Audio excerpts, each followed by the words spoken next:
ಹಿರೇಕೆರೂರು ತಾಲೂಕು ಕಾನೂನು ನಿರ್ವಹಣಾ ಸಮಿತಿಯ ಸಹಯೋಗದಲ್ಲಿ ಹಮ್ಮಿಕೊಂಡಂತಹ ಕಾನೂನು ಜಾಗೃತಿಯ ಮೂಲಕ ಮಹಿಳೆಯರ ಸಬಲೀಕರಣ ಎಂಬ ವಿಷಯದ ಮೇಲೆ ಒಂದು ದಿನದ ರಾಜ್ಯ ಮಟ್ಟದ ಕಾರ್ಯಾಗಾರವನ್ನು ಇಲ್ಲಿ ಅತ್ಯಂತ ಸಂಭ್ರಮದಿಂದ ಜರುಗಿಸುತ್ತಿದ್ದೇವೆ. ಇದು ನಮ್ಮೆಲ್ಲರಿಗೂ ಅತ್ಯಂತ ಸಂತೋಷದ ಸಂಗತಿಯಾಗಿದೆ. ಇದರೊಂದಿಗೆ ಈ ಕಾರ್ಯಕ್ರಮದಲ್ಲಿ ಭಾಗವಹಿಸಿರ್ತಕ್ಕಂಥ ಸರ್ವರಿಗೂ ನಮ್ಮ ನಮನಗಳನ್ನು ಸಲ್ಲಿಸಿ ಈ ಕಾರ್ಯಕ್ರಮವನ್ನು ಪ್ರಾರ್ಥನಾ ಗೀತೆಯೊಂದಿಗೆ ಆರಂಭಿಸುತ್ತಿದ್ದೇವೆ. ಪ್ರಾರ್ಥನಾ ಗೀತೆಯನ್ನು ಕುಮಾರಿ ಸಿಂಧು ಮತ್ತು ಸಂಗಡಿಗರು ಹಾಡಬೇಕಾಗಿ ವಿನಂತಿ.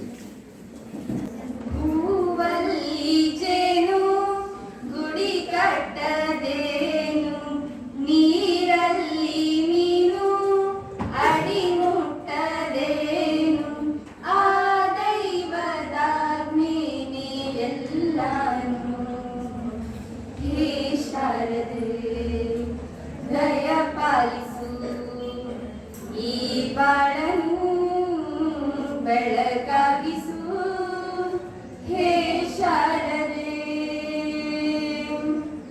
ನಾಳೆಗಳ ದಾರಿಯಲ್ಲಿ ನಂಬಿಕೆಯ ನೆಲೆಯಾಗಿಸು, ಮುನ್ನಡೆಸು ಕೈ ಹಿಡಿದು ನಾವಾಡೋ ಪದ ಪದದಲ್ಲೂ ಸಂಚರಿಸು.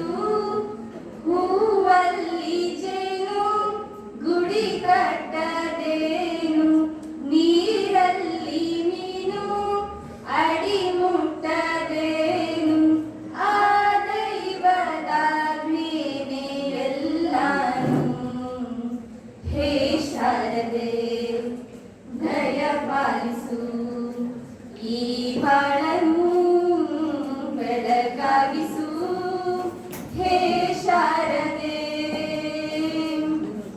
ನಾಟ್ಯ ಅನ್ನೋದು ನಾದಾಂತರಂಗ ತಾನೆ, ನಾದ ಅನ್ನೋದು ಭಾವಾಂತರಂಗನೇ,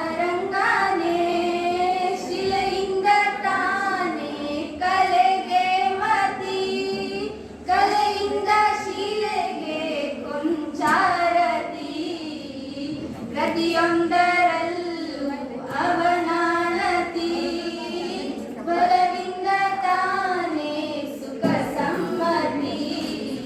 ಈ ಲೋಕವೇ ರಂಗಭೂಮಿ, ತಂತಾನೆ ನಡೆಯುತ್ತೆ ಸ್ವಾಮಿ, ಹಾಲಿಗೆ ಬಂದಂತ ಪಾತ್ರನ ಎಲ್ಲರೂ ಜೀವಂತಿಸಿ.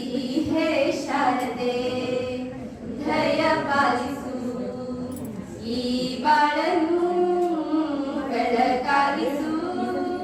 ಹೇ ಶಾರದೆ.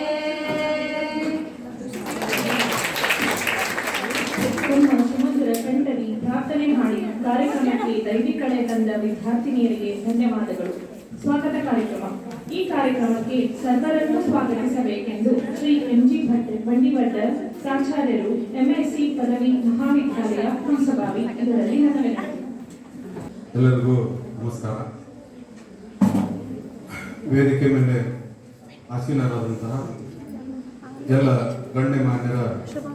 ಗಣ್ಯಮಾನ್ಯರಿಗೆ ನಮಸ್ಕರಿಸುತ್ತಾ, ಇಂದು ನಾವು ಕಾನೂನು ಜಾಗೃತಿಯ ಮೂಲಕ ಮಹಿಳೆಯರ ಸಬಲೀಕರಣ ಎಂಬ ವಿಷಯವಾಗಿ ಒಂದು ದಿನದ ರಾಜ್ಯ ಮಟ್ಟದ ಕಾರ್ಯಾಗಾರವನ್ನು ಆಯೋಜನೆ ಮಾಡಿದ್ದೇವೆ ನಮ್ಮ ಕಾಲೇಜಲ್ಲಿ. ಈ ಕಾರ್ಯಕ್ರಮದ ಅಧ್ಯಕ್ಷತೆಯನ್ನು ವಹಿಸಿದಂತಹ ನಮ್ಮ ಹಿರಿಯ ನ್ಯಾಯವಾದಿಗಳು ಹಾಗೂ ಮೃತ್ಯುಂಜಯ ವಿದ್ಯಾಪೀಠದ ಕಾರ್ಯಾಧ್ಯಕ್ಷರಾದ ಶ್ರೀ PV ಕೆರಡಿ ಸರ್ ಅವರಿಗೆ ಸ್ವಾಗತ ಸುಸ್ವಾಗತ. ಹಾಗೆಯೇ ಈ ಕಾರ್ಯಕ್ರಮಕ್ಕೆ ಉದ್ಘಾಟಕರಾಗಿ ಆಗಮಿಸಿದಂತಹ ಶ್ರೀಮತಿ ಅನಿತಾ ಎಒ, ಸಿವಿಲ್ ನ್ಯಾಯಾಧೀಶರು ಮತ್ತು ಅಧ್ಯಕ್ಷರು, ನ್ಯಾಯಾಲಯ ಮತ್ತು ಕಾನೂನು ಸಮಿತಿ ಹಿರೇಕೆರೂರು, ಇವ್ರಿಗೂ ಕೂಡ ತುಂಬ ಹೃದಯದ ಸ್ವಾಗತ ಸುಸ್ವಾಗತ. ಇಲ್ಲಿ ಮೇಡಮ್ ಅವ್ರ ಬಗ್ಗೆ ಒಂದು ಮಾತು ಹೇಳಲಿಕ್ಕೆ ಇಷ್ಟಪಡ್ತೀನಿ. ನಾವು ಕಾರ್ಯಕ್ರಮಕ್ಕೆ ಕರೀಲಿಕ್ಕೆ ಇನ್ವೈಟ್ ಮಾಡ್ಲಿಕ್ಕೆ ಹೋದಾಗ ಬಹಳ ಆತ್ಮೀಯತೆಯಿಂದ ಒಂದೇ ಮಾತಿಗೆ, ಸರ್ ಮೇಡಮ್ ನಮ್ಮಲ್ಲಿ ಇಂಥ ಕಾರ್ಯಕ್ರಮ ಇದೆ, ದಯವಿಟ್ಟು ನೀವು ಅತಿಥಿಗಳಾಗಿ ಉದ್ಘಾಟಕರಾಗಿ ಆಗಮಿಸಬೇಕು ಅಂತ ನಾನು ಕೇಳ್ಕೊಂಡ ತಕ್ಷಣನೇ ಒಪ್ಕೊಂಡ್ರು. ಮತ್ತೆ ನಾವು ಅವರ ಒಂದು ಆದರ್ಶವನ್ನ, ಸೌಜನ್ಯತೆಯನ್ನ, ವಿನಯತೆಯನ್ನ ನಾವು ನೀವೆಲ್ಲ ನೋಡಿ ಕಲಿಬೇಕು, ಅಷ್ಟು ಮಾಡೆಲ್ ಆಗಿದ್ದಾರೆ. ಕಾರಣ ಏನಂದ್ರೆ ಎಷ್ಟು ಸಿಂಪಲ್ ಆಗಿ ಎಷ್ಟು ಸೌಜನ್ಯತೆಯಿಂದ ಅವ್ರು ಮಾತಾಡಿದ್ರು ಅಂತಂದ್ರೆ ನಾವು ಬೇಕಾದಷ್ಟು ಅವರನ್ನು ನೋಡಿ ನಾವು ನೀವೆಲ್ಲ ಕಲಿಬೇಕು ಅಂತ ಸರಳ ಮತ್ತು ಸೌಜನ್ಯತೆ ವ್ಯಕ್ತಿಗಳಿಗೆ ನಮ್ಮ ಕಾರ್ಯಕ್ರಮಕ್ಕೆ ನಮ್ಮ ಕರೆಗೆ ಹೋಗ್ಬಿಟ್ಟು ಆಗಮಿಸಿದ್ದಕ್ಕಾಗಿ ಮತ್ತೊಮ್ಮೆ ಅವ್ರನ್ನ ಈ ಕಾರ್ಯಕ್ರಮಕ್ಕೆ ಸ್ವಾಗತಿಸ್ತೇನೆ. ಸ್ವಾಗತ. ಹಾಗೇನೆ ಶ್ರೀಮತಿ HR ಬೆಳ್ಳೂರು ವಕೀಲರ ಸಂಘದ ಅಧ್ಯಕ್ಷರು ಹಿರೇಕೆರೂರು ಅವ್ರಿಗೂ ಕೂಡ ತುಂಬ ಹೃದಯದ ಸ್ವಾಗತವನ್ನು ಬಯಸ್ತೇನೆ. ಸ್ವಾಗತ, ಸುಸ್ವಾಗತ. ಮತ್ತೆ ಹಾಗೆ ME ಪೀಠದ ಆಡಳಿತ ಮಂಡಳಿಯ ಸದಸ್ಯರಾದಂತಹ ಶ್ರೀ ಪ್ರಬಣ್ಣ ಬಳಗಾನೂರ್ ಸರ್ ಅವ್ರಿಗೂ ಕೂಡ ಆತ್ಮೀಯವಾಗಿ ಸ್ವಾಗತಿಸ್ತೇನೆ. ಸ್ವಾಗತ, ಸುಸ್ವಾಗತ. ಹಾಗೆಯೇ ಇನ್ನೋರ್ವ ME ಪೀಠದ ಸದಸ್ಯರಾದಂತಹ ಶ್ರೀ ಲಿಂಗರಾಜ್ ಎಲಿ ಸರ್ ಅವರಿಗೂ ಕೂಡ ತುಂಬ ಹೃದಯದ ಸ್ವಾಗತ, ಸುಸ್ವಾಗತ. ಈ ಕಾರ್ಯಕ್ರಮಕ್ಕೆ ಇನ್ನೊಬ್ಬ ಅತಿಥಿಗಳಿದ್ದಾರೆ. ಶ್ರೀ ಸಂಜೀವ್ ಕಬ್ಬಿಣ ಕಂತಿಮಠ್ ಖಜಾಂಚಿ ವಕೀಲರ ಸಂಘ ಹಿರೇಕೆರೂರು ಇವರಿಗೂ ಕೂಡ ಆತ್ಮೀಯವಾಗಿ ಸ್ವಾಗತಿಸ್ತೇನೆ. ಸ್ವಾಗತ, ಸುಸ್ವಾಗತ. ಮತ್ತೆ ಶ್ರೀಮತಿ ಬಸಮ್ಮ ಅಬಲೂರ್ ಹಿರಿಯ ನ್ಯಾಯವಾದಿಗಳು ಹಿರೇಕೆರೂರು ಇವರಿಗೂ ಕೂಡ ತುಂಬ ಹೃದಯದಿಂದ ಸ್ವಾಗತಿಸ್ತೇನೆ. ಸ್ವಾಗತ, ಸುಸ್ವಾಗತ. ಹಾಗೆಯೇ ಶ್ರೀ SR ಲಿಂಗಾಪುರ್ ಕಾರ್ಯದರ್ಶಿಗಳು ವಕೀಲರ ಸಂಘ ಹಿರೇಕೆರೂರು ಇವರಿಗೂ ಕೂಡ ಆತ್ಮೀಯವಾಗಿ ಸ್ವಾಗತಿಸ್ತೇನೆ. ಸ್ವಾಗತ, ಸುಸ್ವಾಗತ. ಹಾಗೆಯೇ ಕುಮಾರಿ ರೋಜಾ ಬೋಸೆ ನ್ಯಾಯವಾದಿಗಳು ಹಿರೇಕೆರೂರು ಇವರಿಗೂ ಕೂಡ ತುಂಬ ಹೃದಯದ ಸ್ವಾಗತ, ಸುಸ್ವಾಗತ. ಮತ್ತೆ ಶ್ರೀಮತಿ ಪವಿತ್ರ M ಪಾಟೀಲ್ ನ್ಯಾಯವಾದಿಗಳು ಹಿರೇಕೆರೂರು ಇವರಿಗೂ ಕೂಡ ತುಂಬ ಹೃದಯದ ಸ್ವಾಗತವನ್ನು ಬಯಸ್ತೇನೆ. ಸ್ವಾಗತ, ಸುಸ್ವಾಗತ. ಕಾಲೇಜಿನ ಉಪ ಪ್ರಾಚಾರ್ಯರಾದಂತಹ ಡಾಕ್ಟರ್ SS ಮಠಪತಿ ಸರ್ ಅವ್ರಿಗೂ ಕೂಡ ಸ್ವಾಗತವನ್ನು ಬಯಸ್ತೇನೆ. ಸ್ವಾಗತ, ಸುಸ್ವಾಗತ. ಹಾಗೆಯೇ ಡಾಕ್ಟರ್ ಹಮ್ಮಿನಿ ಬಸಮ್ಮ ಮೇಡಮ್ ಅವ್ರಿಗೂ ಕೂಡ ಸ್ವಾಗತವನ್ನು ಬಯಸ್ತೇನೆ. ಸ್ವಾಗತ, ಸುಸ್ವಾಗತ. ವೇದಿಕೆ ಮುಂಭಾಗದಲ್ಲಿ ಆಸೀನರಾದಂತಹ ಎಲ್ಲ ಉಪನ್ಯಾಸಕರಿಗೂ ಕೂಡ ಆತ್ಮೀಯವಾಗಿ ಸ್ವಾಗತಿಸ್ತೇನೆ. ಸ್ವಾಗತ, ಸುಸ್ವಾಗತ. ಇಲ್ಲಿ ಮುಖ್ಯವಾಗಿ ವೇದಿಕೆ ಮುಂದೆ ಆಸೀನರಾದಂತಹ ಎಲ್ಲ ಉಪನ್ಯಾಸಕರು ಮತ್ತೆ ವಿದ್ಯಾರ್ಥಿನಿಯರಿಗೂ ಕೂಡ ಆತ್ಮೀಯವಾಗಿ ಸ್ವಾಗತಿಸ್ತೇನೆ. ಸ್ವಾಗತ, ಸುಸ್ವಾಗತ. ಇನ್ನೊಂದು ಮಾತೇನಂತಂದ್ರೆ ಇಲ್ಲಿ ಬಳ್ಳೂರು ಮೇಡಮು ಮತ್ತೆ ಬಸಮ್ಮ ಅಬಲೂರು ಮೇಡಮು ಈ ಕಾರ್ಯಕ್ರಮ ಆಗಲಿಕ್ಕೆ ಯಶಸ್ವಿಯಾಗಲಿಕ್ಕೆ ಅವರು ಬಹಳಷ್ಟು ಸಹಾಯ ಮಾಡಿದ್ದಾರೆ. ಅವರಿಗೆ ನನ್ನ ಪರವಾಗಿ ನನ್ನ ಕಾಲೇಜಿನ ಪರವಾಗಿ ಧನ್ಯವಾದಗಳನ್ನು ತಿಳಿಸ್ತೇನೆ. Thank you. ಸರ್ವರನ್ನು ಸ್ವಾಗತಿಸಿದ ಶ್ರೀ MG ಬಂಡಿಭಟ್ಟರ್ ಪ್ರಾಚಾರ್ಯರು ಇವರಿಗೆ ಧನ್ಯವಾದಗಳು. ಪುಷ್ಪ ಸಮರ್ಪಣೆ ಕಾರ್ಯಕ್ರಮ. ಇದೀಗ ಪುಷ್ಪ ಸಮರ್ಪಣೆಯನ್ನು ಡಾಕ್ಟರ್ KV ಜಯಪ್ಪ ಮುಖ್ಯಸ್ಥರು ಕನ್ನಡ ವಿಭಾಗ ಇವರು ನಡೆಸಿಕೊಡಬೇಕೆಂದು ವಿನಂತಿ. ಕಾರ್ಯಾಗಾರದ ಅಧ್ಯಕ್ಷತೆ ವಹಿಸಿಕೊಂಡಿರುವಂತಹ ಶ್ರೀ PV ಕೆರೂಡಿ ಕಾರ್ಯಾಧ್ಯಕ್ಷರು ಆಡಳಿತ ಮಂಡಳಿ ಸಂಸ್ಕೃತ ವಿದ್ಯಾಪೀಠ ಅನುಸವಾಗಿ ಇವರಿಗೆ ಡಾಕ್ಟರ್ MM ಅಜ್ಜಿ ಮುಖ್ಯಸ್ಥರು ಇತಿಹಾಸ ವಿಭಾಗ ಇವರಿಂದ ಪುಷ್ಪ ಸಮರ್ಪಣೆ.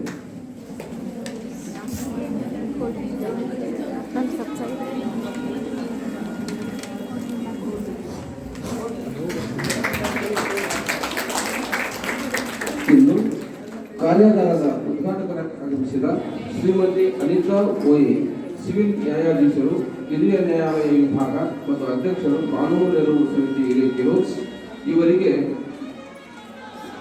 ಡಾಕ್ಟರ್ ಶೋಭಾ CK ಸಂಚಾಲಕರು ಮಹಿಳಾ ಸಂಘ ಇವರು ಪುಷ್ಪವನ್ನು ನೀಡಿ ಗೌರವಿಸಬೇಕಾಗಿ ವಿನಂತಿ.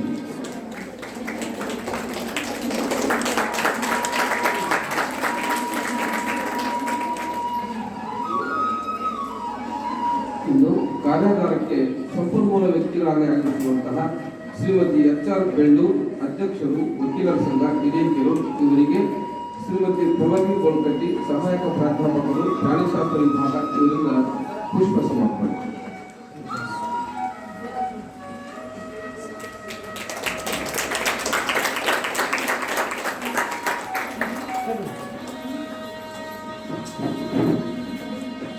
ಶ್ರೀ ಸಂಜೀವ್ ಕಬ್ಬಣಿ ಕಂತಿಮಠ್ ಉಪಾಧ್ಯಕ್ಷರು ವಕೀಲರ ಸಂಘ ಹಿರೇಕೆರೂರು ಇವರಿಗೆ ಡಾಕ್ಟರ್ VS ದಾನಿನಾಳ್ ಮುಖ್ಯಸ್ಥರು ಭೂಗೋಳಶಾಸ್ತ್ರ ವಿಭಾಗ ಇವರಿಂದ ಪುಷ್ಪ ಸಮರ್ಪಣೆ.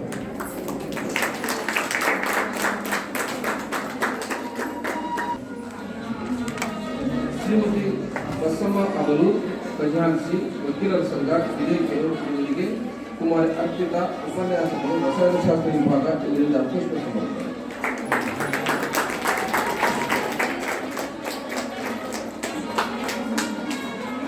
ಶ್ರೀ ಎಸ್.ಆರ್. ಲಿಂಗಾಪುರ್ ಕಾರ್ಯದರ್ಶಿಗಳು ವಕೀಲರ ಸಂಘ ಹಿರಿಯೂರು ಇವರಿಗೆ ಶ್ರೀ ಪಿ. ವೆಂಕಟೇಶ್ ದೈಹಿಕ ಶಿಕ್ಷಣ ನಿರ್ದೇಶಕರು ಇವರಿಂದ ಪುಷ್ಪ ಸಮರ್ಪಣೆ.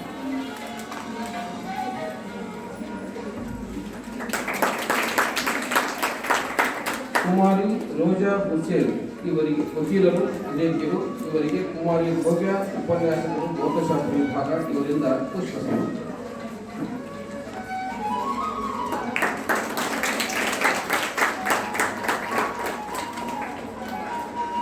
ಶ್ರೀಮತಿ ಪವಿತ್ರ ಎಂ ಪಾಟೀಲ್ ವಕೀಲರು ಹಿರಿಯೂರು ಇವರಿಗೆ ಶ್ರೀಮತಿ ಸೌಮ್ಯ ಉಪನ್ಯಾಸಕರು ಅರ್ಥಶಾಸ್ತ್ರ ವಿಭಾಗ ಇವರಿಂದ ಪುಷ್ಪ ಸಮರ್ಪಣೆ.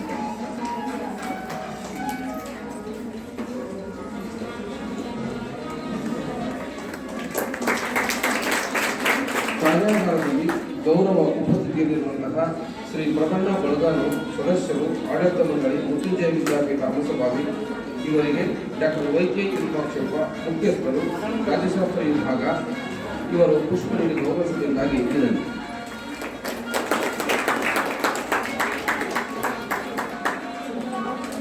ಶ್ರೀ ಲಿಂಗರಾಜ್ ಎಲಿ ಸದಸ್ಯರು ಆಡಳಿತ ಮಂಡಳಿ ಮೃತ್ಯುಂಜಯ ವಿದ್ಯಾಪೀಠ ಅಮಸಭಾವಿ ಇವರಿಗೆ ಸಂದೀಪ್ ಕುಲಕರ್ಣಿ ಮುಖ್ಯಸ್ಥರು ವಾಣಿಜ್ಯಶಾಸ್ತ್ರ ವಿಭಾಗ ಇವರು ಪುಷ್ಪವನ್ನು ನೀಡಿ ಗೌರವಿಸಬೇಕಾಗಿ ವಿನಂತಿ.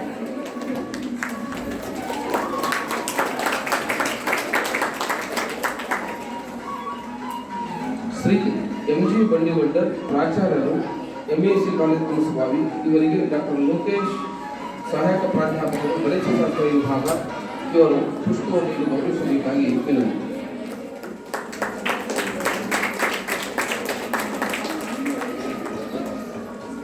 ಡಾಕ್ಟರ್ ಬಸವ ಹಮ್ಮಿಣಿ ಈ ಕಾರ್ಯಾಗಾರದ ಸಂಚಾಲಕರು ಇವರಿಗೆ ಕುಮಾರಿ ಸೌಮ್ಯ BSc ಪ್ರಥಮ ವರ್ಷದ ವಿದ್ಯಾರ್ಥಿ ಪಟ್ಟಿಯಲ್ಲಿ ಸೌಮ್ಯ ಪುಷ್ಪವನ್ನು ನೀಡಿ ಗೌರವಿಸಬೇಕಾಗಿ ವಿನಂತಿ.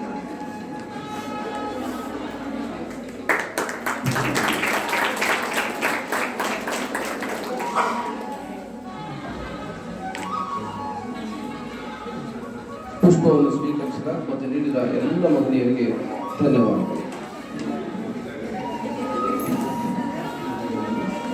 ಈಗ ಮುಂದಿನ ಕಾರ್ಯಕ್ರಮ ಪ್ರಾಸ್ತಾವಿಕ ನುಡಿಗಳು. ಈ ಕಾರ್ಯಕ್ರಮದ ಸಂಚಾಲಕರಾಗಿರ್ತಕ್ಕಂಥ ಡಾಕ್ಟರ್ ಬಸವ ಅಮ್ಮಿಣಿ ಸಹಾಯಕ ಪ್ರಾಧ್ಯಾಪಕರು ಕನ್ನಡ ವಿಭಾಗ ಇವರೇ. ಓಂ ಶ್ರೀ ಗುರು ಬಸವಲಿಂಗಾಯ ನಮಃ. ಶ್ರೀ ಪರಮ ಪೂಜ್ಯ ಮೃತ್ಯುಂಜಯ ಅಪ್ಪಗಳ, ಶ್ರೀ ಪರಮ ಪೂಜ್ಯ ಮಹಂತ ಅಪ್ಪಗಳ ಮತ್ತು ಗುರು ಹಿರಿಯರ ಪಾದಗಳಿಗೆ ಕೊಡಮಟ್ಟು.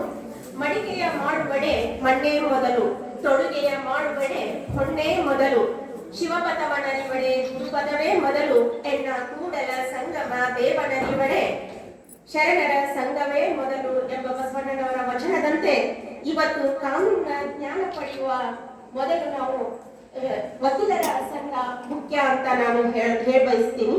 ಮಾನ್ಯರೇ, ಈ ಕಾರ್ಯಾಗಾರದ ಅಧ್ಯಕ್ಷತೆಯನ್ನು ವಹಿಸಿಕೊಂಡ ಸ್ವಚ್ಛತೆ, ಸರಳತೆ ಮತ್ತು ನ್ಯಾಯವನ್ನ ತಮ್ಮ ಉಸಿರಾಗಿಸಿಕೊಂಡು ಸದ್ಗುಣಗಳ ಸಂಪನ್ನರಾದ ತಮ್ಮೆಲ್ಲರ ಹಿರಿಯರು, ಮಾರ್ಗದರ್ಶಕರು ಆದ ನಮ್ಮ ಸಂಸ್ಥೆಯ ಕಾರ್ಯಾಧ್ಯಕ್ಷರು ಶ್ರೀ ಪಿ.ವಿ. ಕೆರುಡಿ ಅವರಿಗೆ ನನ್ನ ಅನಂತ ಅನಂತ ಪ್ರಣಾಮಗಳು.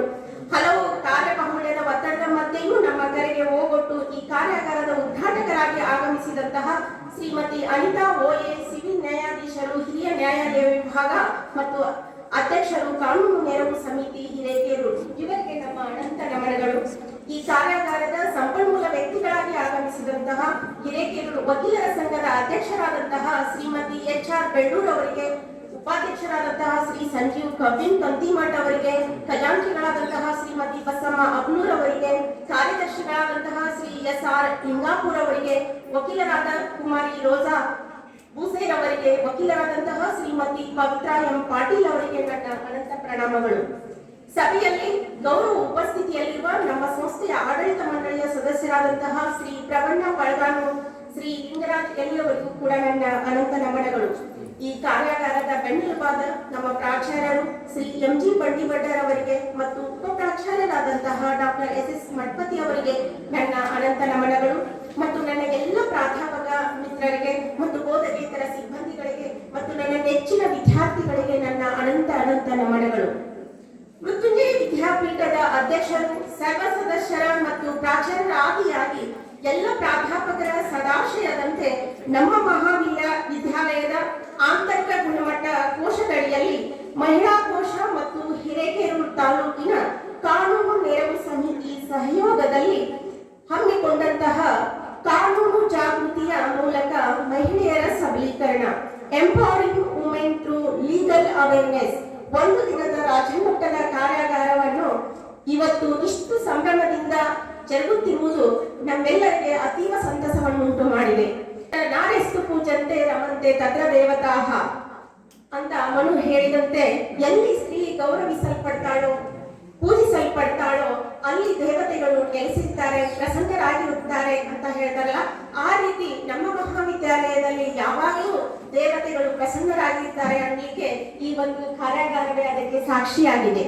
ಮಹಿಳಾ ಸಬಲೀಕರಣ ಎಂದರೆ ಏನು ಅನ್ನುವಂತಹ ಪ್ರಶ್ನೆಯನ್ನ ಹಾಕಿಕೊಂಡಾಗ ಮಹಿಳೆಯರಿಗೆ ಅವರ ವೈಯಕ್ತಿಕ ಮತ್ತು ವೃತ್ತಿಪರ ಗುರಿಗಳನ್ನು ಸಾಧಿಸಲು ಅಗತ್ಯವಾದ ಸಂಪನ್ಮೂಲಗಳು, ಅವಕಾಶಗಳು ಮತ್ತು ಆತ್ಮವಿಶ್ವಾಸವನ್ನು ನೀಡುವ ಪ್ರಕ್ರಿಯೆಯನ್ನ ನಾವು ಮಹಿಳಾ ಸಬಲೀಕರಣ ಎಂದು ಕರೆಯುತ್ತೇವೆ. ಇದು ಮಹಿಳೆಯರಿಗೆ ಇರುವ ಸಾಮಾಜಿಕ ಅಡೆತಡೆಗಳನ್ನು ನಿವಾರಿಸುವುದು ಮತ್ತು ಶಿಕ್ಷಣ, ಉದ್ಯೋಗ, ಆರೋಗ್ಯ ರಕ್ಷಣೆ ಮತ್ತು ರಾಜಕೀಯದಂತಹ ಜೀವನದ ವಿವಿಧ ಕ್ಷೇತ್ರಗಳಿಗೆ ಮಹಿಳೆಯರಿಗೆ ಸಮಾನ ಹಕ್ಕುಗಳು ಮತ್ತು ಅವಕಾಶಗಳನ್ನು ಖಚಿತಪಡಿಸಿಕೊಳ್ಳುವುದರ ಮೇಲೆ ಕೇಂದ್ರೀಕೃತವಾಗಿರುತ್ತದೆ. ಮಹಿಳಾ ಸಬಲೀಕರಣ ಕೇವಲ ನೈತಿಕ ಕಡ್ಡಾಯವಲ್ಲ, ಬದಲಾಗಿ ಕಾರ್ಯತಂತ್ರದ ಅಗತ್ಯವೂ ಆಗಿದೆ. ಮಹಿಳೆಯರು ಅಭಿವೃದ್ಧಿ ಹೊಂದಲು ಸಾಧ್ಯವಾಗುವಂತಹ ವಾತಾವರಣವನ್ನ ಬೆಳೆಸುವ ಮೂಲಕ ಸಮಾಜದ ಬೆಳವಣಿಗೆ ಮತ್ತು ನಾವೀನ್ಯತೆಗೆ ಅಪಾರ ಸಾಮರ್ಥ್ಯವನ್ನ ನೀಡಲು ಅವಕಾಶ ಮಾಡಿಕೊಡಲು ಸಾಧ್ಯವಾಗುತ್ತದೆ. ಶಿಕ್ಷಣದಿಂದ ಆರ್ಥಿಕ ಸ್ವಾತಂತ್ರ್ಯದವರೆಗೆ ಮಹಿಳೆಯರ ಸಬಲೀಕರಣದ ಕಡೆಗೆ ತೆಗೆದುಕೊಳ್ಳುವ ಪ್ರತಿಯೊಂದು ಹೆಜ್ಜೆಯು ಹೆಚ್ಚು ಸಮಾನ ಮತ್ತು ಎಲ್ಲರಿಗೂ ಒಳಗೊಂಡ ಜಗತ್ತಿಗೆ ದಾರಿ ಮಾಡಿಕೊಡುತ್ತದೆ.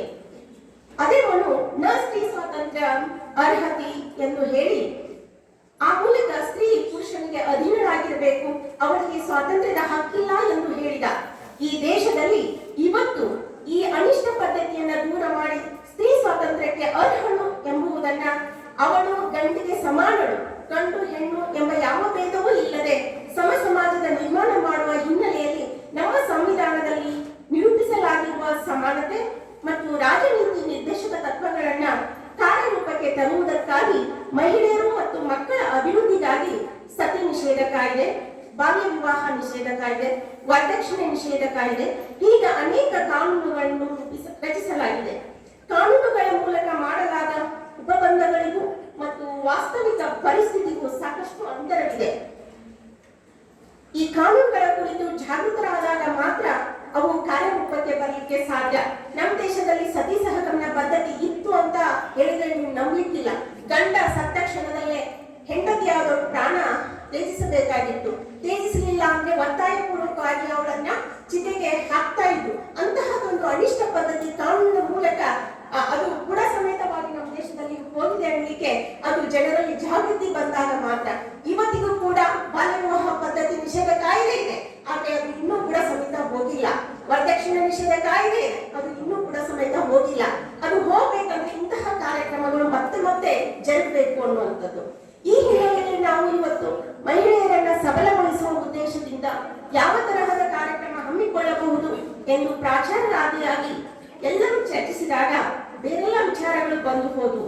ಆದರೆ ಇವತ್ತಿನ ಈ ಆಧುನಿಕ ಸಮಾಜದಲ್ಲಿ ಬದುಕುತ್ತಿರುವ ನಮ್ಮ ಹೆಣ್ಣು ಮಕ್ಕಳನ್ನ ಮತ್ತು ಮಹಿಳೆಯರನ್ನ ಶೈಕ್ಷಣಿಕವಾಗಿ, ಸಾಮಾಜಿಕವಾಗಿ, ಆರ್ಥಿಕವಾಗಿ, ರಾಜಕೀಯವಾಗಿ ಸಬಲಗೊಳಿಸಬೇಕಾದರೆ ಕಾನೂನು ಅರಿವು ಮೂಡಿಸುವ ಇಂತಹದೊಂದು ಕಾರ್ಯಕ್ರಮ ಅವಶ್ಯಕತೆ ಇದೆ ಎಂದು ಅರಿತುಕೊಂಡು ಈ ಕಾರ್ಯಾಗಾರವನ್ನ ಮಾಡಬೇಕೆಂದು ನಿರ್ಧರಿಸಿ ನಮ್ಮ ಪ್ರಾಚಾರ್ಯರು ಮತ್ತು ಉಪ ಪ್ರಾಚಾರ್ಯರು ನಮ್ಮ ಸಂಸ್ಥೆಯ ಕಾರ್ಯಾಧ್ಯಕ್ಷರ ಬಳಿಗೆ ಹೋದಾಗ ಅವರು ಯಾವ ವಿಷಯದ ಬಗ್ಗೆ ಮಾಡ್ತಾ ಇದ್ರಿ ಅಂತ ಕೇಳಿದಾಗ ಕಾನೂನು ಜಾಗೃತಿಯ ಮೂಲಕ ಮಹಿಳೆಯರ ಸಬಲೀಕರಣ ಎಂಬ ವಿಷಯದ ಮೇಲೆ ಕಾರ್ಯಾಗಾರ ಮಾಡಬೇಕು ಅಂತ ಯೋಚನೆ ಮಾಡಿದ್ವಿ ಅಂತ ಹೇಳಿದಾಗ ಅವರು ತುಂಬಾ ಖುಷಿ ಪಟ್ಟು ಇದು ಒಂದು ಅರ್ಥಪೂರ್ಣವಾದಂತಹ ಕಾರ್ಯಕ್ರಮವಾಗಿದೆ, ಇದನ್ನ ಅಷ್ಟೇ ಅರ್ಥಗರ್ಭಿತವಾಗಿ ನೀವು ಆಯೋಜಿಸಬೇಕು ಅಂತ ಹೇಳಿದ್ರು.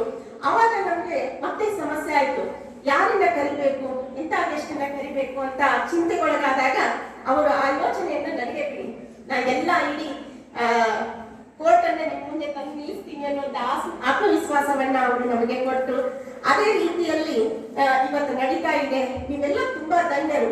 ಇಡೀ ಹಿರೇಕೆರೂರು ಕೋರ್ಟ್ ನಿಮ್ಮ ಮುಂದಿದೆ, ನ್ಯಾಯಾಧೀಶರಾದಿಯಾಗಿ ಎಲ್ಲ ವಕೀಲರು ನಮ್ಮ ಮುಂದೆ ಇದ್ದಾರೆ. ಆದ್ದರಿಂದ ನಿಮ್ಮೆಲ್ಲ ಧನ್ಯರು ಅಂತ ಹೇಳಿಕೆ ನನಗೆ ಇಷ್ಟ ಬರ್ತದ.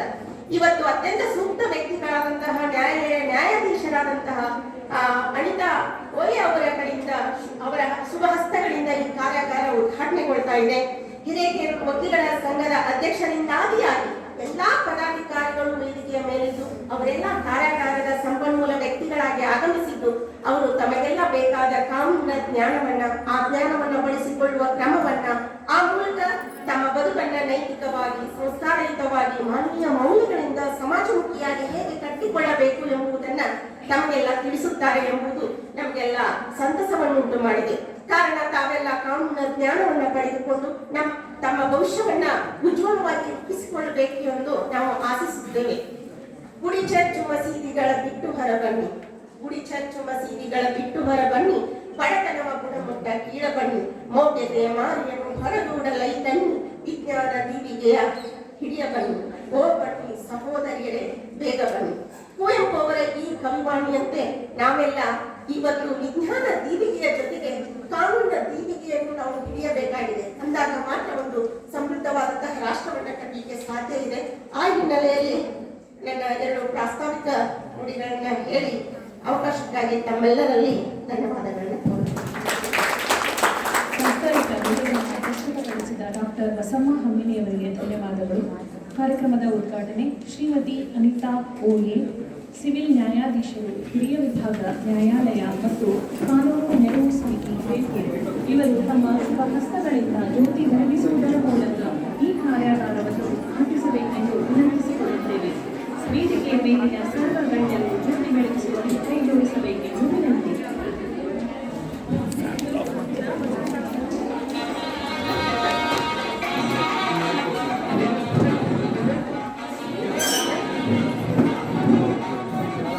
ಜ್ಞಾನದ ಬಲದಿಂದ ಅಜ್ಞಾನದ ಕೀಡು ನೋಡಯ್ಯ, ಜ್ಯೋತಿಯ ಬಲದಿಂದ ತಮಂತರ ಕೀಡು ನೋಡಯ್ಯ, ಸತ್ಯದ ಬಲದಿಂದ ಅಸತ್ಯದ ಕೀಡು ನೋಡಯ್ಯ, ಕೂಡಲ ಸಂತನ ಶರಣರ ಅನುಭಾವದಿಂದ ಎಲ್ಲ ಮನದ ಕೀಡು ನೋಡಯ್ಯ ಎಂಬ ಬಸವಣ್ಣನವರ ವಚನದಂತೆ ಎಲ್ಲ ಗಣಮನದಿಂದ ಜ್ಞಾನಜ್ಯೋತಿ ನಮ್ಮ ಬದುಕಿನ ಉಜ್ವಲ ಭವಿಷ್ಯತ್ತಿಗೆ ಜ್ಞಾನ ನೀಡಿಕೆಯಾಗಲಿ ಎಂದು ಆ ಭಗವಂತನಲ್ಲಿ ಪ್ರಾರ್ಥಿಸುವೆವು.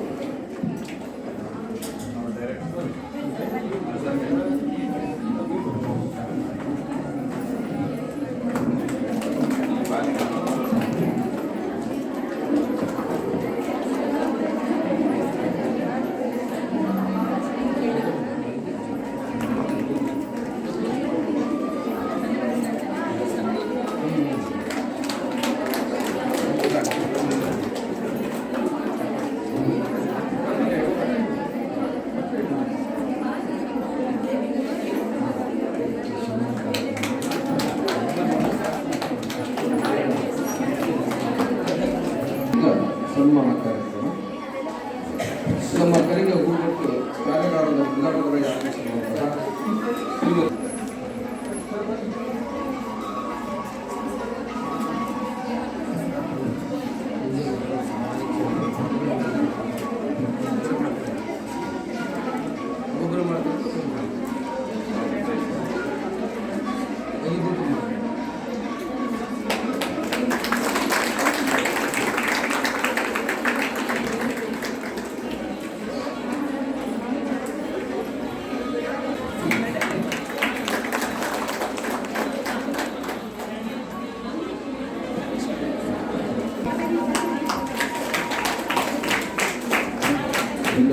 ಅಭಿನಂದನೆಗಳು ಸರ್. ಮುಂದಿನ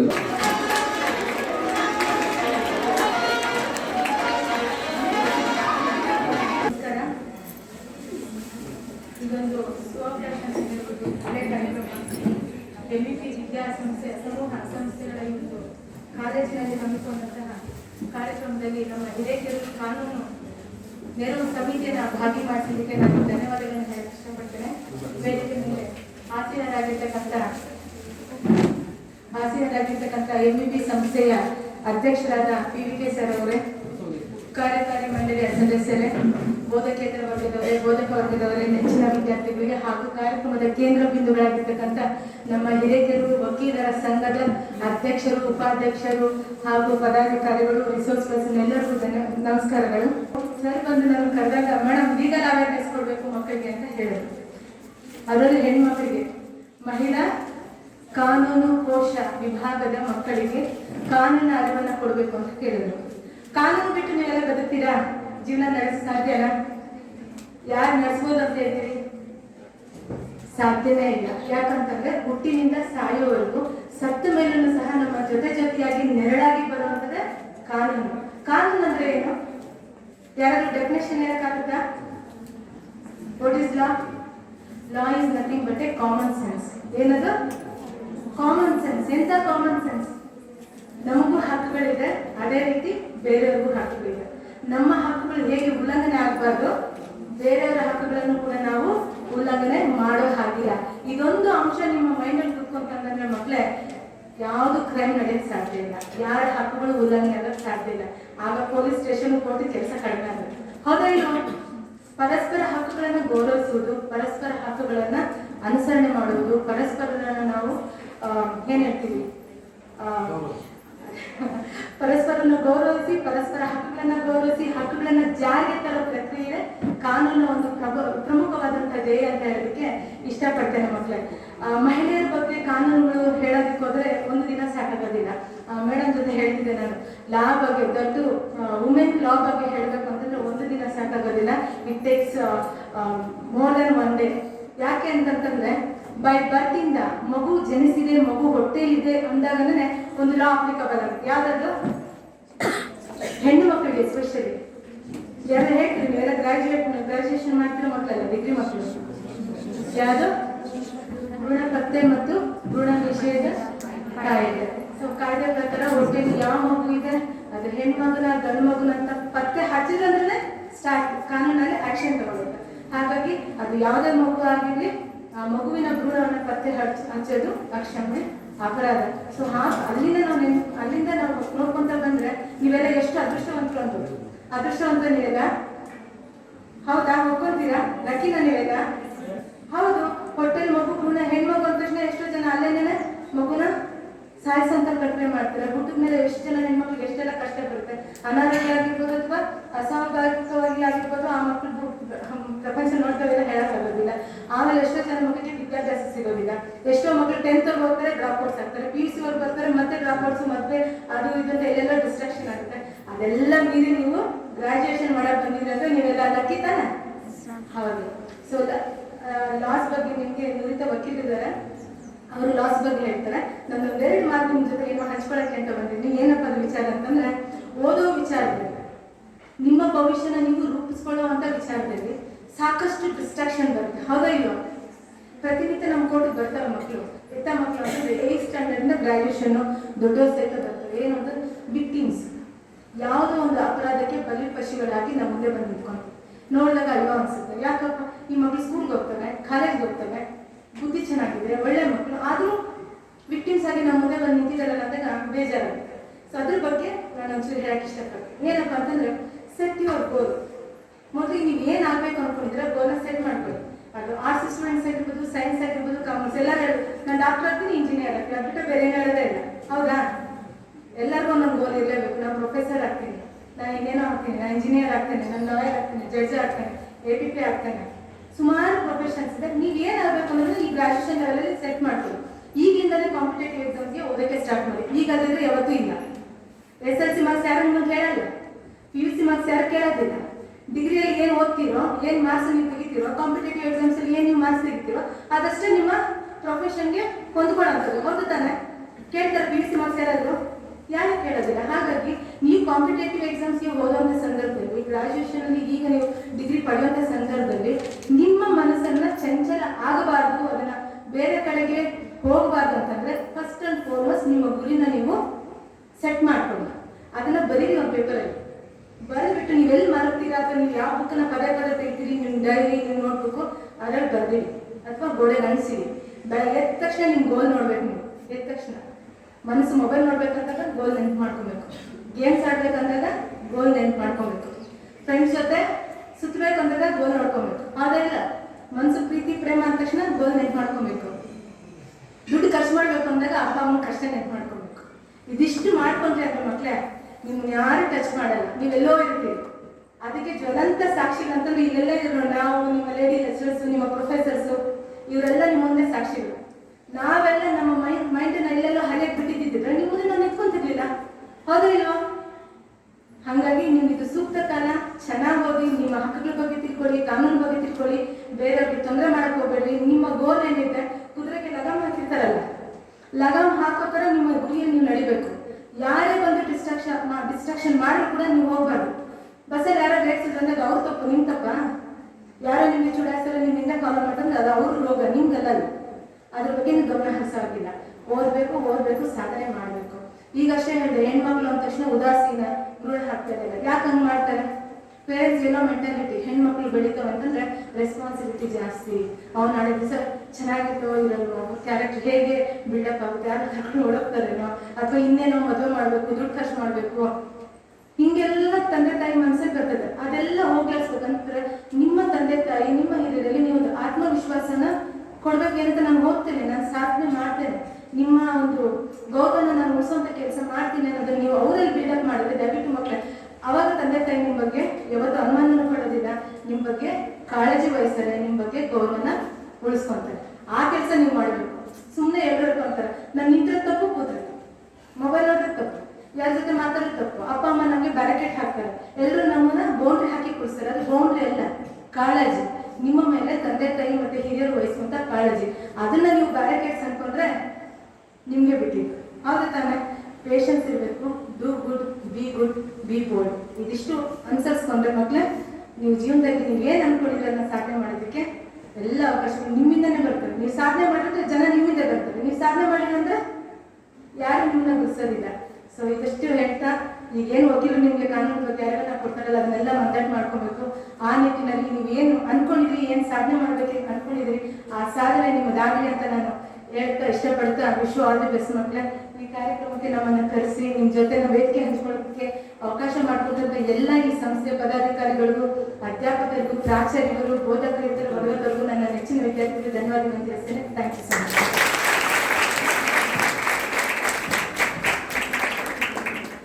ಉದ್ಘಾಟನಾ ಪರ ಹಿತನುಡಿಗಳನ್ನಾಡಿದ ಶ್ರೀಮತಿ ಅನಿತಾ ಓಯೆ ಇವರಿಗೆ ಅಭಿನಂದನೆಗಳು. ಈಗ LLB ಮಾಡೋದಕ್ಕೆ ಈಗ ಹೆಚ್ಚಿನ ಮಕ್ಕಳು ಆಸಕ್ತಿನ ಹೊಂದಿದ್ದಾರೆ. ಯಾಕೆ LLB ಓದಬೇಕು, ಲಾ ಮಾಡಬೇಕು ಅಂತಂದರೆ, ಲಾ ಮಾಡಿದವರು ಎಲ್ಲಿ ಬೇಕಾದ್ರೂ ಸರ್ವೈವ್ ಆಗ್ಬೋದು. ನೋಬೆಲ್ ಪ್ರೊಫೆಷನ್ ಅಂತ ಕರೀತಾರೆ. ಸರ್ ಗೊತ್ತಿರುತ್ತೆ, ಮೋಸ್ಟ್ಲಿ ನಿಮ್ಮ ಜೊತೆ ಶೇರ್ ಮಾಡ್ಕೊಂಡಿದ್ದಾರೆಲ್ಲ ಗೊತ್ತಿಲ್ಲ.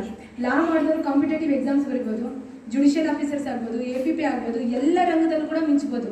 ಬರೀ ಒಂದೇ ಒಂದು ಕೋರ್ಸ್ಗಷ್ಟೇ ಪ್ರಾಮುಖ್ಯತೆ ಕೊಡೋದು ಸರಿ ಇಲ್ಲ. ಲೆಕ್ಚರರ್ಸಲ್ಲಿ ಒಂದು ಕಳಕಳಿಯಾದ ವಿನಂತಿ, ಮಕ್ಕಳಿಗೆ ಬೇರೆಯವ್ರು ಹೇಳೋದು ಅಷ್ಟು ಮಂದಟ್ಟಾಗಲ್ಲ, ನೀವು ಹೇಳೋದು ಅವ್ರಿಗೆ ಮಂದಟ್ಟಾಗುತ್ತೆ. ಸೊ ಪ್ರೊಫೆಷನ್ ಮುಂದೆ ಅವ್ರ ಫ್ಯೂಚರ್ ಹೇಗಿರಬೇಕು, ಕಾಂಪಿಟೇಟಿವ್ ಎಕ್ಸಾಮ್ಗೆ ಹೇಗೆ ತಯಾರಿ ನಡೆಸಬೇಕು, ಕ್ಲಾಟ್ ಎಕ್ಸಾಮ್ ಏನು, ಬರೀ CET ಬಗ್ಗೆ ಓದ್ತಾರೆ. PUC ಲೆವೆಲಲ್ಲಿ ಕ್ಲಾಟ್ ಎಕ್ಸಾಮ್ ಬರ್ತದೆ, ನಾವು ಮಾಡ್ಬೋದು. LLB ಮಾಡಿದ್ರೆ ನೆಕ್ಸ್ಟ್ ಅವ್ರು ಏನೇನೆಲ್ಲ ಮಾಡ್ಬೋದು. ಜುಡಿಷಿಯಲ್ ಆಫೀಸರ್, ಜಡ್ಜಸ್ ಅಂದರೆ ಏನು, ಜಡ್ಜಸ್ ಏನೇನೆಲ್ಲ ಪವರ್ ಇರುತ್ತೆ, ಅವ್ರಿಗೆ ಏನೇನು ಪ್ರೊಸೀಜರ್, ಅವ್ರು ಹೇಗಿರುತ್ತೆ, ಸ್ಯಾಲ್ರೀಸ್ ಹೇಗಿರುತ್ತೆ, ಯಾವ್ಯಾವ ಕೆಲಸಗಳ ಹುದ್ದೆಗಳಿಗೆ, ಕ್ಲಾಸ್ 1 ಆಫೀಸರ್ಸ್ ಅಂದ್ರೇನು, B ಗ್ರೇಡ್ ಅಂದ್ರೇನು, SD ಆಗ್ಬೋದು, FD, ಇದೆಲ್ಲನೂ ನೀವು ಈಗಲೇ ಅವ್ರಿಗೆ ಮೈಂಡಲ್ಲಿ ತುಂಬಿಸಿ ಹೊರಗಡೆ ಕಳಿಸ್ಬೇಕು. ಈ ಮಕ್ಕಳು ಎಲ್ಲೋ ಸಿಟಿಗೆ ಹೋಗಿ, ಬೆಂಗಳೂರಿಗೆ ಹೋಗಿ, ಇಲ್ಲ ಆನ್ಲೈನಲ್ಲಿ ಸಬ್ಸ್ಕ್ರೈಬ್ ಮಾಡಿ ದುಡ್ಡು ಕಟ್ಟಿ ಕಾಂಪಿಟೇಟಿವ್ ಎಕ್ಸಾಮ್ಸ್ಗೆ ಪ್ರಿಪೇರ್ ಮಾಡೋದು ಕಷ್ಟ. ಗ್ರಾಮೀಣ ಭಾಗದ ಮಕ್ಕಳು, ಅವ್ರಿಗೆ ನೀವೇ ಎಲ್ಲ, ಹೌದಾ ಇಲ್ವಾ? ಎಲ್ಲ ನೀವೇ, ನೀವು ಏನು ಹೇಳ್ತೀರೋ ಆ ಮಾರ್ಗದಲ್ಲಿ ಅವರು ನಡೀತಾರೆ. ಈ ನಿಟ್ಟಿನಲ್ಲಿ ಮಕ್ಕಳನ್ನ ತಯಾರಿ ನಡೆಸಬೇಕು ಅಂತ ಹೇಳ್ಬಿಟ್ಟು ನಾನು ತಮ್ಮಲ್ಲಿ ಕೇಳ್ಕೊತೇನೆ.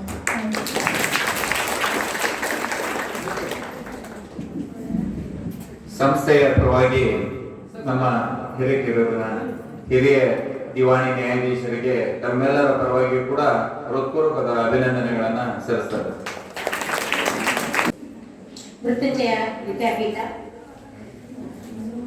ಮಹಂತ ಸ್ವಾಮಿ ಕಲಾ ವಿಜ್ಞಾನ ಹಾಗೂ ವಾಣಿಜ್ಯ ಮಹಾವಿದ್ಯಾಲಯ ಹಂಸಪಾವಿ ಹಾಗೂ ತಾಲೂಕು ಕಾನೂನು ಸೇವಾ ಸಮಿತಿ ಸಂಯುಕ್ತಾಶ್ರಯದಲ್ಲಿ ಇಂದು ಒಂದು ದಿನದ ವಿಶೇಷವಾದಂತಹ ಮಹಿಳಾ ಸಬಲೀಕರಣ ಕಾರ್ಯಕ್ರಮವನ್ನು ಆಯೋಜಿಸಿದ್ದಾರೆ. ಈ ಒಂದು ಕಾರ್ಯಕ್ರಮದ ಘನಾಧ್ಯಕ್ಷ ಮಾನವರಾದಂತಹ ಕೆರಡಿ ವಕೀಲರವರೇ ಹಾಗೂ ಈಗ ತಾನೇ ಈ ಒಂದು ಸಮಾರಂಭವನ್ನು ಉದ್ಘಾಟನೆ ಮಾಡಿ ನಿರ್ವಹಿಸಿದಂತಹ ನ್ಯಾಯಾಧೀಶರಾದಂತಹ ಅನಿತಾ ಮೇಡಮ್ ಅವರೇ, ಹಾಗೂ ವೇದಿಕೆ ಮೇಲೆ ಉಪಸ್ಥಿತಿರುವಂತಹ ನನ್ನ ಸಹೋದರಿಯಾದಂತಹ ಬೆಳ್ಳೂರು ಮೇಡಮ್ ಅವರೇ, ಪವಿತ್ರ ಮೇಡಮ್ ಅವರೇ, ಹಾಗೂ ರೋಜಾ ಮೇಡಮ್ ಅವರೇ, ಕಾರ್ಯದರ್ಶಿಗಳಾದಂತಹ ಲಿಂಗಪ್ಪ ಸರ್ ಅವರೇ, ಈ ಒಂದು ಕಾಲೇಜಿನ ಆಡಳಿತ ಮಂಡಳಿಯಾದಂತಹ ಲಿಂಗರಾಜಣ್ಣವರೇ, ಹಾಗೂ ಹಿರಿಯರಾದಂತಹ ಶಿವಗೇನವರೇ, ಹಾಗೂ ಬಸಮ್ಮ ಮೇಡಮ್ ಅವರೇ, ಇಲ್ಲಿ ಉಪಸ್ಥಿರುವಂತಹ ಎಲ್ಲ ಉಪನ್ಯಾಸ ವರ್ಗದ ಬಂಧುಗಳೇ ಹಾಗೂ ವಿದ್ಯಾರ್ಥಿನಿಯರೇ, ನಮಗೆ ಈ ಕಾರ್ಯಾಗಾರ ಬೇಕು ಅನ್ನುವಂತಹ ವಿಷಯವನ್ನ ನಾವಿಲ್ಲಿ ಮಂಡನೆ ಮಾಡ್ಕೋಬೇಕು. ಪ್ರತಿದಿನ ನಮಗೆ ಕಾಲೇಜ್ ನಡೀತಾ ಇದೆ, ಅದಕ್ಕಾಗಿಯೇ ನಮಗೆ ವಿಶೇಷವಾದಂತಹ ಪಠ್ಯನ ನೇಮಕ ಮಾಡಿರ್ತಾರೆ. ಅದನ್ನ ಕೇಳಿ ಕೇಳಿ ಬೇಜಾರಾದಾಗೆ ಒಂದು ವಿಶೇಷವಾದಂತಹದ್ದು ಏನೋ ನಮ್ಗೆ ಗೊತ್ತಿಲ್ಲಿರುವಂತಹ ಒಂದು ವಿಷಯ, ಹೊಸ ವಿಷಯ ಬಂತು ಅಂತಂದಾಗ ನಾವೇನಾಗ್ತೀವಿ, ಹೊಸ ವಿಷಯ ಬಂತು ಅಂತಂದಾಗೆ ನಮ್ಗೆ ಏನಾಗುತ್ತಂದ್ರೆ ಕಾನ್ಸಂಟ್ರೇಟ್ ಹೆಚ್ಚಾಗುತ್ತೆ. ಆಮೇಲೆ ಈ ವಿಷಯ ನಮ್ಗೆ ಇವತ್ತು ತಗೊಂಡಿರೋದು ಮಹಿಳಾ ಸಬಲೀಕರಣ ಬಹಳವಾದ ಒಂದು ವಿಶೇಷವಾದಂತಹ ಕಾರ್ಯಕ್ರಮ. ಮಹಿಳೆಯರು ನಾವೆಲ್ಲ ಸಬಲಿಯರ ಅಥವಾ ಅಬಲಿಯರ?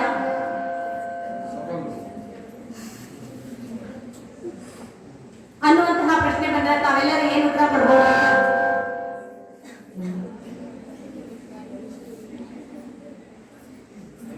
ಮಹಿಳೆಯರಿಗೆ ನಾನು ಕೇಳೋದಂದ್ರೆ, ನಾವು ಮಹಿಳೆಯರು ಸಬಲಿಯರು ಅಥವಾ ಅಬಲಿಯರು ಅಂತ ಹೇಳಿ ಒಂದು ಕ್ವಶನ್ ಅನ್ನ ಮಾಡ್ಕೊಂಡಾಗೆ ನೀವೆಲ್ಲ ಏನು ಉತ್ತರ ಕೊಡಬಹುದು? ಅಬಲಿಯರು ಕೈ ಎತ್ರಿ, ಸಬಲಿಯರು ಕೈ ಎತ್ರಿ, ಎರಡಕ್ಕೂ ಒಬ್ಬರೇ ಎತ್ತಂಗಿಲ್ಲ. ಎತ್ರಿ ನೋಡೋಣ. ಸಬಲಿಯರು ಫಸ್ಟ್ ಕೈ ಎತ್ರಿ. ಅಬಲಿಯರು ಅವ್ರಿಗೆ ಪ್ರಾಬ್ಲಮ್ ಇದೆ, ಹೇಳೋಣ ವಿಷಯ ಹೇಳೋಣ. ನಮ್ಗೆ ಅಬಲೆಯರು ಅಂತ ಹೇಳಿ ಹೇಳ್ಕೊಳ್ಳೋದು ಅಥವಾ ಸಬಲೆಯರು ಅಂತ ಹೇಳ್ಕೊಳ್ಳೋ ಕಾಲ ಇನ್ನೊಂದು ಕಾಲ ಇತ್ತು. ನಾವು ಅಬಲೆಯರು ಅಂತ ಹೇಳ್ಕೊಳ್ಳೋ ಕಾಲ. ಈಗೊಂದು 20-30 ವರ್ಷಗಳ ಹಿಂದೆ ಹೋದ್ರೆ, ಉದಾಹರಣೆಗೆ ನಮ್ಮ ತಾಯಿ ಆಗಿರ್ಬೋದು, ನಮ್ಮ ಅಜ್ಜ ಅಜ್ಜಿ ಆಗಿರ್ಬೋದು, ಈ ಒಂದು ಜನರೇಷನ್ ನ ತಗೊಂಡ್ರೆ ಕಾನೂನೊಳಗೆ ಏನಿತ್ತು, ನಮ್ಗೆ ಈಗ ಸ್ವತಂತ್ರ ಸಿಕ್ಕು 41ನೇ ಇಸ್ವಿನ ಸಿಕ್ಕು ಒಂದು 70 ವರ್ಷ ಆಗಿದೆ. ಅದಕ್ಕಿಂತ ಪೂರ್ವದೊಳಗೆ ಏನಿತ್ತು, ಸ್ವತಂತ್ರ ನಂತರ ನಮ್ಮ ಮಹಿಳೆಯರ ಪರಿಸ್ಥಿತಿ ಏನಿತ್ತು, ಈಗ ಸದ್ಯದ ಪರಿಸ್ಥಿತಿಯಲ್ಲಿ ಮಹಿಳೆಯರ ಪರಿಸ್ಥಿತಿ ಏನೆಲ್ಲ ಇದೆ ಅನ್ನೋದನ್ನ ನಾವು ನೋಡ್ಬೇಕಾಗ್ತದೆ. ಈ ಸ್ವತಂತ್ರ ಪೂರ್ವದಲ್ಲಿ ಮಹಿಳೆಯರು ಎಂದು ಹೊರಗೆ ಬರಂಗಿಲ್ಲ, ಮತ್ತೆ ವಿದ್ಯಾರ್ಥಿನಿಗೆ ಅರ್ಹರು ಅಲ್ಲ. ಅವರು ಒಂದು ಕೌಟುಂಬವನ್ನ ನಿರ್ವಹಣೆ ಮಾಡೋಕೆ ಅನರ್ಹರಾಗಿದ್ರು. ಆಮೇಲೆ ಮೇಡಮ್ ಮಾತಾಡುವಾಗ, ಪ್ರಾಸ್ತಾವಿಕ ಮಾತಾಡುವಾಗ ಹೇಳಿದ್ರು, ಸತಿ ಸಹಗಮನ ಪದ್ಧತಿನ ಹೇಳಿದ್ರು. ಇವೆಲ್ಲವೂ ಸಹ ಅವಾಗ ನಮ್ಗೆ ಏನಾಗ್ತಿತ್ತು, ಅಪ್ಲೈ ಆಗ್ತಾ ಇತ್ತು. ಬರ್ಬರ್ತಾ ಏನಾಯ್ತು, ನಮ್ಗೆ ಸ್ವತಂತ್ರ ನಂತರ ಮಹಿಳೆಯರಿಗೆ ಒಂದು ಕಾನೂನ ಜಾರಿಗೆ ತಂದ್ರು. ಮಹಿಳೆಗೆ ಕಾನೂನನ್ನ ಜಾರಿಗೆ ತರಲಿಲ್ಲ, ಸಂವಿಧಾನಾತ್ಮಕವಾಗಿ ಅಷ್ಟು ಕಾನೂನುಗಳನ್ನ ನಮ್ಗೆ ಕೊಟ್ರು. ಅದ್ರೊಳಗೆ ನಾವೇನ್ ಮಾಡ್ಬೋದಿತ್ತು ಅಂತಂದ್ರೆ 1947 ನಂತರ ವಿದ್ಯಾಭ್ಯಾಸಕ್ಕಾಗಿ ನಾವು ಒಂದಷ್ಟು ಸಾಲಿನ ಕಲಿಬಹುದು. ಮತ್ತೆ ನಮ್ಗೆ ಪುರುಷ ಪ್ರಧಾನವಾದಂತಹ ಸಮಾಜದಲ್ಲಿ ಅಥವಾ ಕೌಟುಂಬದಲ್ಲಿ ಮಹಿಳೆಯರ ಪ್ರಾಧಾನ್ಯತೆಯಲ್ಲಿ ಎಲ್ಲಿಯೂ ಸಹ ಕುಟುಂಬಗಳ ನಿರ್ವಹಣೆ ಇರಲಿಲ್ಲ. ಅಕಸ್ಮಾತ್ ಇವತ್ತ ನಮ್ಮ 47, 48, 50 ಇಸ್ವಿಗೆ ಹೋಗಿ ಸ್ವಲ್ಪ ಅಲ್ಲಿ ಹೇಳ್ತಾ ಇದ್ದೆ, ಮತ್ತೆ ಇವಾಗ ಅಂತ ಹೇಳಿ ತಿಳ್ಕೊಬೇಡ್ರಿ. ಅವಾಗೆ ನಾವು ಒಂದು ವಿವಾಹ ಆಗಿ ಒಬ್ಬ ಮನೆಗೆ ಒಂದು ಕುಟುಂಬಕ್ಕೆ ಹೋದ್ವಿ ಅಂತ ಹೇಳಿದ್ರೆ, ಅಲ್ಲಿ ವಿಧವೆ ಅಂತ ಹೇಳಿ ನಾವು ಕನ್ಸಿಡರ್ ಆದ್ವಿ ಅಂತ ಹೇಳಿದ್ರೆ, ಅಲ್ಲಿ ನಮ್ಗೊಂದಷ್ಟು ಕಾನೂನುಗಳನ್ನ ರಚನೆ ಮಾಡಿದ್ರು. ಅಂದ್ರೆ ಆ ವಿಧವೆ ಏನು ಒಂದು ಕುಟುಂಬದಿಂದ ಇನ್ನೊಂದು ಕುಟುಂಬಕ್ಕೆ ಮದುವೆಯಾದಂತಹ ಹೋದ ಮಹಿಳೆ ಆಕಸ್ಮಿಕವಾಗಿ ತನ್ನ ಗಂಡನ್ನ ಕಳ್ಕೊಂಡು ವಿಧವೆ ಆಗಿತ್ತು ಅಂತ ಹೇಳಿದ್ರೆ, ಮತ್ತೆಲ್ಲ ಮಹಿಳೆಯರಿಗೆ ಯಾವುದೇ ಹಕ್ಕು ಇರ್ಲಿಲ್ವಲ್ಲ. ಅಂತಹ ಮಹಿಳೆ ಹೆಂಗ್ ಜೀವನ ಸಾಗಿಸ್ಬೇಕು, ಮತ್ತೆ ಎಲ್ಲಿ ಹೋಗ್ಬೇಕು, ಇಲ್ಲಿ ತವ್ರ ಮನೆಗೂ ಹೋಗೋ ಹಾಗಿಲ್ಲ, ಗಂಡ ಮನೆಯೊಳಗೂ ಇರೋ ಹಾಗಿಲ್ಲ, ಆಕಿನ ನೋಡ್ಕೊಳ್ಳೋರು ಯಾರು ಅಂತ ಹೇಳಿ ಒಂದು ಚಿಂತನೆಗೆ ಬಿದ್ದಾಗ ಅಲ್ಲಿ ಒಂದು ಸಂವಿಧಾನಾತ್ಮಕವಾಗಿ ಒಂದು ಕಾನೂನ ರಚನೆ ಮಾಡಿದ್ರು. ಹಾಗಾದ್ರೆ ಗಂಡನ ಮನೆಯಲ್ಲಿ ಆಕಿಗೆ ಇಂತಿಷ್ಟು ಆಸ್ತಿ ಅಂತ ಹೇಳ್ಕೊಟ್ರೆ, ಆಕಿ ಇರೋವರೆಗೂ ಆ ಗಂಡನ ಮನೆಯವ್ರು ಆಕಿನ ಪ್ರೊಟೆಕ್ಷನ್ ಮಾಡ್ಕೊಂತಾರ. ಯಾಕಂದ್ರೆ ಸತ್ತ ನಂತರ ಆಸ್ತಿ ನಾಕತ್ತಪ್ಪ ಮತ್ತು ಬಳ್ಳಿ ಗಂಡನ ಮನೆಗೆ ಬರ್ತೈತಿ ಅನ್ನುವಂತ ಒಂದು ಕಾನೂನ ಜಾರಿ ತಂದ್ರು. ಅವಾಗ ಏನಾಯ್ತು, ಅಲ್ಲೊಂದು ಸ್ವಲ್ಪ ಆಕಿ ಗಂಡ ಮನೆ ನಿಲ್ಲಕ್ಕೆ ನೆಲೆ ಸಿಕ್ತು. ಇಲ್ಲ ಅಂತಂದ್ರೆ ಆಕಿ ತನ್ನ ತವ್ರ ಮನೆ ಕರ್ಕೊಂಡು ಹೋಗ್ಬೇಕು, ಇಲ್ಲ ಅಂತಂದ್ರೆ ಆಕಿಗೂ ಪಾಡು ಎದಕ್ಕೂ ಬೇಡಾಗಿತ್ತು. ಇನ್ನು ಅಂತಹ ಸ್ಥಿತಿ ಒಳಗೆ ಈ ಒಂದು ಸಂವಿಧಾನದೊಳಗನೆ ನಮ್ಗೆ ಆ ಒಂದು ಹಕ್ಕನ್ನು ಕೊಟ್ಟರು. ಭರತಕ್ಕ ಏನಾಯ್ತು ಅಂತಂದ್ರೆ ಕಾಲ ಕಳೆದಂಗೆ ನಮ್ದು ಸಂವಿಧಾನ ತಮ್ಗೆಲ್ಲ ಗೊತ್ತಿರೋ ಹಾಗೆ ಅಮೆಂಡ್ಮೆಂಟ್ ತಿದ್ದುಪಡಿಯನ್ನ ಮಾಡ್ಕೊಳ್ಳಿಕ್ಕೆ ಬರುವಂತಹ ಕಾನೂನು ಇರೋದ್ರಿಂದ, ಮತ್ತೆ ಇವತ್ತಿನ ಜಾಗತಿಕ ಪರಿಸ್ಥಿತಿ ಒಳಗೆ ಅದನ್ನ ಯಾವ ರೀತಿ ಬೇಕು ನಮ್ಗೆ ಆ ರೀತಿನ ಅದನ್ನ ಹೊಸ ಕಾನೂನುಗಳನ್ನ ರಚನೆ ಮಾಡೋದ್ರ ಮೂಲಕ ಏನ್ ಮಾಡ್ತಾ ಇದಾರೆ, ಅಮೆಂಡ್ಮೆಂಟ್ ಮಾಡ್ತಾ ಇದ್ದಾರೆ. ಆ ಪ್ರಕಾರ ಏನ್ ಮಾಡ್ತಾರೆ, ಮಹಿಳೆಯರಿಗಾಗಿ ಹಲವಾರು ಕಾನೂನುಗಳನ್ನ ಜಾರಿಗೆ ತಂದರು. ಅಂತಹ ಕಾನೂನುಗಳು ಇವತ್ತ ನಮ್ಮ ಭಾರತ ದೇಶ ಪುರುಷ ಪ್ರಧಾನ ರಾಷ್ಟ್ರ ಅಂತ ಹೇಳ್ತೀವಿ. ಮಿಸ್ ಆಗಿತ್ತು. ಪುರುಷ ಪ್ರಧಾನ ರಾಷ್ಟ್ರ ಅಂತ ಹೇಳಿದಾಗ ನಮ್ಮ ಮಹಿಳೆಯರು ಒಂದು ಕುಟುಂಬ ಅಂತ ಹೇಳಿ ಜನನ ಆಗ್ತೈತಿ. ಒಂದು ಹೆಣ್ಮಗಳು ಮಗುವಿಗೆ ಇದನ್ನ ನೀಡ್ತಾಳ ಅಂತ ಹೇಳಿದ್ರೆ, ಮಗುವನ್ನ ಹೇರ್ತಾಳ ಅಂತ ಹೇಳಿದ್ರೆ ಅವಳು ಗಂಡು ಮಗುವನ್ನೇ ಹೇರ್ಬೇಕಾಗಿರ್ತಿತ್ತು. ಪಾಪ ಅದು ಅವಳ ಕೈಯಲ್ಲಿ ಇತ್ತ ಅಥವಾ ಇವ್ರ ಯಾರ ಕೈಯಲ್ಲಿ ಇತ್ತ, ಅಕಸ್ಮಾತ್ ಅವಳು ಹೆಣ್ಮಗನ ಎತ್ತು ಅಂತ ಹೇಳಿದ್ರೆ ಬರೀ ಹೆಣ್ಮಗನೇ ಹೇಳ್ತಾಳೆ ಅಂತ ಹೇಳಿ ನಿಲ್ಲಿಸುವಂತಹ ಒಂದು ಕಾಲ ಇತ್ತು. ಆಮೇಲೆ ಆ ಕುಟುಂಬ ಒಂದು ಏನಿದು ಆಸ್ತಿಗಳನ್ನ ಹೊಂದಿರೋಂಥದ್ದು ಈ ತರ ಎಲ್ಲ ಇತ್ತು ಅಂತ ಹೇಳಿದ್ರೆ ಅವಾಗ ಏನ್ ಮಾಡೋದು ಅಂದ್ರೆ ನಮ್ಗೆ ನಮ್ ಗಂಡು ಮಗುನೇ ಬೇಕೇ ಬೇಕು ಅನ್ನುವಂತಹ ಒತ್ತಡನ ಅಂತಹ ಸೊಸಿ ಮೇಲೆ ಹೇರುವಂತಹ ಪರಿಪಾಠಗಳು ಸಹ ಇತ್ತು. ಅದು ನಮ್ಮ ಕೈಯಲ್ಲಿ ಇರಲಿಲ್ಲ, ಅವ್ರ ಕೈಯಲ್ಲಿ ಇರಲಿಲ್ಲ. ಅಂತಹ ಕಾಲದೊಳಗೆ ಹೆಣ್ಮಗು ಅಂತ ಹೇಳಿ 1-2 ಹಡದಪ್ಪ ಮುಖ್ಯಾಕತೇನೋ ಅನ್ನುವಂತಹ ಕಾನ್ಸೆಪ್ಟ್ ಒಳಗೆ ಹೋಗಿ ಆಮೇಲೆ ಏನ್ ಮಾಡಿದವ್ರೆ ಇದು ಹೇಳಿದ್ರಲ್ಲ ಭ್ರೂಣ ಹತ್ಯೆಗಳು, ಭ್ರೂಣವನ್ನ ಪತ್ತೆ ಮಾಡುವುದು, ಈ ಎಲ್ಲ ಕಾನೂನುಗಳು ಇವನ್ನೆಲ್ಲ ಮಾಡಕತ್ತರು. ಆವಾಗ ಏನ್ ಮಾಡಿದ್ರು ಅಂತ ಹೇಳಿದ್ರೆ ಹಂಗಾರೆ ಹೆಣ್ಣು ಮಗುವಿಗೆ ತಮ್ಮ ಒಂದು ಭ್ರೂಣ ಪತ್ತೆಯನ್ನ ಮಾಡಿ ಅದರಿಂದ ಹೆಣ್ಣು ಮಗುವಿನ ಭ್ರೂಣ ಹತ್ಯೆನ ಮಾಡಕತ್ರು ಅಂತ ಹೇಳಿ ಅವುಗಳನ್ನ ತಡೆಗಟ್ಟಬೇಕು ಅಂತ ಹೇಳಿ ಒಂದು ಕಾನೂನ ತಂದ್ರು. ಅದ ಭ್ರೂಣ ಹತ್ಯೆ ನಿಷೇಧ ಕಾಯ್ದೆ ಅಂತ ಹೇಳಿ. ಆ ಕಾಯ್ದೆ ಅಡಿಯಲ್ಲಿ ಏನಾಗ್ತೈತಿ ಅಂತಂದ್ರೆ ಯಾವುದೇ ಡಾಕ್ಟರ್ಸ್ ಒಬ್ಬ ಗರ್ಭಿಣಿ ಸ್ತ್ರೀ ಆ ಒಂದು ಗರ್ಭಾವಸ್ಥೆಯಲ್ಲಿ ಇದ್ದಾಗ ಅವಳು ಹೊಟ್ಟೆಯಲ್ಲಿ ಗಂಡು ಮಗು ಇದೆಯೋ ಅಥವಾ ಹೆಣ್ಣು ಮಗು ಇದೆಯೋ ಅನ್ನುವಂತಹದನ್ನ ವೈದ್ಯರು ಹೇಳುವ ಹಾಗಿಲ್ಲ. ಅಕಸ್ಮಾತ್ ವೈದ್ಯರು ಹೇಳಿರು ಅಂತ ಹೇಳಿದ್ರೆ ವೈದ್ಯರಿಗೆ ಇಷ್ಟು ಶಿಕ್ಷೆಗಳು ಅಂದ್ರೆ 7 years ಅವ್ರಿಗೆ ಜೈಲುವಾಸ ಮತ್ತೆ ದಂಡಗಳು ಅನ್ನುವಂತಹ ಕಾನೂನನ್ನ ತಂದರು. ಅವಾಗ ಏನಾಯ್ತು ಅಂತಂದ್ರೆ ಕದ್ದು ಮುಚ್ಚಿ ಮಾಡಕ್ಕೆ ಸ್ಟಾರ್ಟ್ ಮಾಡಿದ್ರು. ಅವಾಗ ನಮ್ಮ ದೇಶದಲ್ಲಿ ರೇಷೋಸ್ ಇರ್ತದಲ್ಲ, ಈಗ ಗಂಡು ಮಕ್ಕಳ ಸಂಖ್ಯೆ ಮತ್ತೆ ಹೆಣ್ಣು ಮಕ್ಕಳ ಸಂಖ್ಯೆ ಏನಾಗ್ತಾ ಹೋಯ್ತು ಅಂತಂದ್ರೆ ಡಿಫ್ರೆನ್ಸಿಯೇಷನ್ ಆಗ್ತಾ ಹೋದ್ರು. ಅಂದ್ರೆ ಹೆಣ್ಮಗು ಬಹಳ ಕಡಿಮೆ ಆಗ್ತಾ ಹೋಯ್ತು, ಗಂಡು ಮಗುವಿನ ಸಂಖ್ಯೆ ಹೆಚ್ಚಾಗ್ತಾ ಹೋಯ್ತು. ಅದನ್ನು ತಪ್ಪಿಸ್ಬೇಕು ಮತ್ತೆ ಹೆಣ್ಣು ಮಗುವನ್ನು ರಕ್ಷಣೆ ಮಾಡಬೇಕು ಅಂತ ಹೇಳಿ ಈ ಕಾಯ್ದೆ ಬಂದ ಮೇಲೆ ಆ ರೇಷೋ ಈಗ ಯಾಕೆ ನಮಗೆ ಹೆಣ್ಣು ಸಿಗೋದಿಲ್ಲ, ಹೆಣ್ಮಗು ಈಗ ಮದುವೆ ಮಾಡ್ಕೊಳ್ಳೋರೆಲ್ಲ ಗಂಡು ಮಕ್ಳು ಅಂತ ಇದ್ದಾರೆ, ನಮಗೆ ಮದುವೆ ಮಾಡ್ಕೊಳ್ಳೋಕ್ಕೆ ಹೆಣ್ಮಕ್ಳು ಸಿಗ್ತಾ ಇಲ್ಲ ಅಂತಾರೆ. ಯಾಕೆ ಅಂತಂದ್ರೆ ಈಗ ಭ್ರೂಣ ಹತ್ಯೆ ಕಾಯ್ದೆ ಒಳಗೆ ಯಾಕೆ ಇದೆಲ್ಲ ಬಂತು ಅಂತಂದ್ರೆ ಹೆಣ್ಣಿನ ಸಂಖ್ಯೆ ಪಾತ್ರ ಏನಾಗ್ತಾಯಿತ್ತು, ಕಡಿಮೆ ಆಗ್ತಾಯಿತ್ತು ಅಂತ ನನಗೆ ಈ ಒಂದು ಕಾಯ್ದೆನ ಜಾರಿ ತಂದರು. ಆಮೇಲೆ ಇವತ್ತು ಮಹಿಳೆಯರಿಗಾಗಿ ಕಾಯ್ದೆಗಳನ್ನ ಹೇಳಬೇಕು ಅಂತ ಹೇಳಿ ನಮಗೆ ಹೇಳಿದ್ದಾರೆ. ಈಗ ಫಸ್ಟು ಭ್ರೂಣ ಹತ್ಯೆ ಕಾಯ್ದೆ, ಆಮೇಲೆ ಬಾಲ್ಯ ವಿವಾಹ ಕಾಯ್ದೆ. ಯಾರು ಬಾಲ್ಯ ವಿವಾಹ ಕಾಯ್ದೆ ಮಾಡ್ಕೊತಾರೆ ಅಂದ್ರೆ ಅವರು 18 ವರ್ಷಕ್ಕಿಂತ ಯಾರು ಒಳಗಿರ್ತಾರೆ ಅವರು ಅಂತಹ ಹೆಣ್ಮಕ್ಳು ಯಾರಾದರೂ ವಿವಾಹ ಆದರೆ ಅದು ಬಾಲ್ಯ ವಿವಾಹ ಕಾಯ್ದೆ ಅಂತ ಹೇಳಿ ಅದನ್ನು ಕನ್ಸಿಡರ್ನ ಮಾಡ್ತೀವಿ. ಆ ಒಂದು ಯಾಕೆ 18 ವರ್ಷದೊಳಗೆ ಮದುವೆ ಆಗಬಾರ್ದು ಅಂತಂದರೆ ಅವರಿಗೆ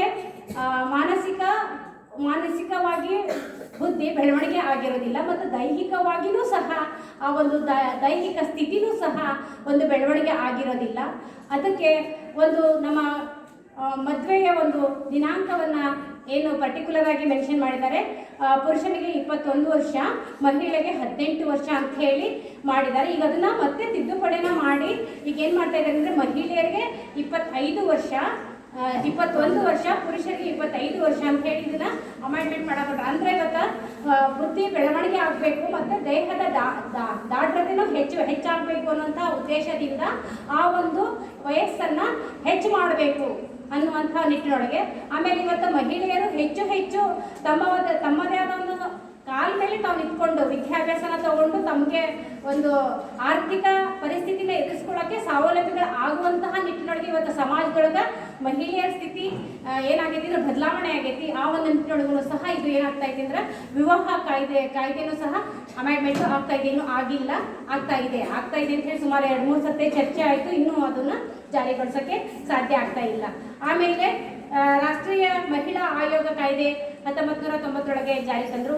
ರಾಷ್ಟ್ರೀಯ ಮಹಿಳಾ ಆಯೋಗ ಕಾಯ್ದೆನ ಯಾಕೆ ಜಾರಿಗೆ ತಂದರು, ಇದು ಏನಕ್ಕೆ ಅವಶ್ಯಕತೆ ಇತ್ತು ಅಂತ ಹೇಳಿದ್ರೆ ಈಗ ಒಬ್ಬ ಮಹಿಳೆ ವಿವಾಹ ಆಗಿ ಇನ್ನೊಂದು ಮನೆಗೆ ಹೋದಾಗ ಅವಳಿಗೆ ಕೌಟುಂಬಿಕವಾಗಿ ಏನಾದರೂ ಹರಾಸ್ಮೆಂಟ್ ಆಗಿತ್ತು ಅನ್ನೋದಾದರೆ ಅಂತಹ ಹರಾಸ್ಮೆಂಟನ್ನು ತಪ್ಪಿಸ್ಬೇಕು, ಅಂತಹದ್ರಿಂದ ಸಂರಕ್ಷಣೆ ಮಾಡಬೇಕು ಅನ್ನುವಂತಹ ನಿಟ್ಟಿನೊಳಗೆ ಮಹಿಳಾ ಆಯೋಗಗಳು ಜಾರಿಗೆ ಬಂದು ಇದ್ರ ಕೆಳಗೇನೆ ಯಾವ್ಯಾವೆಲ್ಲ ಕೆಲಸ ಮಾಡ್ತಾವ ಅಂತಂದ್ರೆ ಮಹಿಳಾ ಆಯೋಗ ನಾವೆಲ್ಲಿ ಇರ್ತೈತಿ, ಎಲ್ಲಿ ಹೋಗ್ಬೇಕು ಅನ್ನೋದಾದ್ರೆ ರಾಜ್ಯದೊಳಗೆ ರಾಜ್ಯ ಮಹಿಳಾ ಆಯೋಗ ಇರ್ತೈತಿ, ಅದೇ ಜಿಲ್ಲಾದೊಳಗೂ ಇರ್ತೈತಿ, ಮತ್ತೆ ತಾಲೂಕಾ ಮಟ್ಟದೊಳಗೆ ಇರ್ತೈತಿ. ತಾಲೂಕಾ ಮಟ್ಟದೊಳಗೆ CDPO ಆಫೀಸ್ರು ಹೋದ್ರೆ ನಾವು ಮಹಿಳಾ ಆಯೋಗಕ್ಕೆ ಅಂದ್ರೆ ಏನಾದರೂ ಕೌಟುಂಬಿಕ ದೌರ್ಜನ್ಯಗಳು ಆದ್ವು ಅಂತ ಹೇಳಿದ್ರೆ ನಮ್ಮ ಸಂಬಂಧಪಟ್ಟಂತಹ ಆಯಾ ತಾಲೂಕಿನೊಳಗೆ CDPO ಕಚೇರಿ ಇರ್ತದಲ್ಲ, ಮಕ್ಕಳ ಮತ್ತು ಮಹಿಳಾ ಅಭಿವೃದ್ಧಿ ಇಲಾಖೆ ಅಂತ ಇರುತ್ತೆ, ಅಲ್ಲಿ ನೀವು ಒಂದು ಅರ್ಜಿನ ಕೊಟ್ರಿ ಅಂತಂದ್ರೆ ಇವತ್ತು ನಾವು ಒಂದು ಕೋರ್ಟಿಗೆ ಹೋಗೋಕ್ಕೆ ಆಗೋದಿಲ್ಲ, ಕೋರ್ಟ್ ಎಲ್ಲಿದೆಯೋ ಗೊತ್ತಿಲ್ಲ, ಕಚೇರಿ ಎಲ್ಲಿದೆಯೋ ಗೊತ್ತಿಲ್ಲ, ಹಾಗೆಲ್ಲ ಮರ್ಯಾದಿಸ್ತ ಮಹಿಳೆಯರು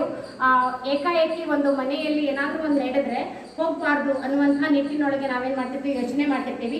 ಆ ಸಂದರ್ಭದೊಳಗೆ ಏನು ಮಾಡಬೇಕು ಅನ್ನೋದಾದರೆ ಅಲ್ಲಿ ಒಂದು ಅರ್ಜಿನ ತಮ್ಮದು ಒಂದು ಕೌಟುಂಬಿಕ ಹಿಂಸೆಗೆ ಸಂಬಂಧಪಟ್ಟಂಗೆ ಅಪ್ಲಿಕೇಶನನ್ನು ನೀವೇನಾದರೂ ಕೊಟ್ಟರೆ ನಿಮಗೆ ಗಂಡನಿಂದ ಹರಾಸ್ಮೆಂಟ್ ಆಗ್ತಾ ಇದೆ, ಹೊಡಿಬಡಿ ಮಾಡೋದು, ಅವಾಚ್ಯ ಶಬ್ದಗಳಿಂದ ಬೈಯೋದು, ಅಥವಾ ಊಟನ ಬಟ್ಟೆನ ಇವತ್ತೇನು ನೆಸೆಸಿಟಿ ಆಫ್ ಲೈಫ್ ಅಂತ ಹೇಳ್ತೀವಲ್ಲ, ಊಟ ವಸತಿ ಆಮೇಲೆ ಆರೋಗ್ಯ ಇವನ್ನೇ ಕೊಡದೇ ಇದ್ದರೆ ಅದರಿಂದ ವಂಚಿತರಾದರೆ ಅವಾಗ ಏನು ಮಾಡ್ಬೋದು ಅಂದರೆ ಇಲ್ಲಿ ನಾವು ಅಪ್ಲಿಕೇಶನ್ನ ಸಲ್ಲಿಸ್ಬೋದು.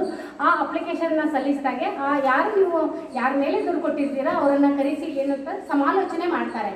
ಅದು ಒಂದು ಕುಟುಂಬದ ಮಟ್ಟದಲ್ಲೇ ಮಾಡ್ತಾರೆ. ಅಲ್ಲಿ ನಾವು ಏನೋ ಕಚೇರಿಗೆ ಹೋಗೋದು, ಅವ್ರ ಸೊಸಿ ಜಗಳ ಮಾಡಿಬಿಟ್ಟು ಹೋಗಿ ಪೊಲೀಸ್ ಸ್ಟೇಷನ್ಗೆ ಇದು ಕೊಟ್ಟಿದ್ದಾಳೆ ಅಥವಾ ಕೋರ್ಟಿಗೆ ಹೋಗ್ಬಿಟ್ಟಿದ್ದಾಳೆ ಅಂತ ಅನ್ನೋದನ್ನು ತಪ್ಪಿಸ್ಬೇಕು ಅನ್ನೋದಾದರೆ ಇಲ್ಲಿ ಹೋದರೆ ನಮಗೆ ಏನು ಆಗಿರುತ್ತೆ ಆ ಕುಟುಂಬದೊಳಗೆ ಅವ್ಯವಸ್ಥೆ ಏನಾಗಿರುತ್ತೆ ಆ ಒಂದು ವ್ಯವಸ್ಥೆನ ಸರಿ ಮಾಡಲಿಕ್ಕೆ ಇಲ್ಲೊಂದು ಅವಕಾಶ ಇದೆ. ಅದಕ್ಕೆ ಇವು ಮಹಿಳಾ ಆಯೋಗಗಳು ಆ ಒಂದು ನಿಟ್ಟಿನೊಳಗೆ ಕೆಲಸವನ್ನು ನಿರ್ವಹಣೆನ ಮಾಡ್ತಾ ಇದ್ದವು. ಅದೇ ರೀತಿಯಾಗಿ ಸಂವಿಧಾನದಲ್ಲಿ ಸಮಾನತೆಯ ಹಕ್ಕನ್ನು ಕೊಟ್ಟು ಆರ್ಟಿಕಲ್ 15 ಕೆಳಗೆ ಸಮಾನತೆ ಹಕ್ಕು ಅಂತ ಹೇಳಿದ್ರೆ ಇವತ್ತು ಲಿಂಗ, ಜಾತಿ, ಧರ್ಮ ಇವುಗಳ ಆಧಾರದ ಮೇಲೇನೂ ನಮಗೆ ಮಾಡಲಿಲ್ಲ. ಇವತ್ತು ನಾವು ಏನು ಪುರುಷರ ಸರಿ ಸಮಾನವಾಗಿದ್ದೀವೋ ಆ ಥರನೇ ಇವತ್ತು ನಮಗೆ ಮಹಿಳೆಯರಿಗೆ ಇವತ್ತು ವಿದ್ಯಾಭ್ಯಾಸ ಮಾಡೋದ್ರಲ್ಲೇ ಆಗಿರ್ಬೋದು, ಅಥವಾ ನಮಗೆ ಇಚ್ಛೆ ಬಂದಿರುವಂತಹ ಕಾರ್ಯವನ್ನು ನಿರ್ವಹಿಸೋದಾಗಿರ್ಬೋದು, ಅಥವಾ ಇವತ್ತು ನಮಗೆ ಬೇಕಾದಂತಹ ಅನುಕೂಲತೆಗಳನ್ನ ಮಾಡ್ಕೊಳ್ಳೋಕ್ಕೆ ಸಮಾನತೆಯ ಹಕ್ಕನ್ನು ನಮಗೆ ಸಂವಿಧಾನದ ಮೂಲಕನೇ ಕೊಡಮಾಡಲ್ಪಟ್ಟೈತಿ. ಅದರ ಪ್ರಕಾರ ನಾವೇನು ಮಾಡ್ಬೋದು ಅಂತಂದರೆ ನಮಗೆ ಯಾವುದು ಶಿಕ್ಷಣ ಬೇಕು ಅದನ್ನು ನಾವು ತಗೋಬೋದು, ನಮಗೆ ಯಾವ ವೃತ್ತಿ ಬೇಕು ಅದನ್ನು ನಾವು ಆಯ್ಕೆ ಮಾಡ್ಕೊಂಡು ಇವತ್ತು ಆ ವೃತ್ತಿ ಒಳಗೆ ಪರಿಣಿತಿನ ಹೊಂದ್ಬೋದು, ಆ ವೃತ್ತಿನ ಮಾಡ್ಬೋದು. ಅದೇ ರೀತಿಯಾಗಿ ನಮಗೆ ಹೇಗೆ ಬೇಕು ಹಾಗೆ ಬದುಕ್ಬೋದು. ಆದರೆ ಇನ್ನೊಬ್ಬರ ಕಾನೂನಿಗೆ ಧಕ್ಕೆ ಬರೆದಂತಹ ರೀತಿಯಲ್ಲಿ ನಾವೇನು ಮಾಡಬೇಕು, ಕಾರ್ಯವನ್ನು ನಿರ್ವಹಣೆ ಮಾಡಬೇಕು ಅಂತ ಹೇಳಿ ಇದು ಕೊಟ್ಟರು. ಸಮಾನತೆ ಹಕ್ಕು ಅಂತ ಹೇಳಿದರೆ ಮೊದಲು ಒಂದು ಕಾಲ ಇತ್ತು, ಪುರುಷರಿಗೆ ಒಂದು ವೇತನ, ಮಹಿಳೆಯರಿಗೆ ಒಂದು ವೇತನ. ಅಂದರೆ ಪುರುಷರ ಶಕ್ತಿ ಭಾಳ ಇರ್ತೈತಿ, ಅವ್ರು ಭಾಳ ಕೆಲಸ ಮಾಡ್ತಾರೆ, ಅದಕ್ಕೆ ಅವ್ರಿಗೆ ಹೆಚ್ಚು ಸಂಬಳ. ಮಹಿಳೆಯರ ಸಾಮರ್ಥ್ಯ ಕಡಿಮೆ ಇರ್ತೈತಿ, ಅವರು ಕಡಿಮೆ ಕೆಲಸ ಮಾಡೋಕ್ಕೆ ಸಾಮರ್ಥ್ಯವನ್ನು ಹೊಂದಿರ್ತಾರೆ. ಈಗೂ ಇರ್ತದೆ, ಹೊಲದಲ್ಲಿ ಕೆಲಸ ಮಾಡುವಂತಹ ಹೆಣ್ಣಾಳಿಗೆ ಕಡಿಮೆ ರೊಕ್ಕ, ಗಂಡಾಳಿಗೆ ಜಾಸ್ತಿ ರೊಕ್ಕ ಇವತ್ತು ಇದೆ ಅಂತ. ಮೊದಲೆಲ್ಲ ಅದು ಹೆಂಗಿತ್ತು ಅಂದ್ರೆ ಫ್ಯಾಕ್ಟ್ರಿ ಒಳಗೆಲ್ಲ ಇತ್ತು. ಈ ಫ್ಯಾಕ್ಟ್ರೀಸ್ಗಳಿಗೆ ಏನೋ ಕಾರ್ಮಿಕರಾಗಿ ಕೆಲಸನ ಮಾಡ್ತಾಯಿದ್ರು, ಅವ್ರಿಗೆಲ್ಲನೂ ಸಹ ಅಪ್ಲೈ ಆಗ್ತಾ ಇತ್ತು. ಅದೇ ರೀತಿಯಾಗಿ ಕೆಲವೊಂದು ಸರ್ಕಾರಿ ಕೆಲಸಗಳಲ್ಲೂ ಸಹ ಮಹಿಳಾ ವರ್ಕರ್ ಇತ್ತು ಅಂತಂದರೆ ಅವ್ರಿಗೆ ಕಡಿಮೆ ವೇತನ, ಮತ್ತು ಪುರುಷ ವರ್ಕರ್ ಇದ್ದು ಅಂದರೆ ಅವ್ರಿಗೆ ಅದನ್ನೆಲ್ಲ ಹೋಗ್ಲಾಡಿಸಿ ಏನು ಮಾಡಿದ್ವಿ, ಈಗ ಸರಿ ಸಮಾನವಾದಂತಹ ವೇತನನ ಜಾರಿಗೆ ತಂದೈತಿ.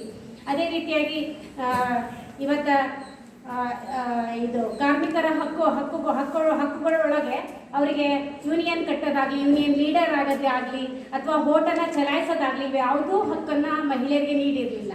ಆ ಎಲ್ಲ ಹಕ್ಕುಗಳನ್ನು ಸಹ 1987ರ ಕಾಯ್ದೆ ಒಳಗೆ ಎಲ್ಲ ಹಕ್ಕುಗಳನ್ನು ಸಹ ನೀಡೋದ್ರ ಜೊತೆಗೇ ನಮಗೆಲ್ಲನೂ ಸಬಲೀಕರಣವನ್ನು ಮಾಡಿದೆ. ಇವತ್ತು ಯಾವುದೇ ಕಾರ್ಖಾನೆ ಒಳಗಾದರೂ ದುಡೀಲಿ ನಾವು, ಇವತ್ತು ಶಾಲಾ ಕಾಲೇಜೊಳಗೆ ಉಪನ್ಯಾಸಕರಿಗೆ ಯಾವುದಾದ್ರೂ ಒಂದು ಸ್ಕೇಲು ಯಾವುದೂ ಬದಲಾವಣೆ ಇರೋದಿಲ್ಲ. ಸೇಮ್ ಪುರುಷರಿಗೊಂದು ಮಹಿಳೆಯರಿಗೊಂದು ಅಂತ ಹೇಳಿ ಅವ್ರ ಸರ್ವಿಸ್ ಮೇಲೆ ಇರುತ್ತೆ ಹೊರತು ಬೇರೆ ಇರೋದಿಲ್ಲ. ಹಾಗೆ ಇವತ್ತು ವೇತನವೂ ಸಹ ಸಮವೇತನ ಕಾಯ್ದೆ ಸಹ ಇವತ್ತು ಜಾರಿಗೆ ಇರುವುದನ್ನು ನೋಡಬಹುದು. ಅದೇ ರೀತಿಯಾಗಿ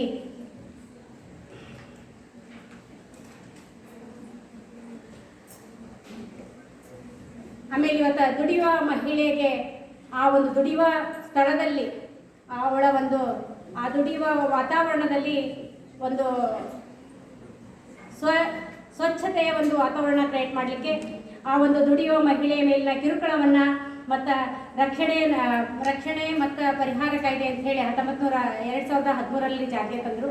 ಈ ಕಾಯ್ದೆ ಏನು ಕಟ್ಟತ್ತಪ್ಪ ಅಂದರೆ ಇವತ್ತು ಶಾಲೆ ಒಳಗೆ ಇರ್ಬೋದು ಅಥವಾ ಯಾವುದಾದ್ರೂ ಸಂಸ್ಥೆಗಳೊಳಗೆ ಇರ್ಬೋದು, ಯಾವುದಾದ್ರೂ ಸರ್ಕಾರಿ ಆಫೀಸ್ನೊಳಗೆ ಇರ್ಬೋದು, ಎಲ್ಲಿ ಮಹಿಳೆಯರು ತಮ್ಮ ಒಂದು ಕೆಲಸವನ್ನು ನಿರ್ವಹಣೆ ಮಾಡ್ತಿರ್ತಾರ ಅಲ್ಲಿ ಅವರಿಗೆ ಅವರ ಹೈಯರ್ ಆಫೀಸರ್ಸು ಪುರುಷ ಆಗಿದ್ರೆ ಅವರಿಗೆ ಲೈಂಗಿಕ ಕಿರುಕುಳ ಆಗಿರ್ಬೋದು ಅಥವಾ ಲೈಂಗಿಕಕ್ಕೆ ಅವ್ರನ್ನ ಬಳಸ್ಕೊಳ್ಳಂತಹ ಯೋಚನೆನ ಅವರ ಅಧಿಕಾರಿಗಳು ಮಾಡಿ ಅವರೇನಾದರೂ ಒಂದು ಸಗಣೆ ಮಾಡೋದ್ರ ಮೂಲಕ ಅಥವಾ ಒಂದು ಚಿತ್ರಗಳನ್ನು ತೋರಿಸೋದ್ರ ಮೂಲಕ ಅಥವಾ ಹಾಡು ಕೇಳೋದ್ರ ಮೂಲಕ ಏನಾದರೂ ನಮಗೆ ಮಾಡಿದ್ರು, ಅದ್ಯಾಕೋ ನಮಗೆ ಯಾರಿಗಾದ್ರೂ ಇವ್ರು ಏನೋ ಮಾಡ್ತಾ ಇದ್ದಾರೆ ಅಂತ ಹೇಳಿ ಅನಿಸುತ್ತಲ್ಲ, ಹಂಗೆ ಅನಿಸಿದರೆ ಅಂತಹ ಒಂದು ಸ್ಥಳದಲ್ಲಿ ಏನು ಮಾಡ್ಬೋದು ಅಂತ ಹೇಳಿದ್ರೆ, ಯಾರು 10 ಜನ ಅಲ್ಲಿ ಮಹಿಳೆಯರು ಒಂದು ಸಂಸ್ಥೆ ಒಳಗೆ 10 ಜನ ಕೆಲಸ ಮಾಡ್ತಿರ್ತಾರೋ ಅಲ್ಲೊಂದು ಕಮಿಟಿನ ಮಾಡ್ಕೋಬೇಕು. ಆ 10 ಜನ ಮಹಿಳೆಯರು ಸೇರಿ ಒಂದು ಕಮಿಟಿ ಮಾಡ್ಕೋಬೇಕು. ಆ ಮಹಿಳೆಯರಲ್ಲಿ 10 ಜನ ಮಹಿಳೆಯರೊಳಗೆ ಯಾರು ಸೀನಿಯರ್ ಇರ್ತಾರೆ ಅವರು ಅದಕ್ಕೆ ಅಧ್ಯಕ್ಷರಾಗಿರ್ತಾರೆ. ಮತ್ತು ಅವ್ರ ಜೊತೆಗೆ ಒಬ್ಬರು ವಕೀಲರನ್ನ ಆ ಕಮಿಟಿಗೆ ತಗೋಬೇಕು. ಆಮೇಲೆ ಇದು ಸಂಘ ಸಂಸ್ಥೆಗಳು ವರ್ಕ್ ಮಾಡ್ತಿರ್ತಾವಲ್ಲ ಅಂತಹ ಸಂಘ ಸಂಸ್ಥೆಗಳ ಮುಖ್ಯಸ್ಥರು ಸಹ ಒಂದಿಬ್ಬರನ್ನ ಹೊರಗಿನ ಮೆಂಬರ್ಗಳನ್ನ ಸಹ ತಗೋಬೇಕು ಆ ಒಂದು ಕಮಿಟಿಗೆ.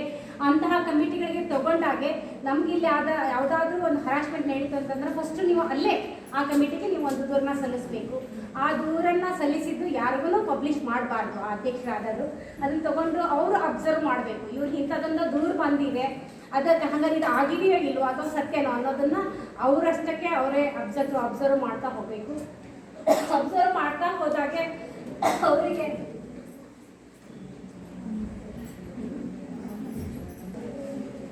ಈ ಥರ ಒಂದು ಹರಾಸ್ಮೆಂಟ್ ಇಲ್ಲಿ ಐತಿ ಅಂತ ಹೇಳಿ ಕಂಡು ಬಂದಾಗೆ ಮುಕ್ತವಾಗಿ ಆ ಕಮಿಟಿ ಒಳಗನ ಅವರು ಚರ್ಚೆನ ಮಾಡಿ ಅದನ್ನು ಅಲ್ಲಿ ಒಬ್ಬರು ವಕೀಲರು ಇರಬೇಕು ಅಂತ ಹೇಳಿದೆ, ಅದಕ್ಕೆ ಕಾನೂನು ಸಲಹೆನ ಆ ವಕೀಲರು ನೀಡ್ತಾರೆ. ಅವಾಗ ಏನು ಮಾಡಬಹುದು ಅಂತ ಹೇಳಿ ಅದು ಪ್ರೂವ್ ಅಂತ ಹೇಳಿ ಕಂಡು ಬಂದಾಗೆ ಅದನ್ನೇನು ಮಾಡ್ಬೋದು ಅಂದ್ರೆ ನಾವು ನ್ಯಾಯಾಲಯಕ್ಕೆ ಒಯ್ದಾಗೆ ಅಲ್ಲಿ ಅವರಿಗೆ ಡಿಮೋಷನ್ನು ಅಥವಾ ಅವರನ್ನು ಸಸ್ಪೆಂಡ್ ಮಾಡೋದು ಅಥವಾ ಅವ್ರನ್ನ ಕೆಲಸದಿಂದ ತೆಗೆದು ಹಾಕೋದು ಇವೆಲ್ಲ ಪ್ರಕ್ರಿಯೆಗಳು ಆಗ್ತಾ ಇದ್ದಾವೆ. ಅಂದರೆ ಇದು ಮಹಿಳೆಯರು ಹೆಚ್ಚು ಎಲ್ಲ ಕ್ಷೇತ್ರಗಳಲ್ಲಿಯೂ ಸಹ ತಮ್ಮ ಒಂದು ಕೆಲಸವನ್ನು ಮಾಡ್ತಾ ಇದ್ದಾರೆ. ಅಲ್ಲಿ ಮಹಿಳೆಯರಿಗೆ ಪ್ರೊಟೆಕ್ಷನ್ನ ಕೊಡಬೇಕು, ಅಂತಹ ಸ್ವಚ್ಛತೆಯ ವಾತಾವರಣವನ್ನು ನಿರ್ಮಾಣ ಮಾಡಬೇಕು ಅಂತ ಹೇಳಿ ಒಂದು ಕಾಯ್ದೆನ ಜಾರಿಗೆ ತಂದರು.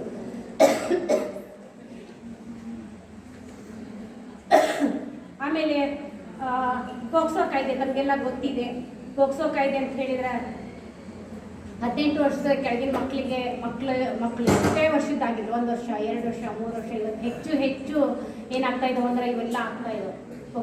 ಪೋಕ್ಸೋ ಪ್ರಕರಣಗಳು ಪ್ರತಿ ಗ್ರಾಮದಲ್ಲಿ ಪ್ರತಿ ಹಳ್ಳಿಯಲ್ಲಿ ನಡೀತಾ ಇದ್ದವು. ಆದರೆ ಅವು ಅಷ್ಟು ಬೆಳಕಿಗೆ ಬರ್ತಾ ಇಲ್ಲ ಮತ್ತು ನ್ಯಾಯನೂ ಸಹ ದೊರಕ್ತಾ ಇಲ್ಲ. ಯಾಕೆ ಹಿಂಗಾಗ್ತಾ ಇದ್ದಾವೆ ಅಂತಂದರೆ ಇವತ್ತು 4 ವರ್ಷದ ಮೇಲೆ ಹುಡುಗಿಗೆ ಅತ್ಯಾಚಾರ ಆಯಿತು ಅಂತಂದರೆ ಅಂತಹ ಪ್ರಕರಣನ ಆ ಪಾಪಗೆ ಏನು ಮಾಡಿದ್ರು ಅಂತ ಹೇಳೋಕ್ಕೂ ಬರೋದಿಲ್ಲ. ಆಮೇಲೆ ಈಗ ನನ್ನ ಮಗುನ ಆಗಿರ್ತದೆ 4 ವರ್ಷದ ಮಗು ಅಂದರೆ ನಾನು ಅದನ್ನೆಲ್ಲ ಮಾಡ್ಕೊಂಡ್ರೆ ಹೆಣ್ಮಗು ಆಗಿರೋದ್ರಿಂದ ನಾಳೆ ಆ ಪಾಪನ ಭವಿಷ್ಯ ಏನು, ಬೇಡ ಎಲ್ಲಿಗೂ ಹೋಗೋದು ಅಂತ ಹೇಳಿ ನಾವು ತುಂಬ ಮುಚ್ಚಾಕಂತ ಇದ್ದೀವಿ. ಅದಕ್ಕೆ ಏನಾಗ್ತಾ ಇದೆ ಅಂದರೆ ಮನೆಯೊಳಗಿರುವಂತಹ ಅಣ್ಣ ತಂಗಿ ಮೇಲೇ ಪ್ರೆಗ್ನೆಂಟ್ ಮಾಡಿರೋದು ಮೊನ್ನೆ 2-3 ದಿವಸ ಹಿಂದೆ ಬಂತು. ಆ ಮಗು 9th, ಆ ಹುಡುಗ 11th. ತಮ್ಮನೆ ಮನೆಯೊಳಗೆ ಇವೆಲ್ಲ ಪ್ರಕರಣಗಳಾಗ್ತಾ ಇದ್ದವು. ಅದು ಇದೇ ಚಿಕ್ಕೇರೂರೊಳಗೆ ತಂದೆ ತನ್ನ ಮಗಳನ್ನೇ ಮನೆಯೊಳಗೆ ಇಟ್ಕೊಂಡು ಅವಳನ್ನ ಹೊರಗೆ ಬಿಡ್ಲಿಲ್ದಂಗೆ ಅವಳನ್ನು ಗರ್ಭಿಣಿನ ಮಾಡಿ ಅಂತಹ ಪ್ರಕರಣಗಳು ಇವತ್ತು ಆಗ್ತಾ ಇದ್ದಾವೆ. ಇವತ್ತು ಅವರಿಗೆ ಹೈಕೋರ್ಟ್ನೊಳಗೆ 7 ವರ್ಷ ಶಿಕ್ಷೆ ಆಯಿತು ಅದು ಚಿಕ್ಕೇರೂರು ಕೇಸಲ್ಲಿ. ಇಂತಹ ಪ್ರಕರಣಗಳು ಇವತ್ತು ನಮ್ಮ ಮನೆ ಒಳಗೆ ನಡೆದ್ರೆ ಅಂದರೆ ನಮ್ಗೆ ರಕ್ಷಣೆ ಯಾರು, ಅಂದರೆ ನಾವು ಯಾರನ್ನ ಕೇಳೋಣ ಅಂತ ಹೇಳಿದಾಗೆ ಇವತ್ತು ನಾನು ಮಾಡಿದ ತಪ್ಪು ನನ್ನ ಅಣ್ಣನಾರ ಮಾಡಿರಲಿ, ನನ್ನ ತಮ್ಮನಾರ ಮಾಡಿರಲಿ, ನನ್ನ ತಂದೆನಾರ ಮಾಡಿರಲಿ, ತಪ್ಪೇ ಅನ್ನುವಂತಹ ನಿರ್ಧಾರಕ್ಕೆ ನಾವು ಬಂದು ಅಂತಹ ಪ್ರಕರಣಗಳನ್ನು ಬೆಳಕಿಗೆ ತಂದು ಆ ಮಗುವಿನ ಭವಿಷ್ಯ ಏನೂ ಆಗೋದಿಲ್ಲ. ಯಾಕಂತಂದ್ರೆ ಆಕೆಗೆ ಏನು ಕಾನೂನಿನ ವ್ಯವಸ್ಥೆ ಬೇಕಾಗಿರ್ತೈತಿ. ಇವತ್ತು ಆಕೆಗೆ ತನ್ನ ಮನೆಯೊಳಗೆ ಇರೋಕ್ಕಾಗಿಲ್ಲ ಅಂತ ಹೇಳಿದ್ರು ಪ್ರತಿ ಜಿಲ್ಲೆಗೆ ಏನು ಮಾಡಿದ್ದಾರೆ ಅಂದ್ರೆ ವುಮೆನ್ಸ್ ಚೈಲ್ಡ್ ಕೇರ್ ಅಂತ ಹೇಳಿ ಇರ್ತೈತಿ, ಅಲ್ಲಿಗೆ ಸೇರಿಸ್ತಾರೆ, ಅವ್ರಿಗೆ ವಿದ್ಯಾಭ್ಯಾಸ ಕೊಡಿಸ್ತಾರೆ. ಅವ್ರಿಗೆ ಯಾವ ರೀತಿಯ ಒಂದು ನೈಪುಣ್ಯತೆ ಇರ್ತೈತಿ ಆ ದಾರಿಯೊಳಗೆ ಅವ್ರನ್ನ ಒಯ್ದು ಆ ಒಂದು ನಿಟ್ಟಿನೊಳಗೆ ಅವ್ರು ದುಡ್ಕೊಂಡಿರೋಕ್ಕೆ ಹಲವಾರು ಸರ್ಕಾರಗಳು ಇವತ್ತು ಯೋಜನೆಗಳನ್ನು ಜಾರಿ ತಂದತಿ. ಆದ್ರೂ ಸಹ ಇಂತಹ ಬಂದಾಗ ಏನಾಗಬೇಕು ಅಂತಂದರೆ ಅದಕ್ಕೆ ಯಾರು ತಪ್ಪು ಮಾಡ್ತಾರೆ ಅವ್ರಿಗೆ ಶಿಕ್ಷೆ ಆಗಬೇಕು.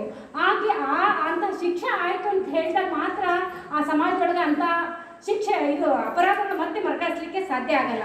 ಈಗ ಅವ್ರು ಮಾಡಿದ್ರು ಮಾಡಿ ಏನು ಮಾಡ್ಕೊಂಡ್ರು ಅವರು ಅವ್ನು ನೋಡಿ ಅವ್ನು ಮಾಡಿದ್ದಲ್ಲ ಅವ್ನು ಹಿಂಗೆ ಹೊರಗೆ ಆಡೋದನ್ನ ನಾನು ಮಾಡಿಬಿಡೋದು ಅಂತೇಳಿ ನಮ್ಮನ್ನು ನೋಡಿ ಮತ್ತೆ 4 ಜನ ಅದೇ ತಪ್ಪುಗಳನ್ನ ಮಾಡ್ತಾರೆ. ಅದು ತಪ್ಪಬೇಕು ಅಂತ ಅನ್ನೋದಾದರೆ ಯಾವುದೇ ಪ್ರಕರಣಗಳು ಇವತ್ತು ನಾವು ನೋಡೇವಿ, ಅವ್ರು ಬರಲಿಲ್ಲ ಅಂತಂದ್ರೆ ನಮ್ಗೆ ಗೊತ್ತಿದ್ರೆ ಅವ್ರನ್ನ ಕೊಡಬೇಕು ದೂರುಗಳನ್ನ. ಇವತ್ತು ದೂರುಗಳನ್ನ ಕೊಡೋಕ್ಕೆ ಹೋದರೆ ಮತ್ತೆ ನಾವು ಕೋರ್ಟ್ ಕಚೇರಿಗೆ ಹೋಗಬೇಕು, ಸಾಕ್ಷಿ ಹೇಳಕ್ಕೆ ಹೋಗಬೇಕು, ಪೊಲೀಸ್ ಸ್ಟೇಷನ್ಗಳನ್ನ ಆಡಬೇಕು ಅಂತೇಳಿ ಕಣ್ಣು ಮುಚ್ಕೊಂಡು ನಾವು ಸಹ ಇರ್ತೀವಿ. ಅಂತಹ ಪರಿಸ್ಥಿತಿನೂ ಇವತ್ತಿಲ್ಲ. ಯಾಕಂತಂದರೆ ಇವತ್ತು ಯಾರು ದೂರ ಕೊಟ್ಟರು ಅವ್ರನ್ನೇ ಫಿರ್ಯಾದಿ ಅಂತ ಹೇಳಿ ಫಸ್ಟು ಅವ್ರನ್ನ ಫಿರ್ಯಾದಿ ತೊಗೊಂಡು ಅವ್ರ ಫಿರ್ಯಾದಿ ಅಂತ ಹೇಳಿ ಅವರ ಸಾಕ್ಷ್ಯ ಕೊಡಬೇಕು ಅನ್ನೋದು ಈಗ ಹಂಗಿಲ್ಲ. ಇಲ್ಲ ನಾವು ನೋಡಿದ್ದೀವಿ, ನಮಗೆ ಬರೋಕ್ಕಾಗಲ್ಲ, ಇದನ್ನು ನಾನು ನೋಡಿದ್ದೀನಿ ಕಣ್ಣಾರೆ, ಇದನ್ನು ನೀವು ಪರಿಶೀಲಿಸಿ ಅಂತ ಹೇಳಿ ಒಂದು ಪೊಲೀಸ್ ಸ್ಟೇಷನ್ಗೆ ಮೆಸೇಜ್ ಹೋಯ್ತು ಅನ್ನೋದಾದರೆ ನಿಮ್ಮ ಹೆಸರನ್ನೂ ಸಹ ಎಲ್ಲೂ ತೊಗೊಳ್ಳೋದಿಲ್ಲ ಈಗ. ಹಾಗೆ ಅವ್ರು ಮಾಡಿ ಅದು ಹೌದೋ ಅಲ್ಲೋ ನೀವು ಹೇಳಿರೋ ದೂರು ಕರೆ ಹೌದೋ ಅಲ್ಲೋ ಅಂತ ಹೇಳಿ ನೋಡಿ ಏನು ಮಾಡ್ತಾರೆ, ಅದನ್ನು ಒಂದು ಇನ್ವೆಸ್ಟಿಗೇಷನನ್ನು ಮಾಡಿ ಆ ಪ್ರಕರಣ ನಡೆದಿದೆ ಸಮಾದ್ರೆ ಅವ್ರಿಗೇನು ಕೊಡಬೇಕು ಶಿಕ್ಷಣ ಕೊಡ್ತಾರೆ. ಅವಾಗ ಇವತ್ತು ನಾವು ಸಮಾಜದೊಳಗೆ ನಮಗೆ ಒಂದು ಸ್ವಲ್ಪ ಅಕ್ಷರ ಜ್ಞಾನ ಉಳ್ಳವರು ಅಥವಾ ಧೈರ್ಯವಂತರು ಇದನ್ನು ಮಾಡಲಿಲ್ಲ ಅಂತ ಹೇಳಿದ್ರೆ ಸಮಾಜ ಇನ್ನೂ ಕೆಳಮಟ್ಟಕ್ಕೆ ಹೋಗ್ತಾ ಇತ್ತು. ಇವತ್ತು ಏನು ನಾವು ಒಂದು ಟಿ ವಿನ ಆನ್ ಮಾಡಿದ್ವಿ ಅಂತ ಹೇಳಿದ್ವಿ ಅಂತಂದ್ರೆ ಯುವ ಪ್ರಕರಣಗಳು ಬರೀ ಇವನು ಬಿಟ್ಟು ಬೇರೆ ಏನು ನೋಡೋಕ್ಕಾಗಲ್ಲ.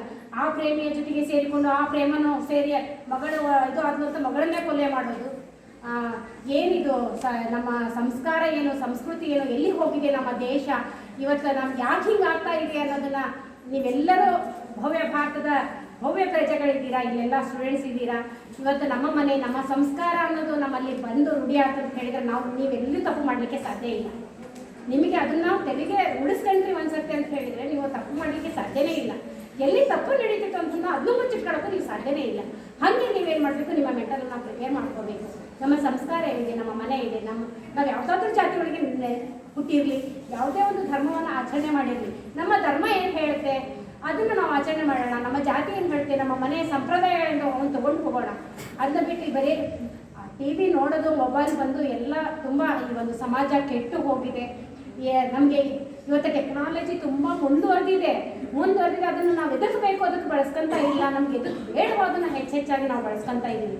ಅವೆಲ್ಲವೂ ತಪ್ಪು. ಆಮೇಲೆ ಇವತ್ತು ಸೈಬರ್ ಕ್ರೈಮ್ಸ್ ಎಷ್ಟಾಗ್ತಾ ಇದ್ದಾವೆ. ಬ್ಲ್ಯಾಕ್ ಮೇಲ್ ಮಾಡೋದು, ಇವತ್ತು ಫೇಸ್ಬುಕ್ ಒಳಗೆ ಫ್ರೆಂಡ್ ಮಾಡ್ಕೊತೀರಾ, ಆಮೇಲೆ ಅವ್ರದ್ದು ಫೋಟೋನೇನೋ ಎಡಿಟ್ ಮಾಡಿ ಅಶ್ಲೀಲ ಮಾಡಿ ಆಮೇಲೆ ಬ್ಲ್ಯಾಕ್ ಮೇಲ್ ಮಾಡೋದು, ಇವೆಲ್ಲ ಸೈಬರ್ ಕ್ರೈಮ್ಗಳು. ಇಂಥ ಸೈಬರ್ ಕ್ರೈಮ್ಗಳು ಇವತ್ತು ಹೆಚ್ಚಾಗ್ತಾ ಇದ್ದಾವೆ. ಅವುಗಳಿಗೆಲ್ಲ ದಾರಿ ಯಾರು ಮಾಡ್ಕೊಡ್ತೀವಿ ಅಂತ ಹೇಳಿದ್ರೆ ನಾವೇ ಮಾಡ್ಕೊಡ್ತೀವಿ. ಅಂಥವಕ್ಕೆ ನಮಗೆ ಏನಾದರೂ ಒಂದು ಮೆಸೇಜ್ ಬಂತಂದ್ರೆ ಅದನ್ನು ಮತ್ತೆ ರಿಪ್ಲೈ ಮಾಡಿಲ್ಲಪ್ಪ, ನಮಗೆ ಸಂಬಂಧಪಟ್ಟಿಲ್ಲ ಅಂದರೆ ರಿಪ್ಲೈ ಮಾಡಿಲ್ಲ ಅಂದರೆ ಮುಗೀತು, ದಟ್ ಈಸ್ ಫಿನಿಷಡ್. ನಾವು ಅವ್ರಿಗೆ ಯಾವುದೋ ಒಂದು ಅನೋನ ಮೆಸೇಜ್ ಬಂದಿರ್ತೈತಿ, ಅದಕ್ಕೆ ನಾವು ರಿಪ್ಲೈ ಮಾಡ್ತೀವಿ. ಹಾಗೆ ಏನಾಗ್ತಾ ಇದೆ ಅಂದರೆ ಇವೆಲ್ಲ ಕ್ರೈಮ್ಸ್ ಆಗ್ತಾ ಇದ್ದಾವೆ, ಸೈಬರ್ ಕ್ರೈಮ್ಸ್. ಅಂಥವುಗಳನ್ನ ನೀವೆಲ್ಲರೂ ತಪ್ಪಿಸ್ಬೇಕು. ಇವತ್ತು ನಮಗೆ ಏನು ಸೌಲಭ್ಯಗಳು ನೀಡಿದೆ, ನಮ್ಮ ಮನೆಯಲ್ಲಿ ಏನು ಸೌಲಭ್ಯಗಳನ್ನ ಕೊಟ್ಟಿದ್ದಾರೆ ಅದರ ಸದುಪಯೋಗ ಆಗಬೇಕು ಹೊರತು ಅದು ದುರುಪಯೋಗ ಆಗಬಾರ್ದು ಅಂತ ಹೇಳ್ತಾ ಇಲ್ಲಿ ಮಹಿಳಾ ಕಾನೂನುಗಳ ಬಗ್ಗೆ ನನಗೆ ತಿಳಿಸಲಿಕ್ಕೆ ಅವಕಾಶ ಮಾಡಿಕೊಟ್ಟಂತಹ ತಮ್ಮೆಲ್ಲರಿಗೂ ಈ ಒಂದು ವೇದಿಕೆಯಲ್ಲಿ ನನ್ನ 4 ವಿಚಾರಗಳನ್ನ ಹಂಚ್ಕೊಳ್ಳೋಕ್ಕೆ ಅನುವು ಮಾಡಿಕೊಟ್ಟಂತಹ ಎಲ್ಲರಿಗೂ ಅಭಿನಂದನೆ ಸಲ್ಲಿಸಿ ನನ್ನ 2 ಮಾತುಗಳನ್ನು ವಿರಾಮ ಹೇಳ್ತೀನಿ.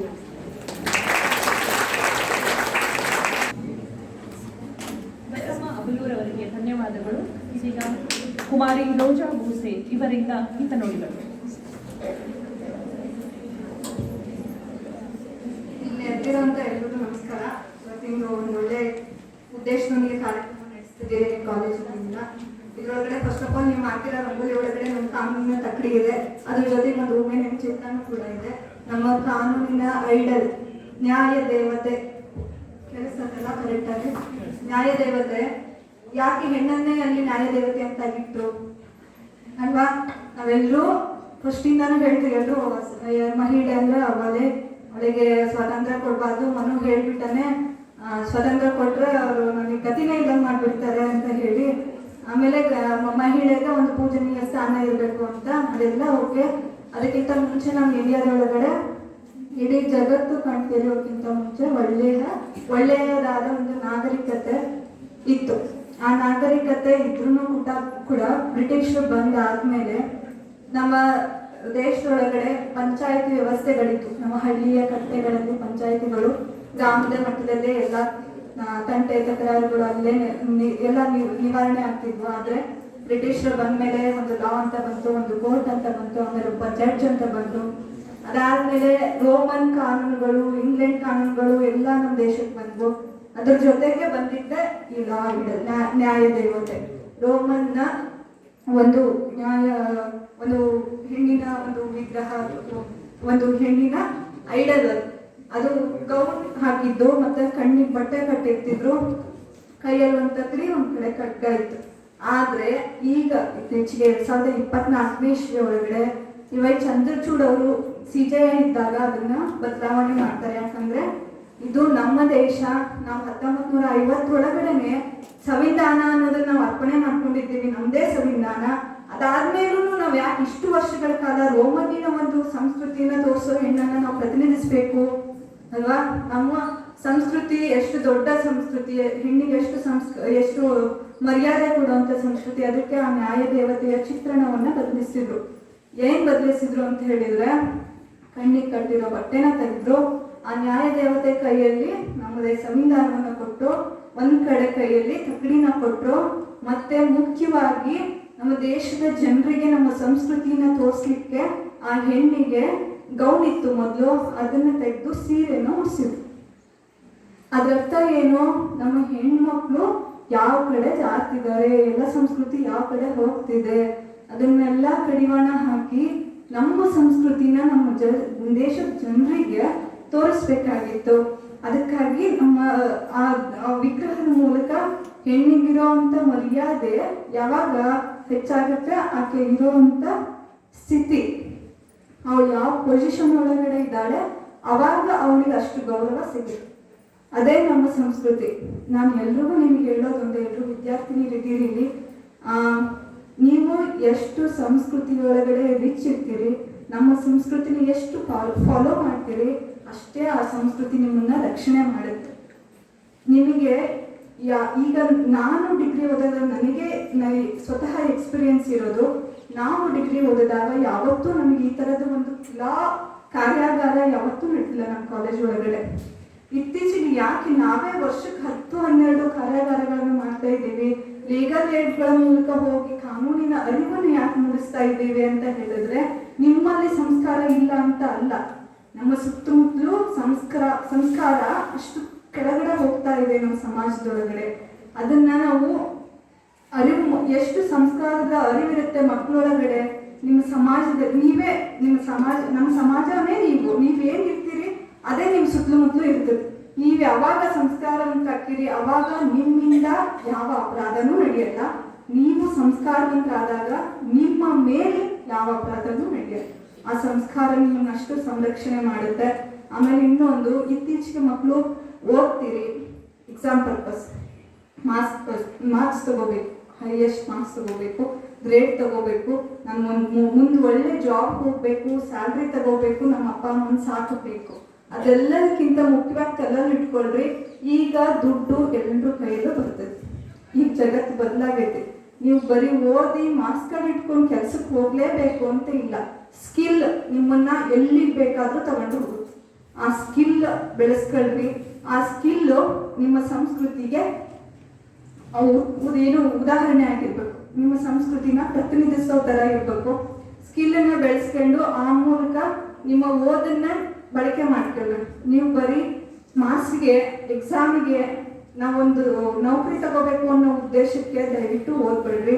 ನೀವು ಯಾವಾಗ ಈಗ ಎಕ್ಸಾಮ್ ಒಳಗಡೆ ಫೇಲ್ ಆಗ್ಬೋದು, ನಿಮ್ಮ ಮಾರ್ಕ್ಸ್ ಕಾರ್ಡ್ ಒಳಗಡೆ ನೀವು ಫೇಲ್ ಅಂತ ಬರ್ಬೋದು, ಆದರೆ ನೀವು ನಿಮ್ಮ ಜೀವನದೊಳಗಡೆ ನೀವು ಒಳ್ಳೆ ಮೌಲ್ಯ ಗುಣಗಳನ್ನು ಅಳವಡಿಸಿಕೊಂಡಿದ್ದೆ ಆದರೆ ನಿಮ್ಮನ್ನ ನೀವು ಇಡೀ ಏನು ನೀವು ಒಬ್ಬರಲ್ಲ, ಆವಾಗ ನಿಮ್ದು ಒಂದೇ ಸ್ವಂತ ಕುಟುಂಬ ಆಗುತ್ತೆ ಮುಂದೆ.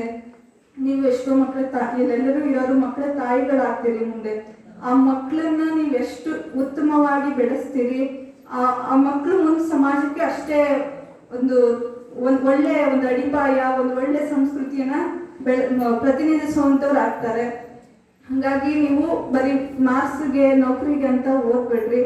ಈಗ ಎಲ್ಲರೂ ನಮ್ಮ ಮೇಡಮ್ ಇಷ್ಟು ತನಕ ಎಲ್ಲ ನಮಗೆ ವುಮೆನ್ಸಿಗಿರೋಂಥ ಲಾಗಳ ಬಗ್ಗೆ ಎಲ್ಲ ಹೇಳಿದ್ರು.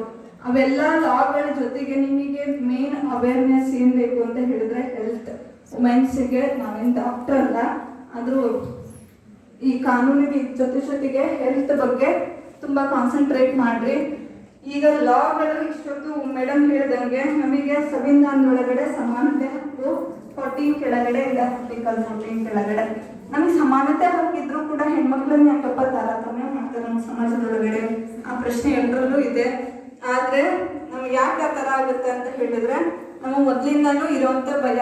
ಬೇರೆ ದೇಶದವರು ಬರ್ತಿದ್ರು ನಮ್ಮ ದೇಶಕ್ಕೆ, ನಮ್ಮ ದೇಶದ ಹೆಣ್ಮಕ್ಳ ಮೇಲೆ ದೌರ್ಜನ್ಯಗಳು ನಡೀತಿದ್ವು. ಅವೆಲ್ಲ ತಡಿಬೇಕು ಅಂದ್ರೆ ನಮ್ಮನೆ ಹೆಣ್ಮಕ್ಳನ್ನ ರಕ್ಷಣೆ ಮಾಡ್ಕೋಬೇಕಾಗಿತ್ತು. ಅದಕ್ಕೆ ನಮ್ಮೆಲ್ಲ ಹೊರಗಡೆ ಕಳಿಸ್ತಿರ್ಲಿಲ್ಲ.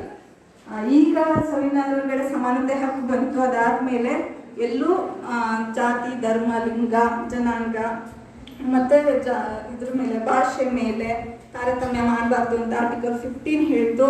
ಅದೇ ಆರ್ಟಿಕಲ್ 15+3 ಒಳಗಡೆ ಹೇಳ್ತಾರೆ, ನೀವು ತಾರತಮ್ಯ ಮಾಡೋಗಳಿಗೆ ಅವರನ್ನ ಮುಂದೆ ತರಬೇಕು ಅಂತ ಹೇಳಿದಾಗ ನಾವು ತಾರತಮ್ಯ ಮಾಡ್ಬೋದು. ಅದು ಕಾನ್ಸ್ಟಿಟ್ಯೂಷನ್ ಒಳಗಡೆ ವ್ಯಾಲಿಡ್. ಹಂಗಾಗಿ ತಾರತಮ್ಯ ಆ ಉದ್ದೇಶಕ್ಕೆ, ನಮ್ಮನ್ನು ಮುಂದೆ ತರೋ ಉದ್ದೇಶಕ್ಕಾಗಿತ್ತು ಅಂದ್ರೆ ಅದು ಅನ್ಕಾನ್ಸ್ಟಿಟ್ಯೂಷನಲ್ ಅಂತ ಹೇಳಂಗಿಲ್ಲ.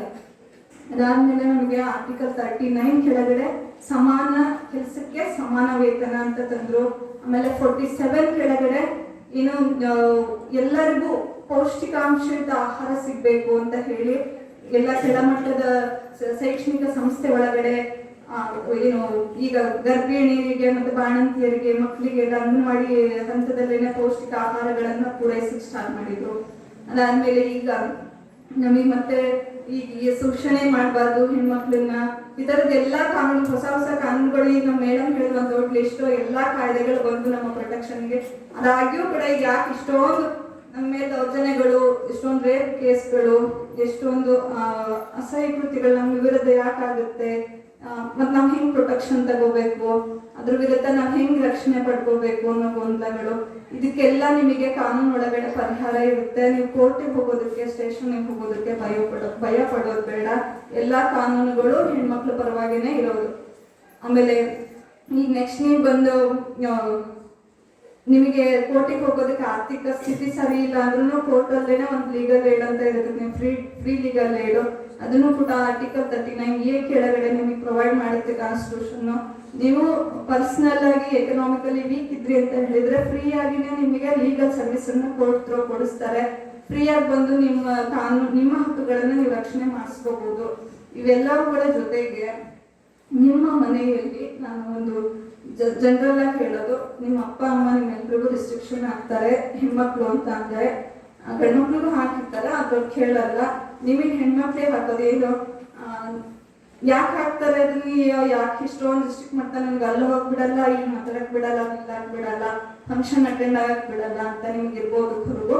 ಆದ್ರೆ ಒಂದು ತಿಳ್ಕೊಳ್ರಿ, ನೀವೆಲ್ಲ ಅವ್ರು ಕಟ್ಟಿರೋ ತೋಟದ ಹೂವು ಹಣ್ಣುಗಳು. ನೀವು ಆ ತೋಟ ನೀವೇ ಒಂದು ಗಿಡ ಹಚ್ಚಿದ್ರೆ, ಹಣ್ಣಿನ ಮರ ಹಚ್ಚಿದ್ರೆ ನೀವೆಷ್ಟು ಪ್ರೊಟೆಕ್ಟ್ ಮಾಡ್ತೀರಿ ಅದ್ರೊಳಗಿರೋ ಹಣ್ಣನ್ನ, ಹೂವನ್ನು. ಯಾರೋ ದಾರಿಲಿ ಹೋಗೋರು ಕಿತ್ಕೋಬಾರ್ದು ಅಂತ ಅದಕ್ಕೆ ಬೇಲಿ ಹಾಕ್ತೀರಿ ನೀವು, ದಾರಿ ಹೋಗೋರು ಯಾರ ಕೈಗೂ ಸಿಕ್ಬಾರ್ದು ಅಂತ.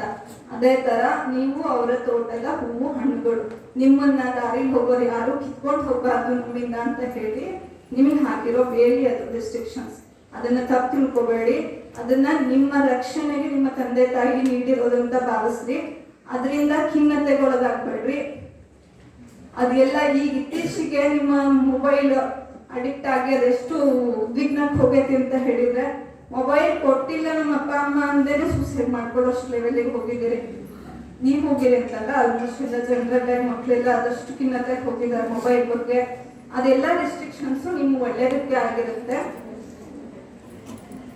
ಅದಾದ್ಮೇಲೆ ಮತ್ತೆ ಒಂದು ಕಿವಿ ಮಾತು ಎಲ್ರಿಗೂ, ದಯವಿಟ್ಟು ತಂದೆ ತಾಯಿಗಳಿಗೋಸ್ಕರ ಇರಿ.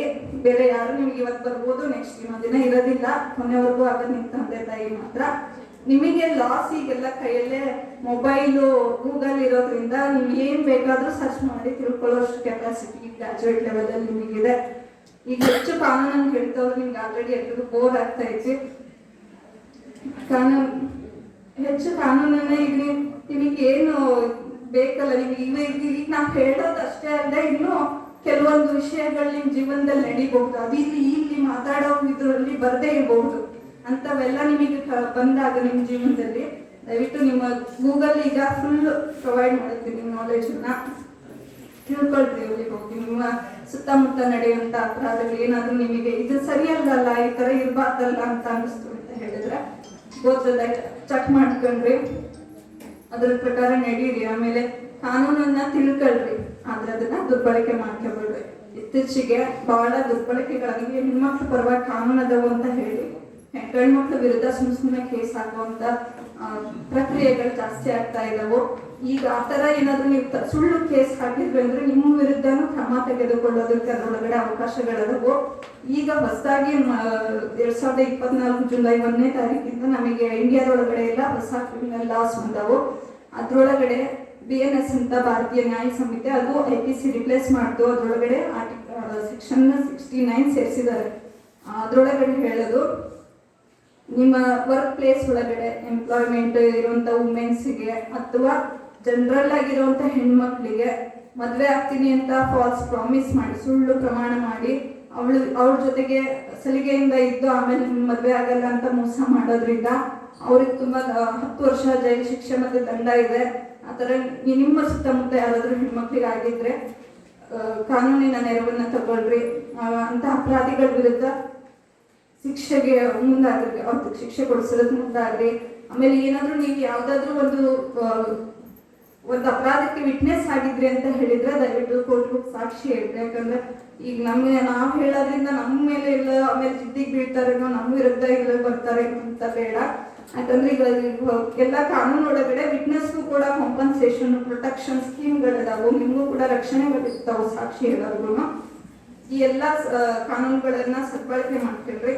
ಮತ್ತೆ ಇಷ್ಟೊತ್ತು ಹೇಳಿರೋ ಎಲ್ಲಾ ಅಂಶಗಳನ್ನ ಗಮನದಲ್ಲಿ ಇಟ್ಕೊಳ್ಳಿಲ್ಲ ಅಂದ್ರು ದಯವಿಟ್ಟು ಸಂಸ್ಕಾರ ಅದ್ ಬಗ್ಗೆ ಹೇಳಿರೋ ಮಾತುಗಳನ್ನ ದಯವಿಟ್ಟು ಸೀರಿಯಸ್ ತಗೊಳ್ರಿ. ಅದೇ ನಿಮ್ಮನ್ನ ರಕ್ಷಣೆ ಮಾಡೋದು. ನೀವು ಅದರಲ್ಲಿ ಸ್ಟ್ರಾಂಗ್ ಆದ್ರಿ ಅಂದ್ರೆ, ಅದರೊಳಗೆ ಆದ್ರಿ ಅಂತ ಹೇಳಿದ್ರೆ ಈ ತರದ ಯಾವ ಲೆಕ್ಚರರ್ಸ್ ಯಾವುದೇ ಸ್ಪೀಚ್ಗಳ ಅವಶ್ಯಕತೆ ನಿಮಗೆ ಇರೋದಿಲ್ಲ. ಅದೇ ನಿಮ್ಮನ್ನ ರಕ್ಷಣೆ ಮಾಡುತ್ತೆ. ನನಗೆ ಮಾತಾಡೋದಕ್ಕೆ ಅವಕಾಶ ಕೊಟ್ಟು ಎಲ್ರಿಗೂ ಥ್ಯಾಂಕ್ ಯು ಸೊ ಮಚ್.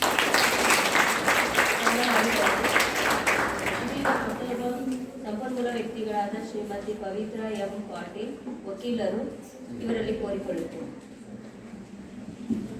ಎಲ್ರಿಗೂ ನಮಸ್ಕಾರ. ಮೃತ್ಯುಂಜಯ ವಿದ್ಯಾಪೀಠ ಮಹಾತ್ಮಸ್ವಾಮಿ ಕಲಾ ವಿಜ್ಞಾನ ಹಾಗೂ ವಾಣಿಜ್ಯ ಮಹಾವಿದ್ಯಾಲಯ ಹಂಸಭಾವಿ ಇಲ್ಲಿ ಹಿರೇಕೆರೂರು ತಾಲೂಕು ಕಾನೂನು ನೆರವು ಸಮಿತಿ ಸಂಯೋಗದಲ್ಲಿ ಈ ಒಂದು ಕಾನೂನು ಜಾಗೃತಿ ಮಹಿಳೆಯರಿಗೆ ಅಂತ ಕಾರ್ಯಕ್ರಮವನ್ನು ಹಮ್ಮಿಕೊಂಡಿದ್ದಾರೆ.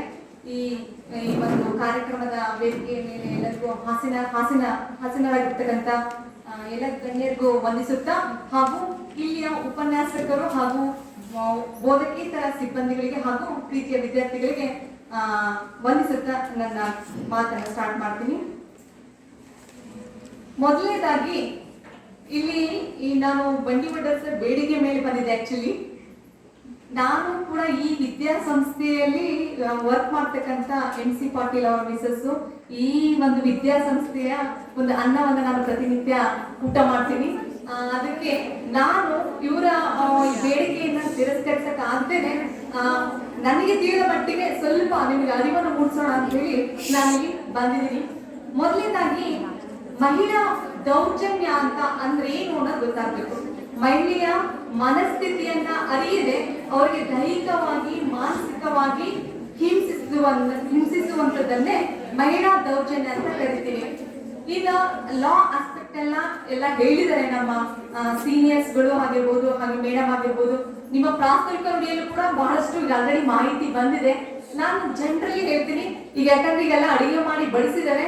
ಈಗ ಆದ್ರೆ ಈಗಿನ ಮಕ್ಕಳಿಗೆ ಫಾಸ್ಟ್ ಫುಡ್ ಇಷ್ಟ ಅಲ್ಲ, ಹಾಗಾಗಿ ಶಾರ್ಟ್ ಅಂಡ್ ಸ್ವೀಟ್ ಆಗಿ ನಾನು ಹೇಳಕ್ಕೆ ಬಯಸ್ತೀನಿ.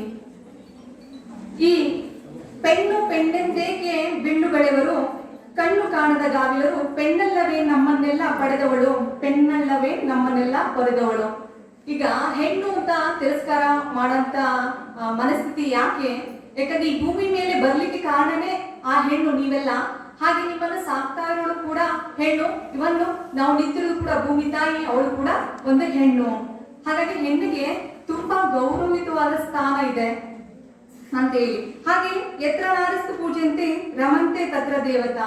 ಎಲ್ಲಿ ಹೆಣ್ಣನ್ನು ಪೂಜಿಸ್ತಾರೆ ಅಲ್ಲಿ ದೇವತೆಗಳು ನೆಲೆಸಿರ್ತಾರೆ ಅಂತೇಳಿ. ಎಲ್ಲಿ ಹೆಣ್ಣಿಗೆ ಗೌರವ ಸಿಗುತ್ತೋ ಆ ಒಂದು ಸಂಸ್ಥೆಯು ಕೂಡ ಚೆನ್ನಾಗಿ ನಡ್ಕೊಂಡು ಹೋಗುತ್ತೆ ಹಾಗೂ ಒಂದು ಒಳ್ಳೆಯ ಸ್ಥಾನವನ್ನ ಏರ್ಲಿಕ್ಕೆ ಸಾಧ್ಯ ಅಂತ ಹೇಳಿ. ಒಂದು ಹೆಣ್ಣು ಕುಟುಂಬದಲ್ಲಿ ತಾಯಿಯಾಗಿ, ತಂಗಿಯಾಗಿ, ಅಕ್ಕ ಆಗಿ ಎಲ್ಲಾ ತರದ ಒಂದು ಸ್ಥಾನವನ್ನ ನಿಭಾಯಿಸ್ತಾಳೆ. ಅಂತ ಶಕ್ತಿ ಇರೋದು ಹೆಣ್ಣಿಗೆ ಮಾತ್ರ. ಒಂದು ಕಂಪನಿಯ MD ಗೆ ಇರುವಷ್ಟು ಜವಾಬ್ದಾರಿ ಒಂದು ಹೆಣ್ಣಿಗೆ ಇರ್ತದೆ. ಯಾಕಂದ್ರೆ ಹೆಣ್ಣು ನಾಟ್ ಓನ್ಲಿ ಅಂದ್ರೆ ಒಂದು ವಿಧವಾಗಿ ಅಲ್ಲ, ಪ್ರತಿಯೊಂದರಲ್ಲೂ ಕೂಡ ಇವನ್ ಇಲ್ಲಿ ವರ್ಕ್ಡ್ ವುಮೆನ್ಸ್ ಇದ್ದಾರೆ, ಅವರು ತಮ್ಮ ವೃತ್ತಿ ಜೀವನ ಜೊತೆಗೆ ಅವ್ರ ಮನೆಯನ್ನು ಕೂಡ ನಡೆಸ್ಕೊಂತಿರ್ತಾರೆ. ಯಾಕಂದ್ರೆ ಅದು ಕೂಡ ಒಂದು ಕರ್ತವ್ಯ.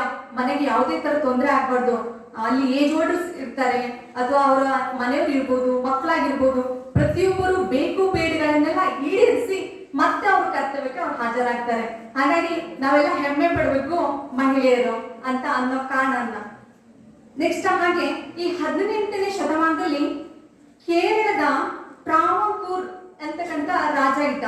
ಆ ರಾಜ ಈ ಲೋ ಕ್ಯಾಸ್ಟ್ ವುಮೆನ್ಸ್ಗೆ ಒಂದು ಬ್ರೆಸ್ಟ್ ಟ್ಯಾಕ್ಸ್ ಅನ್ನ ಹಾಕ್ತಿದ್ದ, ಅಂದ್ರೆ ಎದೆ ತೆರಿಗೆ ಅಂತ ಹೇಳಿ. ಅಲ್ಲಿ ಮಲಯಾಳಂ ಭಾಷೆಯಲ್ಲಿ ಮೂಲಕರಂ ಅಂತ ಕರೀತಾರೆ. ಇಲ್ಲಿ ಯಾಕೆ ನಾನು ಇದನ್ನ ಹೇಳ್ತಾ ಇದ್ದೀನಿ ಅಂತಂದ್ರೆ, ಮಹಿಳೆ ಏನೆಲ್ಲ ಮಾಡ್ಬೋದು ಅನ್ನೋದಕ್ಕೆ ಒಂದು ಎಕ್ಸಾಂಪಲ್ ರೀತಿಯಾಗಿ ಹೇಳ್ತೀನಿ. ಅಲ್ಲಿ ನಂಗಲಿ ಅಂತಕ್ಕಂಥ ಒಬ್ಬ ಸ್ತ್ರೀ ಇರ್ತಾಳೆ. ಆ ಸ್ತ್ರೀ ಏನ್ ಮಾಡ್ತಾಳೆ ಅಂದ್ರೆ ಇವರು ವಿರುದ್ಧವಾಗಿ ಪ್ರತಿಭಟಿಸ್ತಾಳೆ. ಅಲ್ಲಿ ಅವರು ಕರಾನ ಅಂದ್ರೆ ಬ್ರೆಸ್ಟ್ ಟ್ಯಾಕ್ಸ್ ಅನ್ನ ಕೇಳಿದಾಗ ಅವ್ರು ಪ್ರತಿಯೊಬ್ರು ಕೂಡ ಅವಾಯ್ಡ್ ಮಾಡ್ತಿರ್ತಾರೆ, ಬಟ್ ಅವ್ರು ಕೇಳ್ತಿರಲ್ಲ, ಟ್ಯಾಕ್ಸ್ ಅನ್ನ ವಸೂಲಿ ಮಾಡ್ತಿರ್ತಾರೆ. ಇಲ್ಲೆಲ್ಲ ಜನ್ಸ್ ಇದಾರೆ, ಇಲ್ಲಾಂದ್ರೆ ಅದನ್ನ ಎಕ್ಸ್ಪ್ಲೇನ್ ಮಾಡಿ ನಿಮಗೆ ಹೇಳ್ತಿದ್ದೆ. ಅದ್ ಎಂತ ಕ್ರೂರತೆಯನ್ನ ಇದ್ದಂತ ಕಾಲ ಅದು ಅಂತಂದ್ರೆ ಭಯಾನಕ. ಅದನ್ನ ಕೇಳಿದ್ರೆ ಕಣ್ಣಲ್ಲಿ ನೀರು ಬರುತ್ತೆ. ಅಂತ ಒಂದು ನಂಗಲಿನ ಸ್ತ್ರೀ ಏನ್ ಮಾಡ್ತಾಳೆ, ತನ್ನ ಸ್ತನಗಳನ್ನ ಕಟ್ ಮಾಡ್ಕೊಡ್ತಾಳೆ. ನೀವು ಟ್ಯಾಕ್ಸ್ ಅನ್ನ ಹಾಕ್ತಿರಲ್ಲ ತಗೊಳ್ರಿ ಅಂತ ಹೇಳಿ, ಅದಕ್ಕೆ ರಿಲೇಟೆಡ್ ಅವಳು ಸಾಯ್ತಾಳೆ. ಆ ಸಾವಿದ್ರ ಮೂಲಕ ಅಲ್ಲೆಲ್ಲ ರಕ್ತಪಾತ ಆಗಿರೋ ಕಾರಣಕ್ಕಾಗಿ ಅಲ್ಲಿಯ ರಾಜ ಓಡಲಿಕ್ಕೆ ಸ್ಟಾರ್ಟ್ ಮಾಡ್ತಾನೆ. ಓಡಿದಂತವನು ನೆಕ್ಸ್ಟ್ ಆ ಒಂದು ಟ್ಯಾಕ್ಸ್ ಅನ್ನೇ ಏನು ನಿಷೇಧ ಮಾಡ್ಬಿಡ್ತಾರೆ. ಅಂದ್ರೆ ಒಂದು ಸ್ತ್ರೀ ತಿರುಗಿ ಬಿದ್ರೆ ಏನ್ ಬೇಕಾದ್ರೂ ಮಾಡಬಹುದು ಅಂತ ಹೇಳಿ ಹೇಳ್ತಾರೆ. ಹಾಗಾಗಿ ನೀವು ಎಲ್ಲಿವರೆಗೂ ಪ್ರತಿಭಟಿಸಲ್ಲ ತಪ್ಪನ್ನ, ಅಲ್ಲಿವರೆಗೂ ತಪ್ಪುಗಳ ಸಂಖ್ಯೆ ಜಾಸ್ತಿ ಆಗ್ತದೆ ಹೊರತು ಅದನ್ನ ತಡೆ ಹಿಡಿಯಕ್ ಆಗಲ್ಲ. ಹಾಗಾಗಿ ನಮ್ಮ ಸ್ತ್ರೀ ಶಕ್ತಿಯನ್ನ ನೀವು ಏನು ಎಚ್ಚರಿಸ್ಕೋಬೇಕು ಅಂತ ಹೇಳಿ, ಬಹಳಷ್ಟು ಶಕ್ತಿ ಇದೆ ಅಂತ ಹೇಳಿ. ನೆಕ್ಸ್ಟ್ ಪಾಕಿಸ್ತಾನದ ಒಂದು ಕವಯಿತ್ರಿ ಕಿಶ್ವರ್ ನಾಯಿದ್ ಅವನು ಒಂದು ಪೊಯಮ್ ಅನ್ನ ಬರ್ತಾಳೆ, I am not that women. ಅದರಲ್ಲಿ I am the one you hide in your walls of stone while you roamed free as a breeze, not knowing that my voice cannot be smoother by stones. ಅಂದ್ರೆ ನೀವು ಕಲ್ಲಿನ ಕೋಟೆಯಿಂದ ಕಟ್ಟಿ ನಮ್ಮನ್ನ ಒಳಗೆ ಇಡಬಹುದು ಅಷ್ಟೇ, ಆದ್ರೆ ನಮ್ಮ ಧ್ವನಿಯನ್ನು ನಿಲ್ಸಕ್ಕಾಗಲ್ಲ ನಿಮ್ಮಿಂದ ಅಂತ ಹೇಳಿ. ಹಾಗಾಗಿ ಆ ಮಹಿಳೆಯ ಧ್ವನಿಗೆ ಇರ್ತಕ್ಕಂಥ ಶಕ್ತಿಯನ್ನ ಈ ಪೊಯಮ್ ಅಲ್ಲ ಹೇಳ್ತಾರೆ. ಅಂದ್ರೆ ಹೂವನ್ನು ದಾರಿನಿಂದ ಬಂಧಿಸಬಹುದಷ್ಟೇ, ಆದ್ರೆ ಅದರ ಪರಿಮಳವನ್ನ ಬಂಧಿಸಕ್ ಆಗಲ್ಲ ಅಂತ ಹೇಳಿ ಇದರ ಅರ್ಥ. ಹೀಗೆ ತಮಿಳುನಾಡಿನ ಬಡತನದ ಜಿಲ್ಲಾದ್ಯಂತ ಪುದುಕೋಟ್ಟೆ ಇದರ ಜಿಲ್ಲಾಧಿಕಾರಿ ಶೀಲಾ ರಾಣಿ ಚುನ್ಕಟ್ ಅಂತ ಇದ್ದಾರೆ. ಅಂದ್ರೆ ಮೋಟಿವ್ ಆಗ್ಲಿಕ್ಕೆ ನಿಮಗೆ ಏನ್ ಸಾಧ್ಯನ ಅದನ್ನ ಹೇಳ್ತೀನಿ. ಅದು ನೀವು ಕೇಳ ಇಂಟ್ರೆಸ್ಟ್ ಇದ್ದಾಗ ನಾವು ಈಗ ಬಂದಿದ್ದು ಸಾರ್ಥಕತೆ ಆಗ್ಬೇಕು ಅಂದ್ರೆ ನೀವು ಸ್ವಲ್ಪ ನಾವು ತಿಳ್ಕೋಬೇಕು ಅನ್ನೋದಷ್ಟೇ. ಇಲ್ಲಿ ಶೀಲಾ ರಾಣಿ ಅಂತಕ್ಕಂಥವ್ರು ಈಗ ಹಳ್ಳಿಯ ಮಹಿಳೆಯರಿಗೆ ಒಂದು ಕರೆಯನ್ನ ಕೊಡ್ತಾಳೆ, ಏನಂದ್ರೆ ಸೈಕಲ್ ರೈಡ್ ಅಂತ ಹೇಳಿ. ಇದಕ್ಕೆ ಯಾಕೆ ಇದನ್ನ ಮಾಡ್ತಾಳೆ ಅಂತಂದ್ರೆ, ಈ ಸೈಕಲ್ ರೈಡ್ ಅಂದ್ರೆ ಮಹಿಳೆಯರು ಬಹಳಷ್ಟು ಕೆಲಸಗಳನ್ನ ನಿರ್ವಹಿಸಬೇಕು ಅಂತಂದ್ರೆ ಅವರು ನಡ್ಕೊಂಡು ಹೋಗ್ಬೇಕಿತ್ತು. ಬಹಳಷ್ಟು ಕೆಲಸಗಳನ್ನ ಮಾಡ್ಬೇಕು ಅಂದ್ರೆ ಅವ್ರ ಸಂಸಾರದ ನಿರ್ವಹಣೆ ಮಾಡ್ಬೇಕು, ತುಂಬಾ ಕಷ್ಟ ಪಡ್ಬೇಕಿತ್ತು. ಯಾಕಂದ್ರೆ ಅಲ್ಲಿ ಕೆಲವೊಬ್ರು ಏನು ಪುರುಷರು ಸ್ಪಂದಿಸ್ತಕ್ಕಂಥ ಮನೋಭಾವನೆ ಇರ್ತಕ್ಕಂಥವ್ರು ಇರ್ತಿದ್ರು, ಕೆಲವೊಬ್ರು ಇರ್ತಿರ್ಲಿಲ್ಲ. ಟೈಮ್ ಮ್ಯಾನೇಜ್ಮೆಂಟ್ ಅನ್ನೋದು ವೆರಿ ಇಂಪಾರ್ಟೆಂಟ್ ಆಗಿತ್ತು. ಅದಕ್ಕಾಗಿ ಶೀಲಾ ರಾಣಿ ಚುನ್ಕಟ್ ಅಂತಕ್ಕಂಥ ಏನು ಈ ಜಿಲ್ಲಾಧಿಕಾರಿ ಒಂದು ನಿರ್ಧಾರವನ್ನ ಮಾಡ್ತಾರೆ, ಒಂದು ಕರೆಯನ್ನು ಕೊಡ್ತಾರೆ ಸೈಕಲ್ ರೈಡ್ಗೆ. ಆ ಸೈಕಲ್ ರೈಡ್ ಪರ್ಪಸ್ ಬ್ಯಾಂಕ್ ಗಳಿಗೆ ಅವರೇ ಸ್ವತಃ ಹೋಗಿ ಆ ಲೋನ್ ಗಳನ್ನ ಕೊಡಿಸುವ ಮುಖಾಂತರ ಸೈಕಲ್ ಗಳನ್ನ ಕೊಡಿಸ್ತಾರೆ. ಈ ಸೈಕಲ್ ಖರೀದಿಯಿಂದ ಅಲ್ಲಿ ಸರಿಸುಮಾರು 76,000 ಮಹಿಳೆಯರು ಈ ಸೈಕಲ್ ರೈಡ್ ಅನ್ನ ಪ್ರಾರಂಭಿಸ್ತಾರೆ. ಇದರಿಂದ ಸ್ವ ಉದ್ಯೋಗ ಹಾಗೆ ತಮ್ಮ ಕುಟುಂಬ ನಿರ್ವಹಣೆಯನ್ನ ಮಾಡ್ತಾರೆ. ಅಂದ್ರೆ ಒಂದು ಹೆಣ್ಣು ಅಂದ್ರೆ ಯಾರೇ ಆಗ್ಲಿ ಕೂಡ ಸಪೋರ್ಟಿವ್ ಒಬ್ರು ಬಂದಾಗ ಅದು ಏನು ದ್ವಿಗುಣ ಮಾಡಕ್ ಸಾಧ್ಯ, ಅದನ್ನ ಹೆಚ್ಚಿಸಕ್ ಸಾಧ್ಯ. ಆ ಒಂದು ಕೆಲಸವನ್ನ ಮಹಿಳೆಯರ ಒಂದು ಏನು ಮನೋಬಲವನ್ನು ಹೆಚ್ಚಿಸುವಂತ ಕಾರ್ಯವನ್ನ ಶೀಲಾ ರಾಣಿ ಚುನ್ಕಟ್ ಅವರು ಮಾಡ್ತಾರೆ. ನೆಕ್ಸ್ಟ್ ತದನಂತರ ಇದರಿಂದ 2 ಕ್ರಾಂತಿ ಆಗುತ್ತೆ, ಅದೇ ಅಕ್ಷರ ಕ್ರಾಂತಿ ಮತ್ತೆ ಸೈಕಲ್ ಕ್ರಾಂತಿ. ನೆಕ್ಸ್ಟ್ ಇದಕ್ಕೆ ಎಕ್ಸಾಂಪಲ್ ಆಗಿ ಹೇಳ್ಬೇಕು ಅಂದ್ರೆ ಎಟ್ ಪ್ರೆಸೆಂಟ್ ಗ್ರಾಮ ಪಂಚಾಯತಿಯಿಂದ ಎಟ್ ಪ್ರೆಸೆಂಟ್ ಈ ಪ್ರೆಸಿಡೆಂಟ್ ವರ್ಗುನು ಯಾರಿರೋದು ನಾವೇ ಮಹಿಳೆಯರು.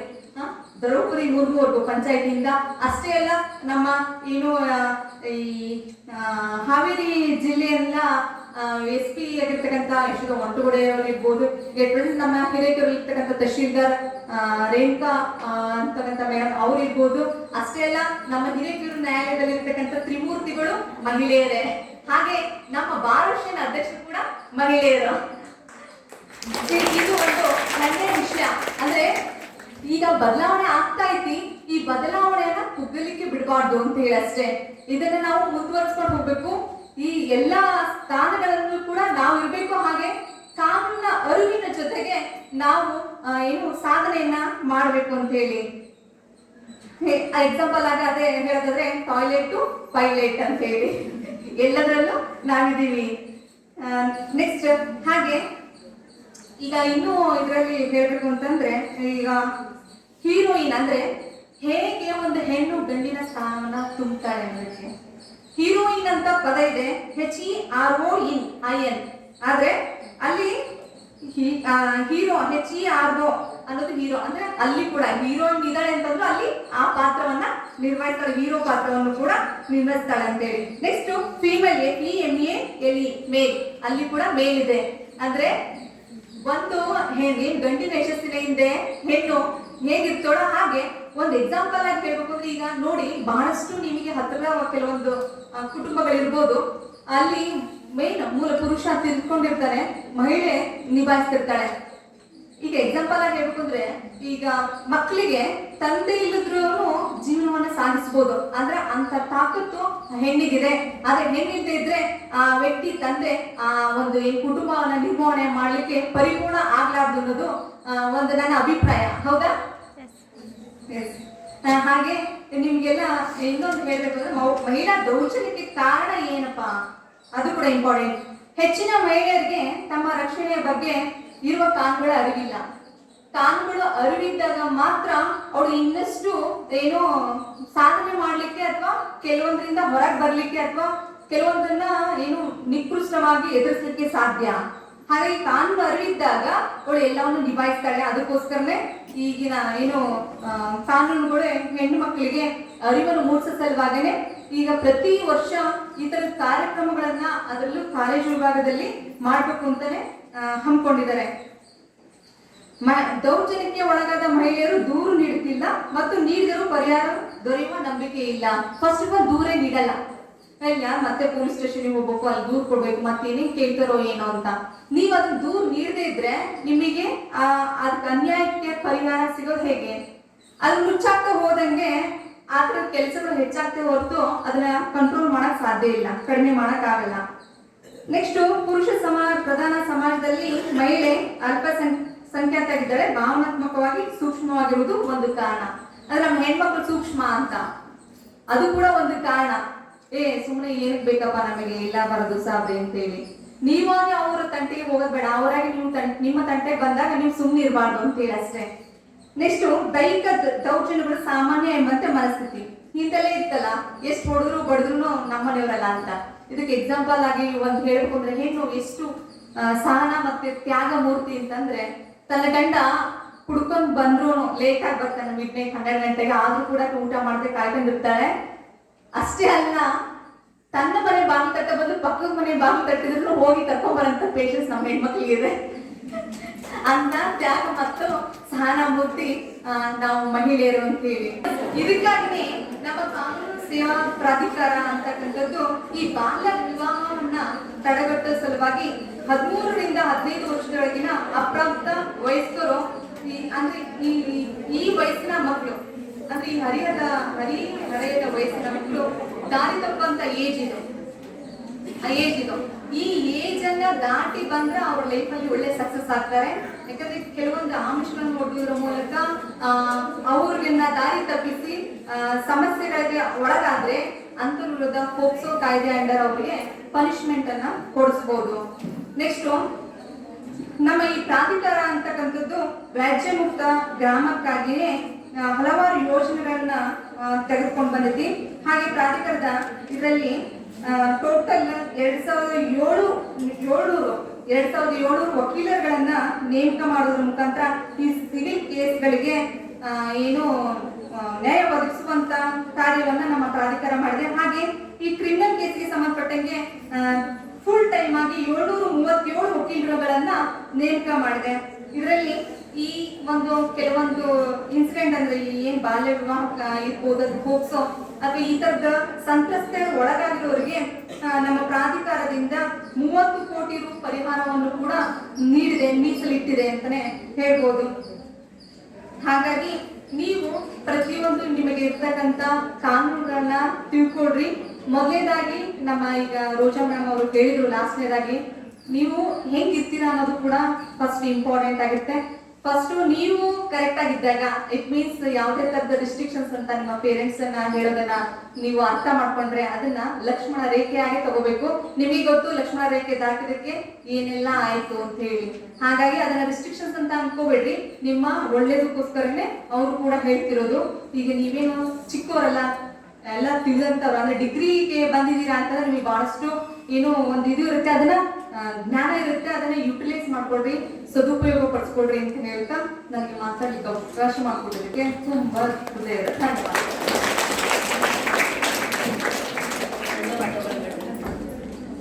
ಸಂಜೀವ್ ಕಬಡ್ಡಿ ಕಂತೆ ಮತ್ಸರದಿಂದ ವೇದಿಕೆ ಮೇಲೆ ಆಸೀನರಾಗಿರತಕ್ಕಂಥ ನನ್ನ ಹಿರಿಯರು ಹಾಗೂ ಈ ಸಂಸ್ಥೆಯ ಅಧ್ಯಕ್ಷರಾದ PV ಕೆರಡಿ ವಕೀಲರವರೇ ಹಾಗೂ ಆಡಳಿತ ಮಂಡಳಿಯ ಸದಸ್ಯರೇ ಹಾಗೂ ನಮ್ಮ ಸಂಘದ ಅಧ್ಯಕ್ಷರೇ ಹಾಗೂ ನನ್ನ ಸಹೋದರಿ ವಕೀಲರುಗಳೇ ಹಾಗೂ ನನ್ನ ಯಾವತ್ತು ಸಂಸ್ಥೆಯ ಎಲ್ಲ ಉಪನ್ಯಾಸಕರೇ ಹಾಗೂ ಮಕ್ಕಳೇ, ಇವತ್ತಿನ ದಿವಸ ಎಲ್ಲರೂ ಉಪನ್ಯಾಸಕರು ತಮಗೆ ಮಹಿಳೆಯರ ಬಗ್ಗೆ ಕಾನೂನು ಯಾವ ರೀತಿ ಇದೆ, ನಾವು ಅದನ್ನು ಯಾವ ರೀತಿ ಸದುಪಯೋಗ ಪಡಿಸಿಕೊಳ್ಬೇಕು ಅನ್ನೋ ಉದ್ದೇಶದಿಂದ ಈ ಒಂದು ಕಾರ್ಯಾಗಾರದ ನಿಮಿತ್ತ ನಮ್ಗೆಲ್ಲರಿಗೆ ಮನವರಿಕೆ ಮಾಡಿಕೊಟ್ಟಿದ್ದಾರೆ. ಆದ್ರೆ ಸ್ವಲ್ಪ ನಮಗೆ ಬಹಳ ತ್ರಾಸ ಆಗ್ತದೆ, ಯಾಕಂದ್ರೆ ಎಲ್ಲರೂ ಹೆಣ್ಮಕ್ಳು ಇದೀರಿ. ನಾವು ವೇದಿಕೆ ಮೇಲೆ ಇರುವಾಗ ಸ್ವಲ್ಪ ಮಂದಿ ಇದ್ವಿ, ಮತ್ತು ನೀವು ಕೂಡ ಬಹಳ ಮಂದಿ ಇದ್ರಿ. ಮತ್ತು ನಮ್ಮ ಮೇಡಮ್ ಅವರು ಬಹಳ ಮಾತಾಡಿದ್ರು, ಎಲ್ಲದು ನಿಮ್ಮ ಪರವಾಗಿ ಮಾತಾಡಿದ್ರು, ನಮ್ಮ ಪರವಾಗಿ ಏನು ಮಾತಾಡ್ಲಿಲ್ಲ. ಮತ್ತೆ ಅದು ಕರೆನೇ ಇದೆ, ಯಾಕಂದ್ರೆ ಈಗ ಜಡ್ಜಸ್ ಇರೋ 3 ಜನನು ಹೆಣ್ಮಕ್ಳು ಬಂದ್ಬಿಟ್ಟಾರ. ಮತ್ತೆ ನಮ್ಮ ಮಹಿಳಾ ಅಧ್ಯಕ್ಷಣೀಯವಾಗಿ ನಮ್ಮ ಸಹೋದರಿಯವರು ಕೂಡ ಬೆಳ್ಳೂರವರು ಇದ್ದಾರೆ. ಹೆಣ್ಮಕ್ಳು ಸರಿಯಾಗಿ ಕಾನೂನಿನ ಬಗ್ಗೆ ತಿಳುವಳಿಕೆಯನ್ನು ಹೊಂದಿರಬೇಕಾಗುತ್ತೆ. ನೀವು ಮುಂದೆ ನಿಮ್ಮ ಜೀವನದ ಕೆಲವೊಬ್ರು MSc ಮಾಡ್ತೀರಿ, ಕೆಲವೊಬ್ರು LLB ಮಾಡ್ತೀರಿ, ಅಥವಾ ತಮ್ಮ ಇಚ್ಛೆ ಪ್ರಕಾರ ಮುಂದಿನ ಸ್ನಾತಕೋತ್ತರ ಪದವಿಗಳಿಗೆ ಹೋಗ್ತೇವೆ. ಆವಾಗ ತಮ್ಮನ್ನ ತಾವು ರೂಪಿಸ್ಕೊಳ್ಬೇಕಾಗತ್ತೆ. ನೀವು ಒಂದು ಕುಟುಂಬದ ಮುಖ್ಯಸ್ಥೆಯಾಗಿ, ಒಂದು ಸಮಾಜದ ಮುಖ್ಯಸ್ಥೆಯಾಗಿ, ಒಂದು ತಾಲೂಕಿನ ಮುಖ್ಯಸ್ಥೆಯಾಗಿ, ಒಂದು ರಾಜ್ಯದ ದೇಶದ ಮುಖ್ಯಸ್ಥೆಯಾಗಿ ಕೂಡ ನೀವು ಗಮನ ಸೆಳೆಯುವಂತ ಪರಿಸ್ಥಿತಿ ಬರ್ತದೆ. ಅದಕ್ಕೆ ತಾವೆಲ್ಲರೂ ಕಾನೂನು ಬಗ್ಗೆ ಅಪಾರವಾದ ನಂಬಿಕೆಯನ್ನು ಇಟ್ಕೊಂಡು ಬರಬೇಕು. ನೀವು ಈಗ ಮನೆಯಿಂದ ಬರ್ತಾ ಇರ್ತೀರಿ, ಕಾಲೇಜಿಗೆ ಬರುವಾಗ ಕೆಲವೊಬ್ರು ಬಸ್ಸಿಗೆ ಬರ್ತೀರಿ, ಕೆಲವೊಬ್ರು ತಮ್ಮ ಸ್ವಂತ ವೆಹಿಕಲ್ ನಲ್ಲಿ ಬರ್ಬೋದು, ಅಥವಾ ನಿಮ್ಮ ಅಣ್ಣ ತಮ್ಮ ಅಪ್ಪ ಯಾರಾದ್ರೂ ಮೋಟರ್ ಸೈಕಲ್ ನಲ್ಲಿ ಕರ್ಕೊಂಡು ಬರ್ಬೋದು. ಬರುವಾಗ ನೀವು ರಸ್ತೆಯಲ್ಲಿ ನೀವು ಬರುವಾಗ ಎಡಗಡೆ ಬರ್ತೀರೋ ಅಥವಾ ಬಲಗಡೆ ಬರ್ತೀರೋ? ಆ ತರ ಕಾನೂನು ಕೂಡ ನಮಗೆ ಗೊತ್ತಿಲ್ಲ ಅಂತ ನಕ್ಕಲ್ಲ. ಅದು ನೀವು ಕಾನೂನನ್ನ, ಕೆಲವೊಂದು ಕಾನೂನುಗಳನ್ನ ನಿಮ್ಮ ಹುಟ್ಟಿನಿಂದನೇ ಬಂದಿರ್ತಾವ, ಅವು ನಿಮಗೆ ಗೊತ್ತಾಗಲಿಲ್ಲ ನಿಮ್ಮನ್ನು ಫಾಲೋ ಮಾಡ್ತಾ ಇರ್ತಾವ. ಹಾಗೆ ನನಗೆ ಈ ಕಾನೂನು ಗೊತ್ತಿದ್ದಿಲ್ಲ, ನನಗೆ ತಿಳಿಲಿಲ್ಲ, ನಾ ಹಿಂಗಾಗಿ ಅಂತ ತಪ್ಪು ಮಾಡಿದೆ ಅನ್ನೋದು ಏನಿದೆಲ್ಲ, ಅದು ದೇರ್ ಇಸ್ ನೋ ಎಕ್ಸ್ಕ್ಯೂಸ್. ನೀವು ಪ್ರತಿಯೊಂದನ್ನು ಕೂಡ ಇವತ್ತಿನ ದಿವಸ ಟಿವಿ ಮಾಧ್ಯಮ ಮುಖಾಂತರ ಆಗಿರ್ಬೋದು, ಪೇಪರ್ ಮುಖಾಂತರ ಆಗಿರ್ಬೋದು, ಮೊಬೈಲ್ ಮುಖಾಂತರ ಆಗಿರ್ಬೋದು, ಶಿಕ್ಷಕರು ನಮಗೆಲ್ಲ ಪಾಠ ಬೋಧನೆ ಮಾಡೋ ಮುಖಾಂತರ ಇರ್ಬೋದು, ಎಲ್ಲಾ ರಂಗದಲ್ಲಿ ಕೂಡ ನೀವು ಕಾನೂನನ್ನ ತಿಳ್ಕೊಳ್ಳಕ್ಕೆ ಪ್ರಯತ್ನ ಮಾಡಬೇಕಾಗುತ್ತೆ. ಅದರರ್ಥ ನೀವು ಯಾವುದನ್ನು ಕೂಡ ಅತ್ಯಂತ ಸರಳವಾಗಿ, ಅತ್ಯಂತ ಒಂದು ಇದರಿಂದ ತಗೋಬಾರ್ದು. ಎಲ್ಲದೂ ಜವಾಬ್ದಾರಿಯುತವಾಗಿ ನೀವು ಇರ್ಬೇಕಾಗುತ್ತೆ. ಒಬ್ಬ ಮಹಿಳೆ ಏನೆಲ್ಲ ಮಾಡ್ಲಿಕ್ಕೆ ಸಾಧ್ಯ ಐತಿ ಅನ್ನೋದಕ್ಕೆ ಬಹಳ ಉದಾಹರಣೆಗಳು. ಅದು ಇವತ್ತಿನ ಒಂದೇ ಒಂದು ಕಾರ್ಯಾಗಾರದಿಂದ ಹೇಳಕ್ ಆಗಲ್ಲ. ಆ ಒಂದು ದೃಷ್ಟಿಯಿಂದ ನಾನು ಕೂಡ ಈ ಒಂದು ಸಂಸ್ಥೆಯಲ್ಲಿ ಹೈಸ್ಕೂಲ್ ನಲ್ಲಿ ಇಲ್ಲೇ ಓದಿದ್ದೆ. ನಮ್ಮ ಕೆಂಚಕ್ನಾಥ್ ಸರ್ ಅಂತ ಇತ್ತು, ಮೇಡಮ್ ಅವರು ಕನ್ನಡ ಪ್ರಾಧ್ಯಾಪಕರು, ಚೆನ್ನಾಗಿ ಮಾತಾಡಿದ್ರು. ಅವರು ಕೂಡ ನಮಗೆ ಬಹಳ ಸುಂದರವಾಗಿ ಪಾಠನ ಹೇಳ್ಕೊಡ್ತಾ ಇದ್ರು. ನಾವು ಇದೇ ಸ್ಕೂಲ್ ನಲ್ಲಿ ಓದಿದ್ದು. ಅವರು ಡ್ಯಾನ್ಸ್ ಮಾಡ್ಕೊಂತ ನಮಗೆ ಹಾಡು ಹೇಳ್ಕೊಡೋರು. ಅಂದ್ರ ಪಾಠವನ್ನು ಕೂಡ ಡ್ಯಾನ್ಸ್ ಮುಖಾಂತರ ಅವ್ರು ಹೇಳೋದು ಕಪಿಲ್ ಸರ್ ಅಂತ ಇದ್ರು. ಅವ್ರದ್ದು ಕೂಡ ನೆನಪೈತೆ ನಮಗೆ. ಬಹಳ ಟೀಚರ್ಸ್ ಎಲ್ಲ ಒಳ್ಳೆ ಟೀಚರ್ಸ್, ನಮಗೆ ಅಷ್ಟೊಂದು ಚೆನ್ನಾಗಿ ಪಾಠ ಮಾಡ್ಕೊಡ್ತಿದ್ರು. ನಾವು ಕೆಲವೊಂದು ಸಬ್ಜೆಕ್ಟ್ಗಳನ್ನ ನಾವು ಓದಿಸೋದೇ ಇಲ್ಲ, ಅವ್ರು ಹೆಂಗೆ ಹೇಳ್ಕೊಡ್ತಿದ್ರು ಅದೇ ಒಂದು ಇದ್ರ ಮೇಲೆ ಬರೋದು ಇಲ್ಲಿ ಪಾಸ್ ಆಗಿ ಹೋಗಿದ್ದೀವಿ. ನಂತರ ನಾವು ಹೆಚ್ಚಿನ ವಿದ್ಯಾಭ್ಯಾಸಕ್ಕೆ ಧಾರವಾಡಕ್ಕೆ ಹೋದಾಗ ಅಲ್ಲಿ ಕೂಡ ಒಳ್ಳೆ ವಿದ್ಯಾಭ್ಯಾಸ ಅಂತ ಕೊಡುವಂತ ಒಂದು ಸ್ಥಳ ಅಲ್ಲೇ, ಡಿಗ್ರಿ ಅಲ್ಲೇ ಆಯ್ತು, LLB ಅಲ್ಲೇ ಆಯ್ತು. ಈಗ ನಾವು ಇಲ್ಲಿ ವಕೀಲ ವೃತ್ತಿಯನ್ನ ನಾವು ಕೆರಡಿ ವಕೀಲರ ಕಡೆ ಅವ್ರ ಮಾರ್ಗದರ್ಶನದಲ್ಲಿ ನಾವು ಎಲ್ಲಾ ವಕೀಲರು, ನಾವು ಒಬ್ಬರ ಅಂತ ಅಲ್ಲ, ನಮ್ಮ ಸೀನಿಯರ್ ಬೇರೆ ಇರ್ಬೋದು, ಬಟ್ ಅವ್ರ ಕೆಲವೊಂದು ಕೇಸ್ಗಳ ಮುಖಾಂತರ ಅಥವಾ ಕೆಲವೊಂದು ಇದಕ್ಕೆ ನಾವು ಪರಿಸ್ಥಿತಿ ತಕ್ಕಂಗ ಅವರ ಸಜೆಷನ್ ಕೇಳಿದಾಗ ಅವರೆಲ್ಲ ವಕೀಲರಿಗೂ ಸಮಾಧಾನದಿಂದ ಎಲ್ಲ ಒಂದು ಸಲಹೆ ಸೂಚನೆಗಳನ್ನು ಕೊಡ್ತಾರೆ. ಅದೇ ರೀತಿ ತಾವು ಕೂಡ ನಿಮ್ಮ ವೃತ್ತಿಯಲ್ಲಿ ಏನಾದರೂ ನಿಮಗೆ ತಿಳಿದಿಲ್ಲ ನಿಮ್ಮ ಟೀಚರ್ಸ್ ಹತ್ರ ಹೋಗಿ ಕೇಳ್ರಿ, ಲೆಕ್ಚರ್ಸ್ ಹತ್ರ ಹೋಗಿ ಕೇಳ್ರಿ, ನನಗೆ ಈ ತರ ಸಮಸ್ಯೆ ಇದೆ ಅಂತ ಹೇಳಿ. ನಿಮ್ಮ ಮನೆಯಲ್ಲಿ ಯಾವ್ದಾರ ಸಮಸ್ಯೆ ಇತ್ತು ಅಂತಂದ್ರೆ ಅದನ್ನ ತಂದೆ ತಾಯಿ ಜೊತೆಗೆ ಹಂಚ್ಕೊಳ್ರಿ. ಹಂಚ್ಕೊಳಕ್ ಆಗ್ಲಿಲ್ಲ ನಿಮ್ಮ ಗೆಳತಿಯವ್ರ ಜೊತೆಗೆ ಹಂಚ್ಕೊಳ್ರಿ. ಅವ್ರ ಕಡೆಯಿಂದ ಆಗ್ಲಿಲ್ಲ ಅಂತಂದ್ರು ಕೂಡ ನಿಮ್ಮ ಟೀಚರ್ಸ್ ಇರ್ತಾರ, ಈಗ ಅವರು ನಿಮ್ಮ ಎರಡನೇ ತಾಯಿ ಅಂತ ತಿಳ್ಕೊರಿ. ಏನಾದ್ರು ಸಮಸ್ಯೆ ಯಾವ ರೀತಿ ಹೊರಗಡೆ ಏನಾದ್ರು ಇರ್ಬೋದು, ಬಸ್ ನಲ್ಲಿ ಬರುವಾಗ ಏನಾದ್ರು ಸಮಸ್ಯೆ ಇರ್ಬೋದು, ಅಥವಾ ಲೆಕ್ಚರ್ಸ್ ಏನಾದ್ರು ಸಮಸ್ಯೆ ಇರ್ಬೋದು, ಅಥವಾ ಸ್ಟಾಫ್ ನಿಂದ ನಿಮ್ಗೆ ಏನಾದ್ರು ತೊಂದರೆ ಇದ್ದಾಗ ನಿರ್ಭೀತಿಯಿಂದ ನೀವು ಅವ್ರ ಹತ್ರ ಬಿಚ್ಚಿ ಮನಸ್ಸಿನಿಂದ ಹೇಳ್ಕೊಳ್ರಿ. ಅದನ್ನ ನೀವು ಒಳಗಡೆ ಇಟ್ಕೊಂಡಷ್ಟು ಅದು ಭಾರ ಹಾಕ್ಯಂತ ಹೋಗತ್ತೆ ಹೊರತು ಅದು ಸೊಲ್ಯೂಷನ್ ಆಗಲ್ಲ. ಎಷ್ಟು ಭಾರ ಆಕತಿ ನಿಮಗೆ ತಲೆಯಲ್ಲಿ ಅದೇ ಓದಿರ್ತೈತಿ, ಓದಕ್ಕಾಗಲ್ಲ, ನೆಮ್ಮದಿಯಿಂದ ಓದಕ್ಕಾಗಲ್ಲ ನಿಮ್ಗೆ. ಅದಕ್ಕೆ ಈ ಚಿಂತೆ ಅನ್ನೋದು ಜೀವಂತ ಇರುವ ಮನುಷ್ಯನನ್ನ ಸುಡ್ತತಿ. ಚಿತೆ ಸತ್ತ ಮೇಲೆ ಸುಟ್ರ ಚಿಂತೆ ಅನ್ನೋದು ಜೀವಂತ ಇರುವ ಮನುಷ್ಯನನ್ನ ಸುಡ್ತದಂತ. ಹಾಗೆ ತಮ್ಗೆ ಯಾವುದೇ ಸಮಸ್ಯೆ ಬಂದ್ರು ನಿರ್ಭೀತಿಯಿಂದ ಇರ್ರಿ. ಈ ಒಂದು ವಯಸ್ಸು ಬಹಳ ಅತ್ಯಂತ ಬಹಳ ಒಂದು ಜಾಗರೂಕತೆಯಿಂದ ಇರುವಂತಹ ವಯಸ್ಸು. ಮನಸ್ಸನ್ನು ಕೂಡ ತಮ್ಮ ಹತೋಟಿಯಲ್ಲಿ ಇಟ್ಕೊಳ್ರಿ. ನೀವು ಇವತ್ತ 3 ವರ್ಷದ ಒಂದು ಈ ಅನುಭವದಾಗ 100 ವರ್ಷದ ಬದುಕನ್ನ ಕಟ್ಕೊಳ್ಬೇಕಾಗತ್ತೆ. ಈ ಜೀವನವನ್ನ ವ್ಯರ್ಥ ಮಾಡ್ಕೊಂಡಿದ್ದಂಗ ಸರಿಯಾಗಿ ಓದಿ ತಮ್ಮ ಜೀವನವನ್ನ ಒಳ್ಳೆ ರೀತಿಯಾಗಿ ರೂಪಿಸ್ಕೊಳ್ರಿ ಅಂತ ಹೇಳ್ತಾ ಈ ಒಂದು ಅವಕಾಶವನ್ನು ಮಾಡಿಕೊಟ್ಟಂತ ನನ್ನ ಹಿರಿಯರೇ ಆದಂತ ಕೆರಡಿ ವಕೀಲರಿಗೆ ತಮ್ಮೆಲ್ಲರಿಗೂ ನಮ್ಮ ಶಿಕ್ಷಕರಿಗೂ ವಂದಿಸಿ ನನ್ನ 2 ಮಾತು ಮುಗಿಸ್ತೇನೆ. ಜೈ ಹಿಂದ್. ಈಗ ಎಲ್ಲ ಇಲಾಖೆಯಿಂದ ಸ್ವಲ್ಪ ಹೆಲ್ಪ್ ಲೈನ್ ಗಳನ್ನ ಬಿಟ್ಟಿದ್ದಾರೆ, ಅದ್ರ ಬಗ್ಗೆ ಸ್ವಲ್ಪ ತಮಗೆ ಮಾಹಿತಿ ಇರಲಿ ಅಂತ ಹೇಳಿ ಹೇಳ್ತೀನಿ. ಇವತ್ತು ನಮ್ಗೆ ಏನಾದ್ರು ಪೊಲೀಸ್ ಪ್ರೊಟೆಕ್ಷನ್ ಬೇಕಪ್ಪ ಅಂತಂದ್ರೆ 112ಗೆ ಕರೆ ಮಾಡಿದ್ರೆ, ನಾವ್ ಯಾವ್ದಾದ್ರು ಪರಿಸ್ಥಿತಿ ಒಳಗೆ ನಮ್ಗೆ ಯಾರೋ ಫೋನ್ ಮಾಡ್ತಿದ್ದಾರೆ, ಏನೋ ಬರ್ತಿರ್ತಾರ ಅವಾಗ ಮಾಡಿದ್ರೆ ಪೊಲೀಸರಿಗೆ ಫೋನ್ ಮಾಡೋಕೆ 112 ಬಳಸಿದ್ರೆ ನಿಮ್ಗೆ ಅದ ಆ ಒಂದು ಪ್ರೊಟೆಕ್ಷನ್ ಪಡಿಬಹುದು 112. ಆಮೇಲೆ ಮಕ್ಕಳ ಸಹಾಯ ಮಾಡಿ, ಮಕ್ಕಳನ್ನ ಸ್ಕೂಲ್ ಒಳಗೆ ಅಥವಾ ರೆಸಿಡೆನ್ಸ್ ಸ್ಕೂಲ್ ಒಳಗೆ ಏನಾದ್ರು ಅವ್ರಿಗೆ ಹಿಂಸೆ ಆಗ್ತಿತ್ತು ಅಂತ ಅನ್ನೋದಾದ್ರೆ ಮಕ್ಕಳ ಹೆಲ್ಪ್ ಲೈನ್ ಅಂದ್ರೆ 1098 ಇದನ್ನ ಪಡೆಯೋದ್ರಿಂದ ಅಲ್ಲಿ ಏನಾದ್ರೂ ಮಗುವಿಗೆ ತೊಂದರೆ ಆಗ್ತಂದ್ರೆ ಅದನ್ನ ಪರಿಹಾರನ ಪಡ್ಕೋಬಹುದು. ಅದೇ ರೀತಿಯಾಗಿ ನಮಗೆ ಕಾನೂನಿನ ಸಲಹೆ ಏನಾದ್ರೂ ಬೇಕಪ್ಪ ಅನ್ನೋದಾದ್ರೆ 15100 ಇದಕ್ಕ ಕರೆ ಮಾಡಿದಾಗೆ ಕಾನೂನಿನ ಸಲಹೆನ ನಿಮ್ಗೆ ಗುಪ್ತವಾಗಿನೇ ದೂರವಾಣಿಗಳ ಮೂಲಕ ಅಥವಾ ನೀವು ಎದುರಿಗೆ ಬಂದರೂ ಸಹ ಪಡ್ಕೋಬಹುದು. ಅದೇ ರೀತಿಯಾಗಿ ಹಿರಿಯ ನಾಗರಿಕರಿಗೆ ಅವರ ಸಂರಕ್ಷಣೆಯಲ್ಲಿ ಏನಾದ್ರೂ ವ್ಯತ್ಯಯ ಆದ್ರೆ ಅಂತವರು 1090ಕ್ಕೆ ಕಾಲ್ ಮಾಡಿದ್ರೆ ಹಿರಿಯ ನಾಗರಿಕರಿಗೆ ಇದೊಂದು ಸಹಾಯವಾಣಿ ಇದೆ.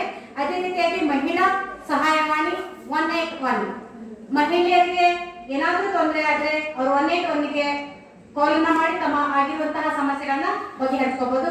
ಆಮೇಲೆ ಸೈಬರ್ ಕ್ರೈಮ್ ನೆಟ್ ಒಂದು ತಾಸೊಳಗಾಗಿನೇ 101930ಕ್ಕೆ ಕಾಲ್ ಮಾಡಿದ್ರೆ ಸೈಬರ್ ಕ್ರೈಮ್ಗಳಿಂದ ಆಗಿರುವಂತಹ ಸಂರಕ್ಷಣೆಗೂ ಸಹ ನೀವು ಈ ಎಲ್ಲ ಹೆಲ್ಪ್ ಲೈನ್ಗಳನ್ನ ಪಡೆದುಕೊಂಡಿದ್ದೀರಿ ಸರ್. ಹೇಳ್ತಾ ಇವರಿಗೆ ಧನ್ಯವಾದಗಳು ಮತ್ತು ಬಸಮ್ಮ ಅಬಲೂರು ಮೇಡಮ್ ಅವರಿಗೂ ಧನ್ಯವಾದಗಳು. ಇದೀಗ ಅಧ್ಯಕ್ಷೀಯ ಹಿತನುಡಿಗಳು.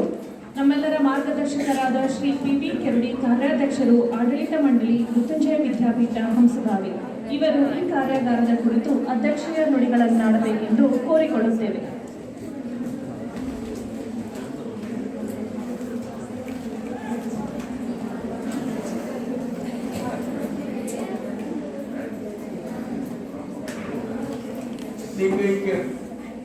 ಪೂಜ್ಯ ಶಿವಗಳ ಮೃತ್ಯುಂಜಯಗಳ ಮಾತುಗಳ ಪಾಲ್ಗೊಳಿಸಿ ಇಂದಿನ ಮಹಾಂತ ಸ್ವಾಮಿ ಕಲಾ ವಿಜ್ಞಾನ ಹಾಗೂ ವಾಣಿಜ್ಯ ಮಹಾವಿದ್ಯಾಲಯ ಹಂಸಗಾವಿ ಆಂತರಿಕ ಗುಣಮಟ್ಟ ಕೋರ್ಸ್ಗಳಿಗೆ ಮಹಿಳಾ ಕೋಶ ಹಿರೇಕೆರೂರು ತಾಲೂಕು ಕಾನೂನು ಸಹಯೋಗದಿಂದ ತುಂಬಿಕೊಂಡಂತಹ ಕಾನೂನು ಜಾಗೃತಿಯ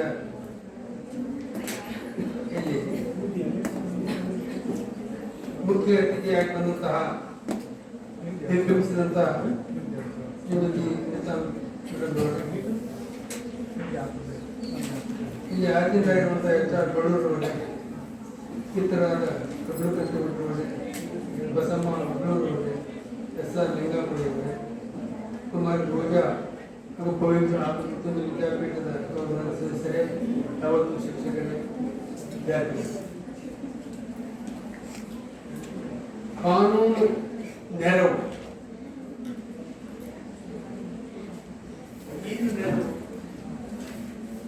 ನಾನು ವಿದ್ಯಾರ್ಥಿಯಾಗಿ ತಿಳ್ಕೊಂಡಂತ ವಿಷಯ, ಜಗತ್ತಿನಲ್ಲಿಯ ಎಲ್ಲ ಕಾನೂನುಗಳನ್ನು ಒಂದು ಕಡೆ ಇಟ್ಟು ನಮ್ಮ ದೇಶದ ಕಾನೂನುಗಳಿಂದ ನಮ್ಮ ದೇಶದ ಕಾನೂನು ಹೆಚ್ಚು.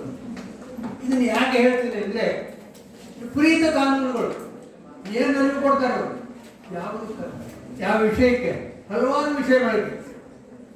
ಮತ್ತೆ ನಾನು ವಿದ್ಯಾರ್ಥಿಯಾಗಿ ತಿಳ್ಕೊಂಡದ ಒಂದು ಅತ್ಯಂತ ಅಮೂಲ್ಯವಾದ ವಿಷಯ, ನಮ್ಮ ದೇಶದ ಕಾನೂನು ರಚನೆ ಹೇಗಿದೆ ಅಂದ್ರೆ, ಗ್ರಾಮ್ಯ ಭಾಷೆಯ ಕುಂಬರ ಕಾನೂನು ತಯಾರಿಕೆ ಕೇಂದ್ರ ಆಗಿದೆ. ಇದನ್ನು ನಾನು ಯಾಕೆ ಹೇಳ್ತೇನೆ ಅಂದ್ರೆ, ನಾನು ವಿದ್ಯಾರ್ಥಿ ಇದ್ದೊಳಗೆ ನಮ್ಮ ಶಿಕ್ಷಕರು ನನಗೆ ಬೋಧನೆ ಮಾಡಿದ ವಿಚಾರ, ಲಾರ್ಡ್ ಮೆಕಾಲೆ ಅಂತ ಒಬ್ಬ ಬ್ಯಾರಿಸ್ಟರ್, ಅವನಿಗೆ ನಮ್ಮ ದೇಶದ ಕಾನೂನು ಪೀನಲ್ ಕೋಡ್ ಬಗ್ಗೆ ಒಂದು ಡ್ರಾಫ್ಟ್ ಮಾಡ್ಲಿಕ್ಕೆ ಕೊಡ್ತಾನೆ.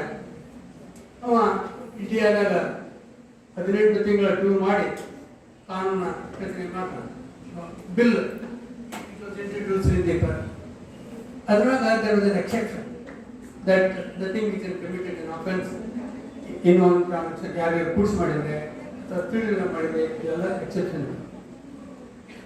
ಈ ವಿಚಾರ ನಾನು ಯಾಕೆ ಹೇಳ್ತೇನೆ ಅಂದ್ರೆ, ಅವಾಗಲ್ಲೇ ಬ್ರಿಟಿಷ್ ಪಾರ್ಲಿಮೆಂಟ್ನಾಗ ಆ ಪ್ರೊವಿಷನ್ಸ್ ಅಲ್ಲಿಲ್ಲ.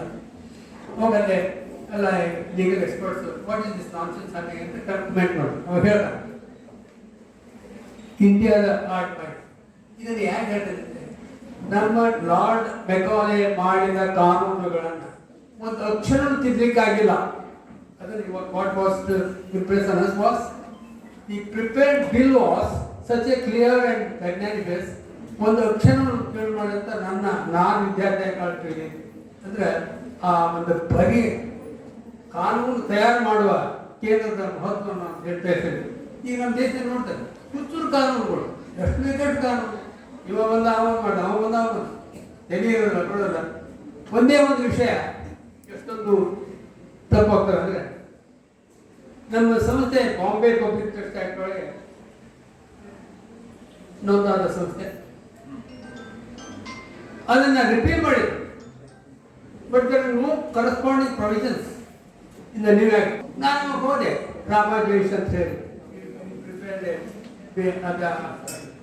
ಏನ್ರಿ ನಮ್ಮ ಎಜುಕೇಶನ್ ಇನ್ಸ್ಟಿಟ್ಯೂಷನ್ ಬಗ್ಗೆ ರಿಪೀಲ್ ಮಾಡಿದ್ರಿ, ಇದ್ರಾಗ ಇಲ್ಲೇ ಇಲ್ಲ ಅಂತ ಹೇಳಿ ಬರೀ ಸ್ವಾಮಿ ಈ ಆಸ್ಪೆಕ್ಟ್ ನಮಗೆ ಇದು ಈ ಭಾರತ ದೇಶದ ಕಾನೂನು ವ್ಯವಸ್ಥೆಯ ಒಂದು ಐಸೋಲೇಟೆಡ್ ಇನ್ಸ್ಟೆನ್ಸ್.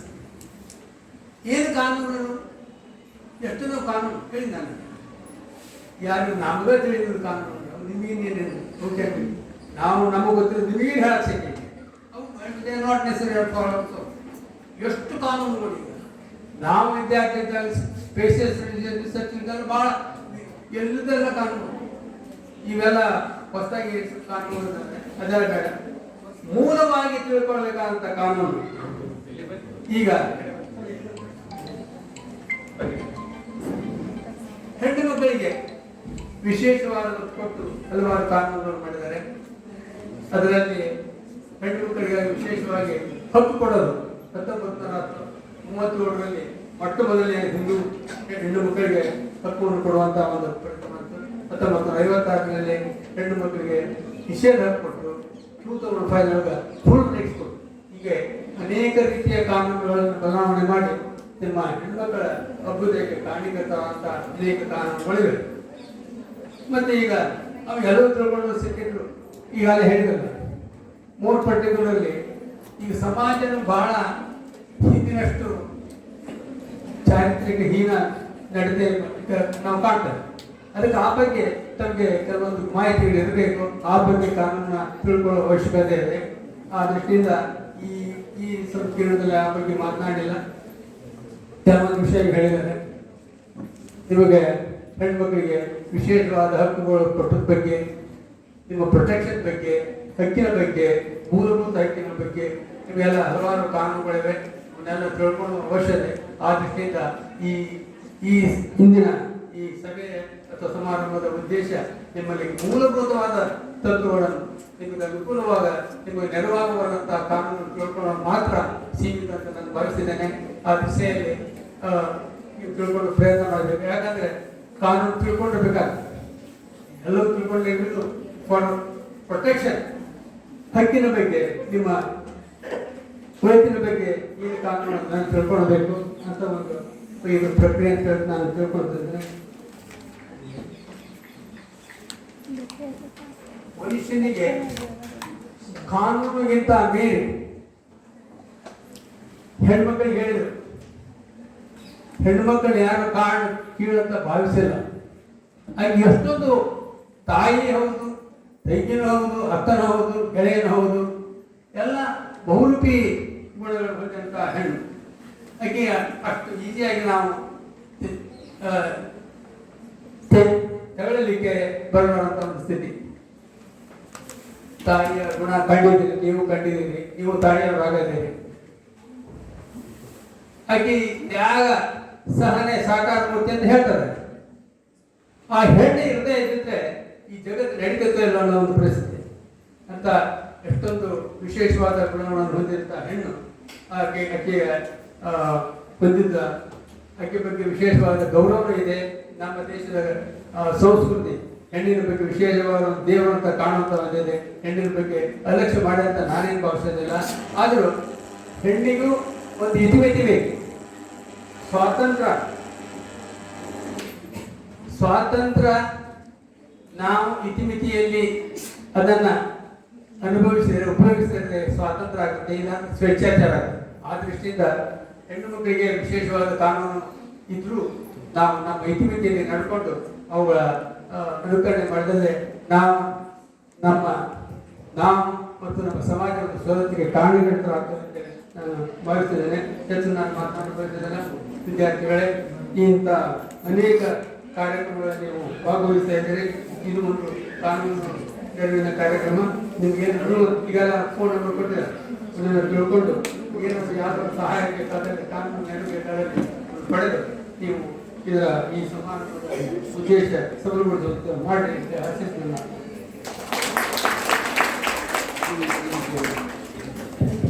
ಸಿ.ವಿ. ಕಿರುಡಜಿ ಅವರಿಗೆ ವಂದನೆಗಳು.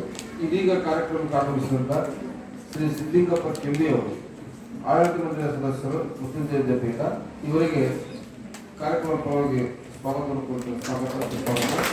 ಇವರಿಗೆ ಅರ್ಥಶಾಸ್ತ್ರ ವಿಭಾಗದ ಮುಖ್ಯಸ್ಥರಾದ ವಿಶೇಷ ಪ್ರಬಂಧವರು ಪುಷ್ಪವನ್ನು ಕೊಡುವ ಮೂಲಕ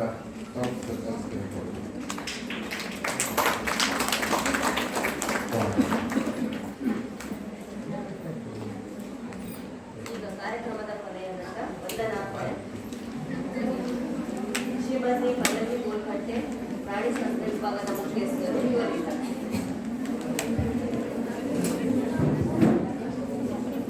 Good afternoon, one and all gathered here. It's an honor and privilege to extend a vote of thanks.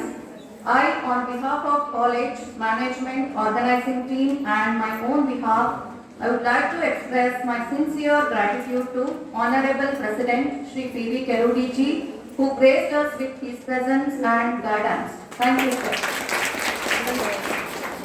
I thank Inaugurator Srimati Anita Oye, Civil Judge, Senior Division, Hirekerur Court, and President of Taluka Legal Aid Committee, Hirekerur, for taking her precious time out and consenting to be the chief guest. Thank you, ma'am, in your absence. I also express my heartfelt gratitude to today's speaker, H.R. Bellu, President, Lawyers Association, Hirekerur, for your presence. Thank you, ma'am. I also thank Shri Sanjeev Kabin Kantimat, Vice President, Lawyers Association, Hirekerur, for valuable talk. Thank you, sir. I express my heartfelt gratitude to Srimati Basamma Abalu, Treasurer, Lawyers Association, Hirekerur, for giving awareness regarding women's rights and women's empowerment. Thank you.